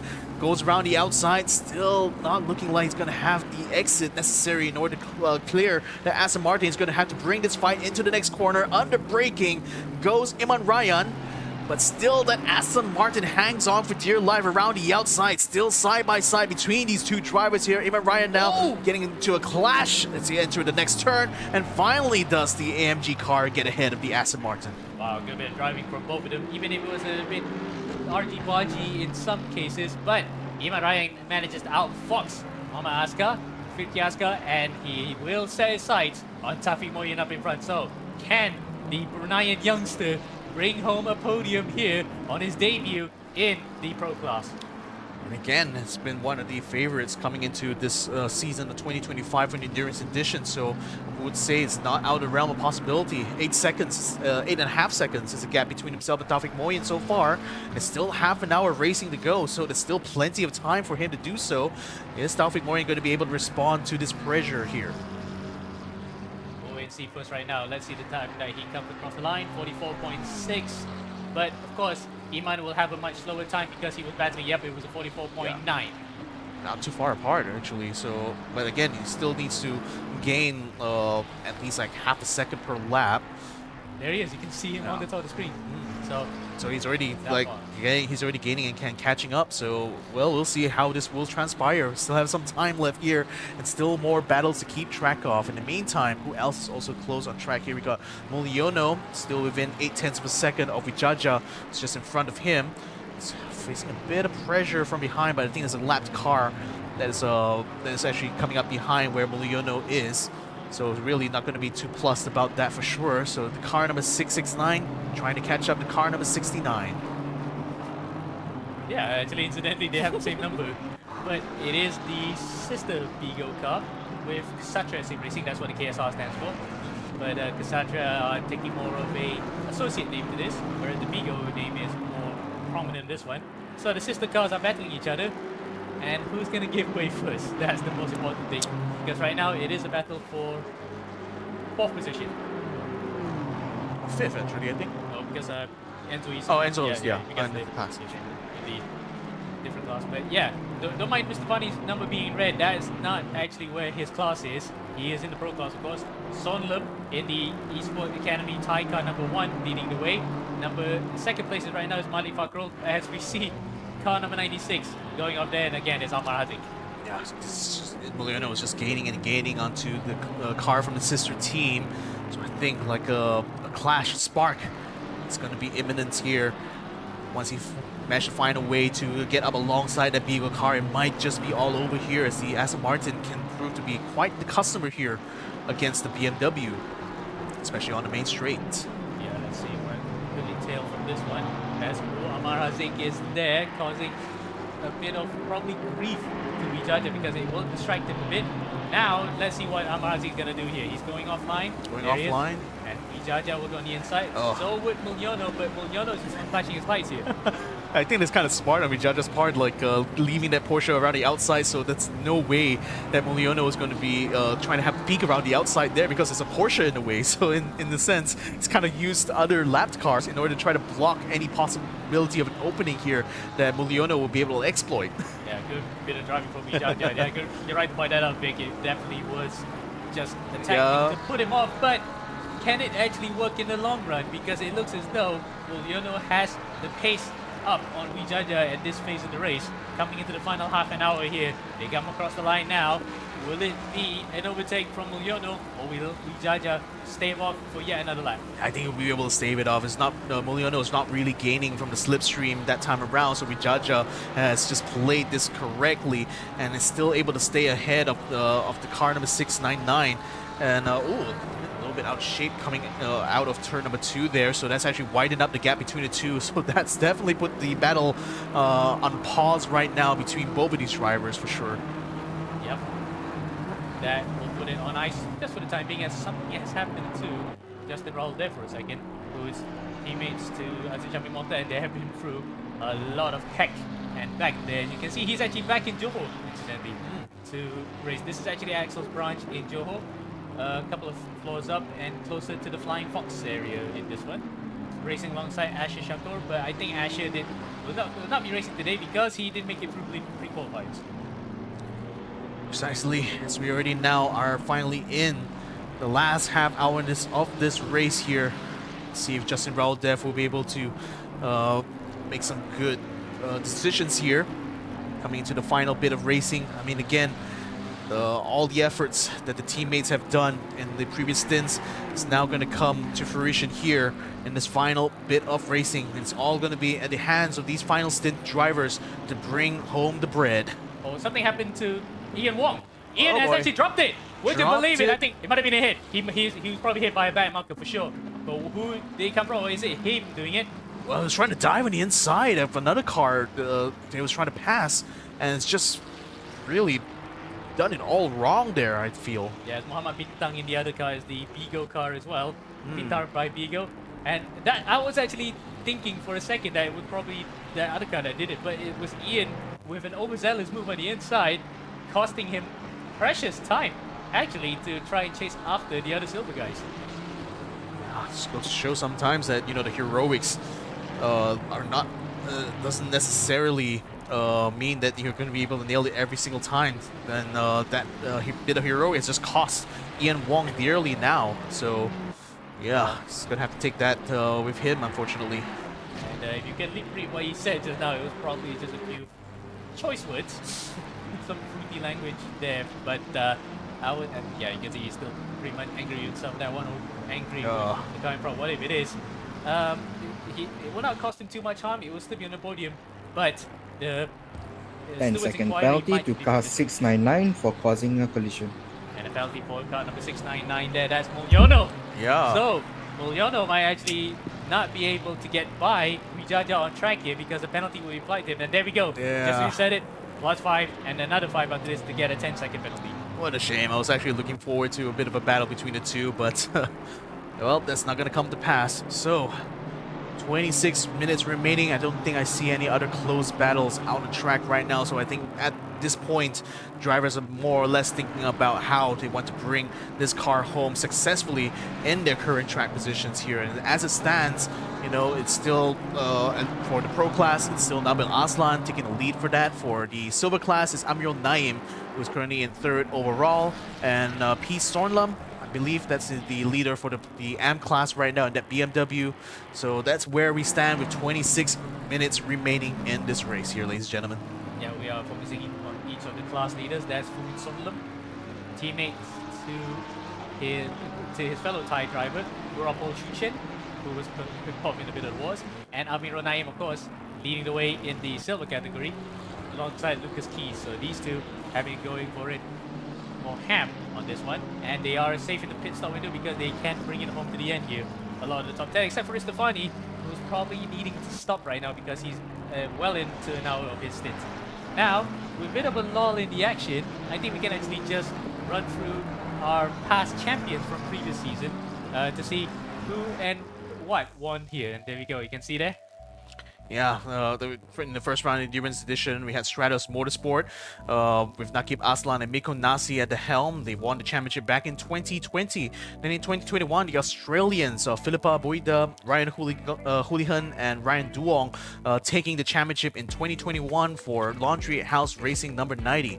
In 2022, it was JMX Phantom's turn to take the reins here with Presley Martono, Alvila Bahar, Dafar Ardiansa, and Russell Reyes at the helm. In 2023, it was Amigos Racing Team number 44, which is where Muhammad Alif as well as Muhammad Hasbe, the two brothers from Singapore, together with their friend Jin Masvilton, taking the title in 2023. In 2024, it was all Legion of Racers, Andika Rama Maulana, Dylan Tan, and Marina Pratama racing in car number 889. Unfortunately, in 2025, the first round, it seems like they're going to have quite the mountain to climb in order to defend their championship.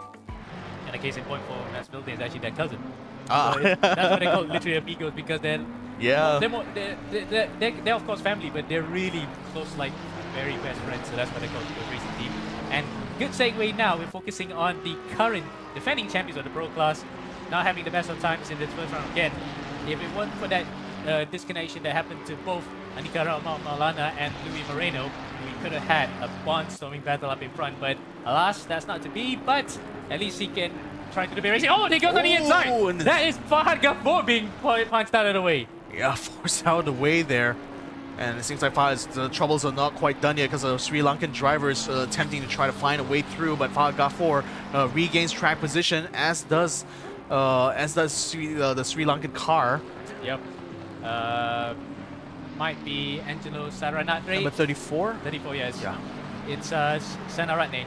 Meanwhile, another problem for Amar Hazik just now. We'll have to go rewind that a bit. As he came to the first corner, he triggered a yellow flag.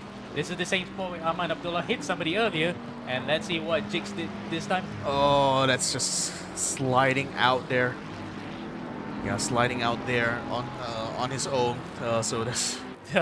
Well, it's been the story of the day, isn't it, for that particular unit. It has been Yeah. gone through some heck and back, and also with falling from the mountain quite a couple of times. Yeah, so... That's the car that we were hearing from our earpiece just now, that Gavin Chia got a penalty for unsafe re-entry. Oh no, back to 96, another one again!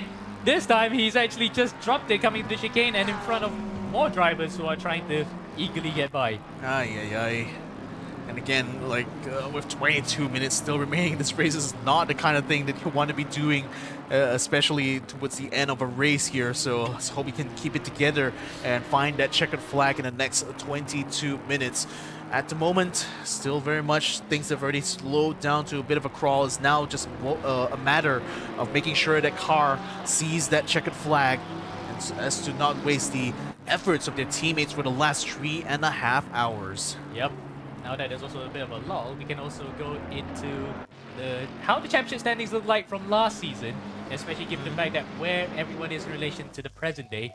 And in fact, this is the championship winners, of course. First, Legion Racers, of course, we know won the Pro category. Pro-Am is the 333 Apex Racing Brunei car, which has become a Mercedes for this season. And pretty much almost the same drivers, apart from the fact Imaraya makes the step up here with Pro. And Sim Racing Lanka, remember they had that double with not only winning the Endurance Edition, but Tehan Iranga and Fazal Alim winning in Global as well, with Andrew Sean coming in as a last-minute driver for the last round, but he still is put into the honors list. And now for the standings itself after this is how the points look like from the last season. This is the Pro category, and again, the half points, despite the first couple of rounds this season where we had some technical issues, it still became a landslide victory for Legion of Racers in the end by over, what was it, 39 points. Yeah. More of a close championship battle as far as like the upper to midfield is concerned. for the GT3 Pro-Am Championship here is still Apex Racing Brunei having a significant lead over the rest of the competition, with ERS Team Techno able to eke out 58.5 points here ahead of GR Bentley's 40 points. So as far as Apex Racing Brunei goes, it seems like they're in the position from this first round itself to perhaps make another defensive run in 2025. Sim Racing Lanka, car number 999, was the one who took the championship in the AM category, and it was a very competitive championship, I might add, because you got the or rather three teams technically who are tied, or they're close to tying to each other, with Pepeka Racing only having the half point, eking them into third overall in the championship. So, and WT Motorsports car number 4404 had certainly had a very close championship run versus Sim Racing Lanka. And now we go back to the live action on this one. There is that same 999 car from last year, but unfortunately that 999 number has been taken. So they went for the next best thing, was it 777, as we see. Oh no, is it? Yes, it is. It's Ava Racing Team once again, spin, so let's not focus on too much on them. We go back to this battle further up the field. This is the number 575 car, which was hit earlier by Ian Wong, but now he's trying to go for a recovery drive to get by. No, is that Adi Bahai, right? Yeah, it says 0.2 of a second, but it is not where he is right now. He's actually 0.2 behind Iqbal Korean one. So that is his fellow countryman, and in essence teammate as well. Into it, no, right? JPRT and Vigo. It's been 0.2 of a second, so it's the only close battle here, and out in quite literally in the middle of the field here. So a bit of excitement to give you guys here, with 19 minutes of running still remain. And well, oh, Fakro just caught a drive-through penalty there, just off screen. And that might have been for a corner cut for sure. As oh no, is that Amar Hazik again? It is, yes. He's actually dropped it into the grass on the inside and a bit of grab on the outside. And for sure, I can safely say that he is not related to me. Sorry, Dix. Just want to get out of the way immediately, don't you? Yes. But, well, Amar is just really trying to stay out of the way of the other cars there, because he seems to be a little bit stricken after having taken to the gravel early on, but seems to be back on track now in 43rd place. Now we're back with Wama Bintang, continuing to keep chase here to Kurnia 1. And he's lost it. He's actually lost it. Yeah, he's actually lost the position there, and it's stuck behind another car who's out of phase with him. Ravi and Gumala. Gumala is actually in front of him, but on the track, but in terms of position, he's 29th, so he's further behind. So a bit of troubles in between. Now we can actually go back to why we saw that drive-through. Malik Fakrul, again, it's just he cut a track somewhere, and that's it. Yeah, too many track penalties, and that's immediately going to be a drive-through penalty there. So Fakrul, even though he was running in the high point early on, it's now unfortunately going to have to take a step back here. He's like Bruce Wayne right now in the dark. Racing inside the bat cave there. Indeed. But at least we know it's him, because you can see the wheels turn concurrently with how the car is live pictures right now. But it's taking to extremes, isn't it? Some people that don't want their faces revealed, but they know that they want us to know that they're driving. What better way to show that than to show yourself at the controls? So yeah, rather than Daniel App, where he had a body double. 17 minutes still to go. Still a bit tense right now for a lot of these drivers. There's still a bit of tension here, I think, for Nabil, or maybe not so much, actually. Now they look at the gap between himself and Tasbih. It's already gone back up to 18.9 seconds, so he definitely responded to what seemed to be Mohamed Tasbih closing the gap. And that's basically gone back to square one here. So Nabil Aslan will continue to command this race from the lead here. 126 laps to his name so far. And with 16 minutes to go, he's definitely on a cruise to victory. Yeah, definitely, unless something dramatic happens in the last quarter of an hour to go. But I think, no, it's meant to be, isn't it? That first round, the qualifying session, made what they have right now. And definitely some good pit strategies and racecraft in between really helped them put in this position. Something really interesting here is that Rialto Ristofani's just got the fastest lap of the session, 143.272 in racing. Wow, again, I just keep mentioning this, like if he had started on that front row from the get-go, it would have been an absolute shootout here between himself, the Aslan brothers, and Alif as well as Tasbi. So it's just really a question of like what could have been, isn't it? Yeah. The Aslans, the Hamilton clan, and with Ristofani alongside with who's his co-driver again? Hasnam would have been a very tantalizing battle up ahead. And but make no mistake, let's not discount out the Legion races, guys. If they didn't have their troubles as well, we would have had a four-way fight up front. Yeah, I mean, again, such a disappointing start here for their championship defense season for LOR. So hopefully we'll be seeing a lot more of them. I mean, again, this is already indicating what's to come, right? When it comes to round number 2. So make sure you guys join with us again on May the 17th when we bring you guys round 2 of these of Endurance Edition 2025. So given what we've seen out on track here, if things go right, you know, we may be seeing a 3-way or maybe even a 4-way battle for these championships here. Yep, and wouldn't it be great if the number 2 MPRGP car makes the good on the promise that they have with pace the last few seasons, just that need more luck. If they could crack it together, we'd have 6 different champions in the pro class in 6 seasons. That would be stuff of fantasy for a lot of champions to have that competitiveness come to the fore.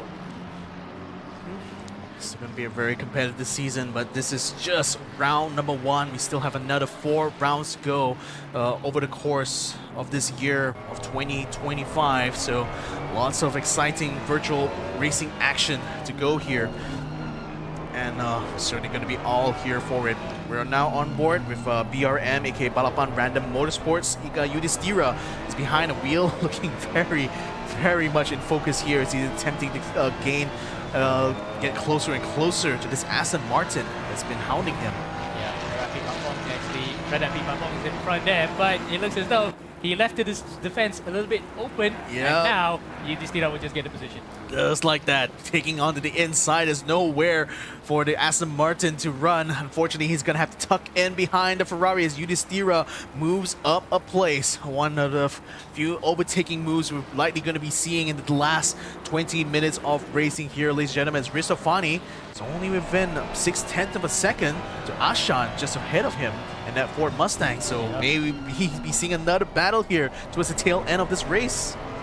Yeah, between the 2 teammates, no less. So these 2 are racing for the same banner, but they're not racing together in their respective camps. They're racing in different camps, and in front there, Aiden Tan, or is it his teammate, getting all sorts of wrong there, and luckily did not cause any more mayhem. Yeah, got out of the way just in the nick of time there. So, but the Mustang is still being hounded heavily here by the Ferrari.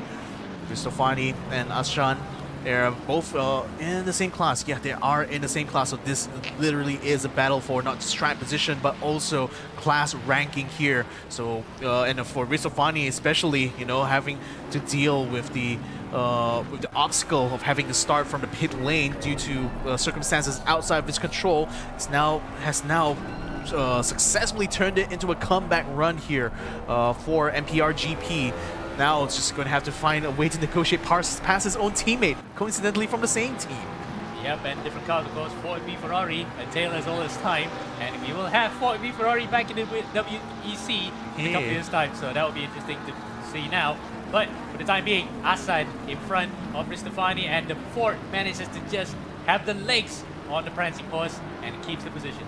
Yeah, just barely though. It feels like if he just had let off a little bit on the exit coming into the main straight, that could have been all over here, but he still managed to keep his car just ahead of Ristofani long enough there so they can take the first few corners without any drama whatsoever. But Ristofani, you know, he's still trying to make that comeback, still trying to ensure that he gains as many points as he can this first round so that he can continue a championship challenge here coming next one, and he will be able to come around the outside of Ashan to take that 9th position on track. Wow, it might have been a bit team orders as well, because it just looked a little bit too gingerly in terms of the defense.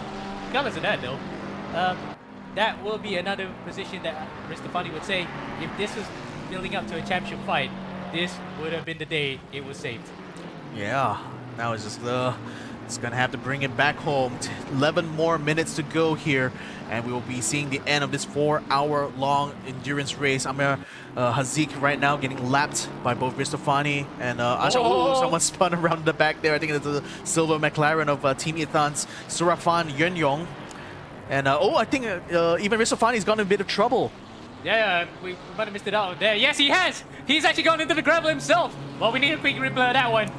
Oh my goodness, just as he was already looking like he was going to be able to cruise his way in. Mistake as he runs onto the curb and almost into the tire wall. Successfully stopped this car in time, so no major damage, but I want to see where he ends up. Nope, he ends up behind Ashan once more. Oh wow, all that effort for nothing. What a shame here. But well, I mean, again, it could have been worse. He was starting from the pit lane, so, you know, the fact that he's still battling inside of the top 10 is just a miracle in of itself. So I think there's still plenty of reasons for Ristofani to keep his head held high. Indeed, damage in addition, even though we're on the very first run of the season. But even over the drop points, you never know. Any of these drop points might just come in handy later on, in case that other results didn't come their way. As we now see Taufik Moyen chasing up Iman Ryan. So Iman has not been able to chase after Amirul Naim, his teammate in the sister car, but he's got to worry about the whole guard right behind him, ready to pounce in the most unpredictable way possible. You never know when he's going to attack, and there goes Fahad Ghafour being overtaken. So Fahad's day has got a little bit haywire, but regardless of that, it's still a strong performance for him, a top 5 position. So in any case, Taufik Moyen still trying to find a way to gain here. The AMG is not looking very fast here in the mid-corners. This is exactly where the McLaren shines, actually, out here in Barcelona circuit. So this could be an opportunity again to see more battling going on for the top 5. This one is going to be for position, though. This one is going to be for a podium in the pro class. So Taufik's got every reason right now to just bring the hammer down onto Iman Ryan. And he unleashed it, though. Let's see what McLaren has in store. Remember how Sonicus just hanged back a bit. He didn't attack too much, preserving his tires, and he had enough tire life in it to really fight in the closing stages of his stints.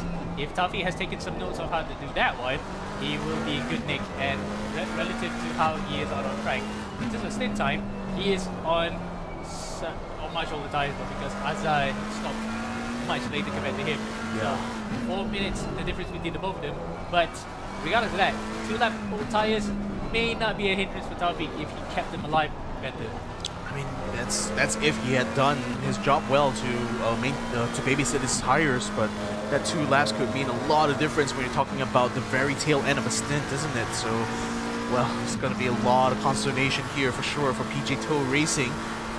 But Taufik Moyen, he is definitely on the case. I mean, he's been making those gains over and over again now, and he's continued to make more gains within the next 8 minutes or so, and perhaps enjoy a little bit more. Tasby is entering the pits right now, probably for a splash and dash. Huh. That would be quite a shocker, because look at the stint time, it's only 50 minutes, so he could have gone actually much longer here, and he relinquishes second place to Lucas Keys and Amirul Naim. That's well, that's unexpected. So Tasbe now losing the tri position. I mean, Amirul Naim is in the silver class, isn't he? So I think in terms of the actual pro class rankings, he's still going to be in second place. But that's it's been unusual. Again, I hope it's just not a miscalculation in the amount of fuel they needed to finish a race with, because to take that last minute pit stop with 7 minutes remaining, that could be cause for concern that somehow someone has made a miscalculation on their part. Well, for the 2 brothers who are known to be very proficient operators, that would not be the case. I think this is just probably to slap on a set of new tires and go for a faster lap to try and minimize the damage. Who knows? Who knows? But it is a short pit stop. You can see there he's already out back on track and only lost 1 position overall to Amirul Naim, but he's still ahead of Iman Ryan. I mean, still looking at right now. Yeah, I mean, he already had plenty of gap to Iman Ryan anyway. So with that quick pit stop, I mean, I suppose might just be to just get that fastest lap point here for him, knowing that he's not been able to catch Nabil Aslan or even Nakib Aslan earlier on in this race. So the very least they could do is just try to steal away some free points on the board there. So yeah, a fresh set of tires towards the end, that certainly will be the ticket for sure. Oh, off and something happened to Kian Butler. Kian has gone off and it's even worse this time because it looks as though the car is a bit warped and unfortunately we cannot catch the replay of what happened before. Based on the race control, it looks as though he just spun it on his own. Yeah, I don't think he got into contact of anyone really, so yeah, it's just gonna have to take that take that in stride, I suppose. So how is things going for Taufik Moyen though? He's been gaining and gaining onto Eamon Ryan. Now within 0.4 of a second, and it's slowly but surely looking for that opening. 5 minutes still remaining here, so that's 5 minutes that Eamon Ryan needs to hang on if he wants to maintain 4th position overall. Taufik Moyen is just putting that pressure so much onto Eamon Ryan right now. Someone's gone off the track, right in front, and there it is. That's actually the 420 Aston Martin, and luckily though, that car has gotten out of the way just in time. It's the Valparaiso Motorsport car of Fajar, roughly, but he roughly got out of the way just in time. Yeah, that's completely not broken any focus whatsoever from Taufik Moyen. He's still gaining and gaining onto Eamon Ryan's car, and right now Eamon Ryan is being held back a little bit by a Sri Lankan driver in front of him, so that's actually playing perfectly into Taufik Moyen's hands as he's continuing to stay on to Eamon Ryan's tail through this final sector. So coming into the chicane now, is Eamon Ryan going to be able to find a way through? I doubt he'll be able to do so in time though, so Taufik Moyen is going to be able to absolutely love this here because the circumstances are now within his control. Just needs to get that slipstream done. So now Eamon Ryan is going to try to get past the Sri Lankan driver on the straight. Taufik Moyen is going to try to close in that gap, no doubt, in the next braking zone, but that Sri Lankan driver is still hanging around the inside though. Taufik Moyen will be able to get him under braking and will be able to continue to chase. So still coming close, still not quite close enough to come to blows, unfortunately, with Eamon Ryan. Yeah, fair play to the Sri Lankan driver. He wanted to minimize time lost, but at the same time he kept it as predictable as possible so that no time was lost between the both of them. As Taufik now tries to dive on the inside. He looks for a dink, but no way through just yet. But there's that Swift Sim Racing Mustang right in front. This might cause a bit of grief. And Iman goes off. He goes slightly off the track. He is feeling hot under the cosh. Yeah, he's getting a lot of pressure here from Taufik Moyen. Taufik is all over his rear bumper now coming into the sweeping section. This is going to be high time here for Eamon Ryan to show us his defensive prowess. Still hugging very closely onto the curbs, onto that racing line, still trying his very best to keep Taufik Moyen behind. But Taufik, at the same time, he's been waiting all race long for this opportunity here. He's not going to be letting it go anytime soon. Sorry, he is keeping Iman really honest here. And for the young Bruneian, this is probably the most sternest test that he's had all day, is to try to keep the podium, but at the same time, keeping the podium away from one of the old guards, a veteran driver that can spook even the best of drivers at times with how unpredictable he can be when it comes to when he's going to spring a surprise. And this is exactly what Taufik is doing right now. He's trying to just play around with the psyche of Iman here while he's dealing with traffic, and this might be the perfect time to do so, Vic. Oh boy, yes, he's so close right now. He will definitely be getting the slipstream this time around. What will Eamon Ryan do? He's got a car around the outside, but the Taufik Moyen has plenty of space to try to slip in here. He's going to try for a move around the outside of turn number 1, but it's turn number 2 that Eamon Ryan really needs to focus on here. But Taufik might just beat him to the punch though. Already cuts him going into turn number 2, but can he hold on though? Eamon Ryan still alongside him going to turn number 3. This time it's Iman around the outside, but no dice. Taufik Moyen moves up into 4th place. Lovely move again. Is that first turn. The way Sonicus did Azza is the same way that Moyen did with Iman Ryan. He just went around the outside and made the move stick. Nicely done here, and a fantastic way to cap off what has been a 4-hour-long race here in round number 1 in 2025 for the Endurance Edition. Nabil Aslan is now on the cusp here of taking victory in this first round itself and sending a message to everyone else in the pro class that the Aslan brothers are still the team to beat in this competition. It's still not over yet because Iman is still on his tail. This might just be a late sting in the tail here, as now we are coming up to the squeaky bum time of this race. 1 minute and 40 seconds left to go. We're seeing where is Nakib in relation to this. He might he's short of 1 lap, so he's gonna have to do 1 more lap here, whereas Taufik and Iman have to do 2 more. Yep, so that means that there's another 2 laps here for Taufik to defend and for Iman Ryan to regain his track position here. But Taufik has done so well. I mean, under the situation of traffic, but there's no more traffic to be seen for miles here, as it's a completely clear main straight for the 2 of them. So Iman Ryan's just going to have to eke whatever speed he can get from the slipstream coming off of Taufik Moyen's car in order to gain on him, and hopefully under braking we'll be able to see him. He tries to have a peek, cancels it at the last moment. Yeah, but he tried to spook Taufik the mistake, and he has no! They touched each other! They have touched each other! Iman was on the inside, he looked a bit for a peek, but Taufik holds firm as we have an accident in the final corner then with, I think, the number 23 of Lur, and he's managed to get it going. But Iman tries it again for a second time. How did Taufik actually survive that? That was a slide to the touch, but it looked like almost like it was going to tip Taufik Moyen over, but to his credit, he still hung on. He still was able to stay on point and on the racing line. Iman Ryan's effort there to spook him in that first turn didn't quite rattle the 40-year-old veteran. Well, we're waiting for Nabil to come across the line now. Waiting soon here. We're watching this battle. Let's see where he is in relation to this. He's already in the final corner. But I think he has one more lap. So 1 more lap to go now, whereas Taufik and Iman have to do yet 1 more run to it here. So if Taufik survived the first onslaught, he's going to have to brace for yet another one. Yeah, another lap to go here. Oh boy, this is an exciting battle as I've seen all day long here. Taufik Moyen and Iman Ryan now fighting for the podium position in the pro class. This is crazy that is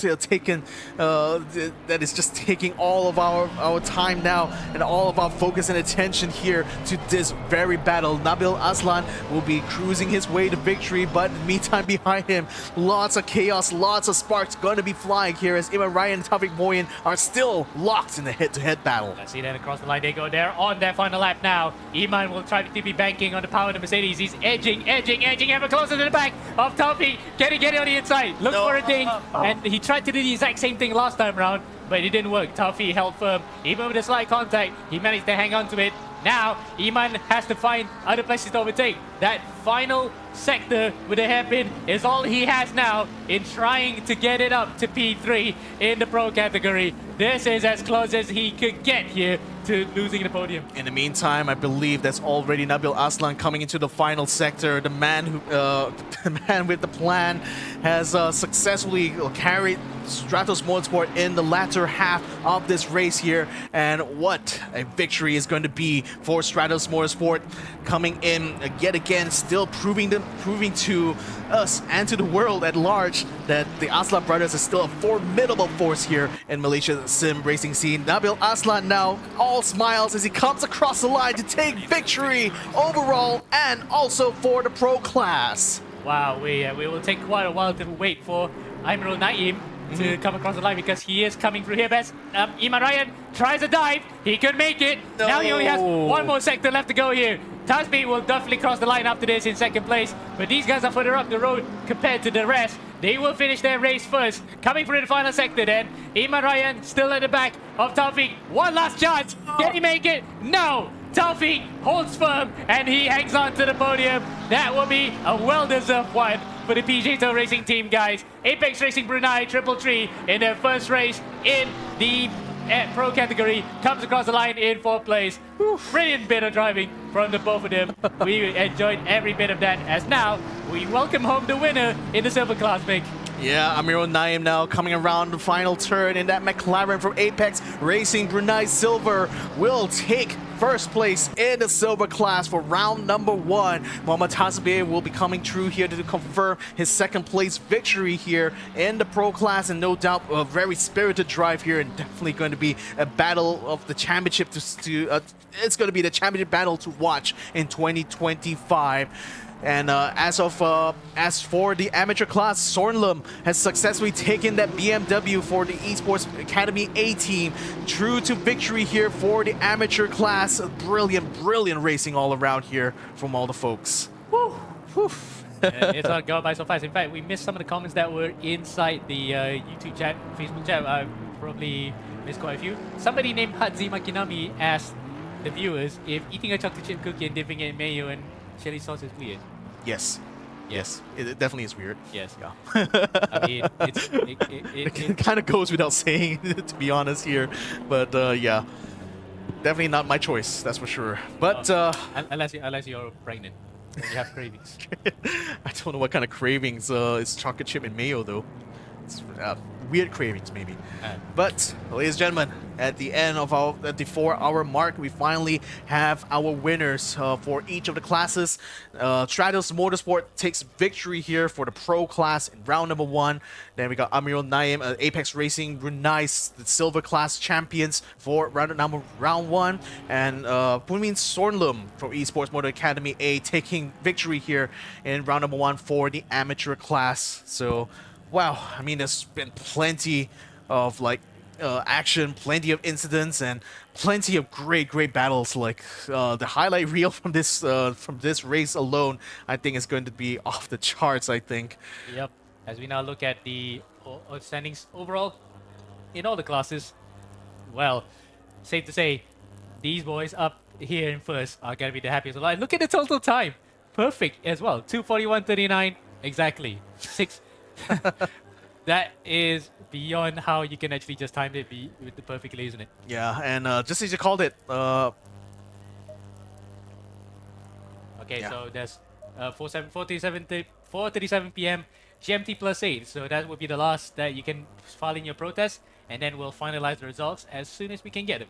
Yeah, and as I was saying, you called it there with Tasbe able to take the fastest lap here, a time of 1:43.032, enough for him to get the fastest lap at the end of the session. So that change of fresh tires. Yep, 2 points. 2 points there for him. So that's going to help him. So help him and his brother for sure as they take the fight to the Aslan brothers.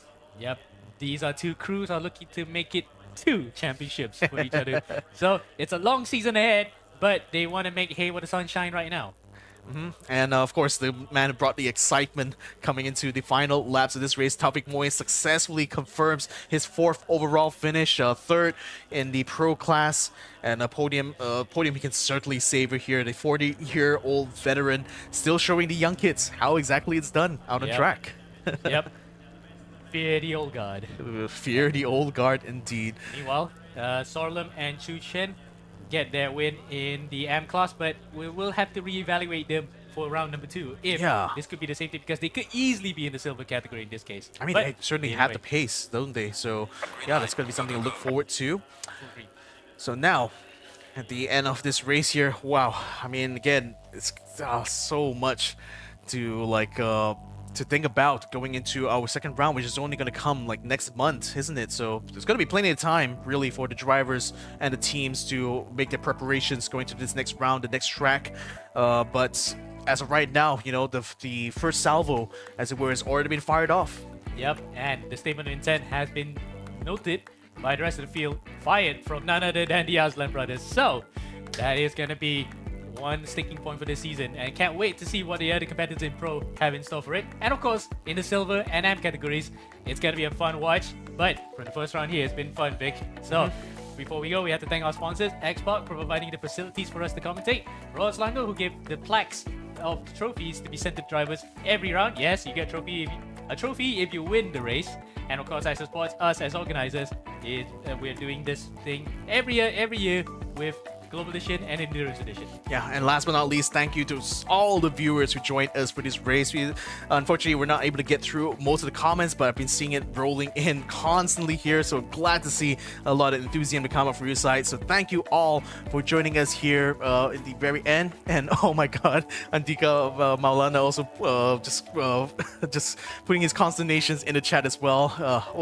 Internet not working out well for him, unfortunately, but you know, we're still hopeful to see LOR continue to try to defend the championship as the rounds continue on. We got 4 more rounds across the whole of 2025 to look forward to in this Endurance edition, but it's safe to say this first round has been an absolute banger. So thank you all so much for joining us here today. It's been a very chaotic Saturday, but it's great action to see out on track here nevertheless, and I hope you guys have enjoyed the show so far. My name is Victor Cax, joining me here is Ammo, and we've been your commentators here for Endurance edition round number 1 of 2025. Thank you all so much much for joining us, and we'll see you guys in round number 2 coming May the 17th. So until then, good afternoon, and we'll see you guys next time.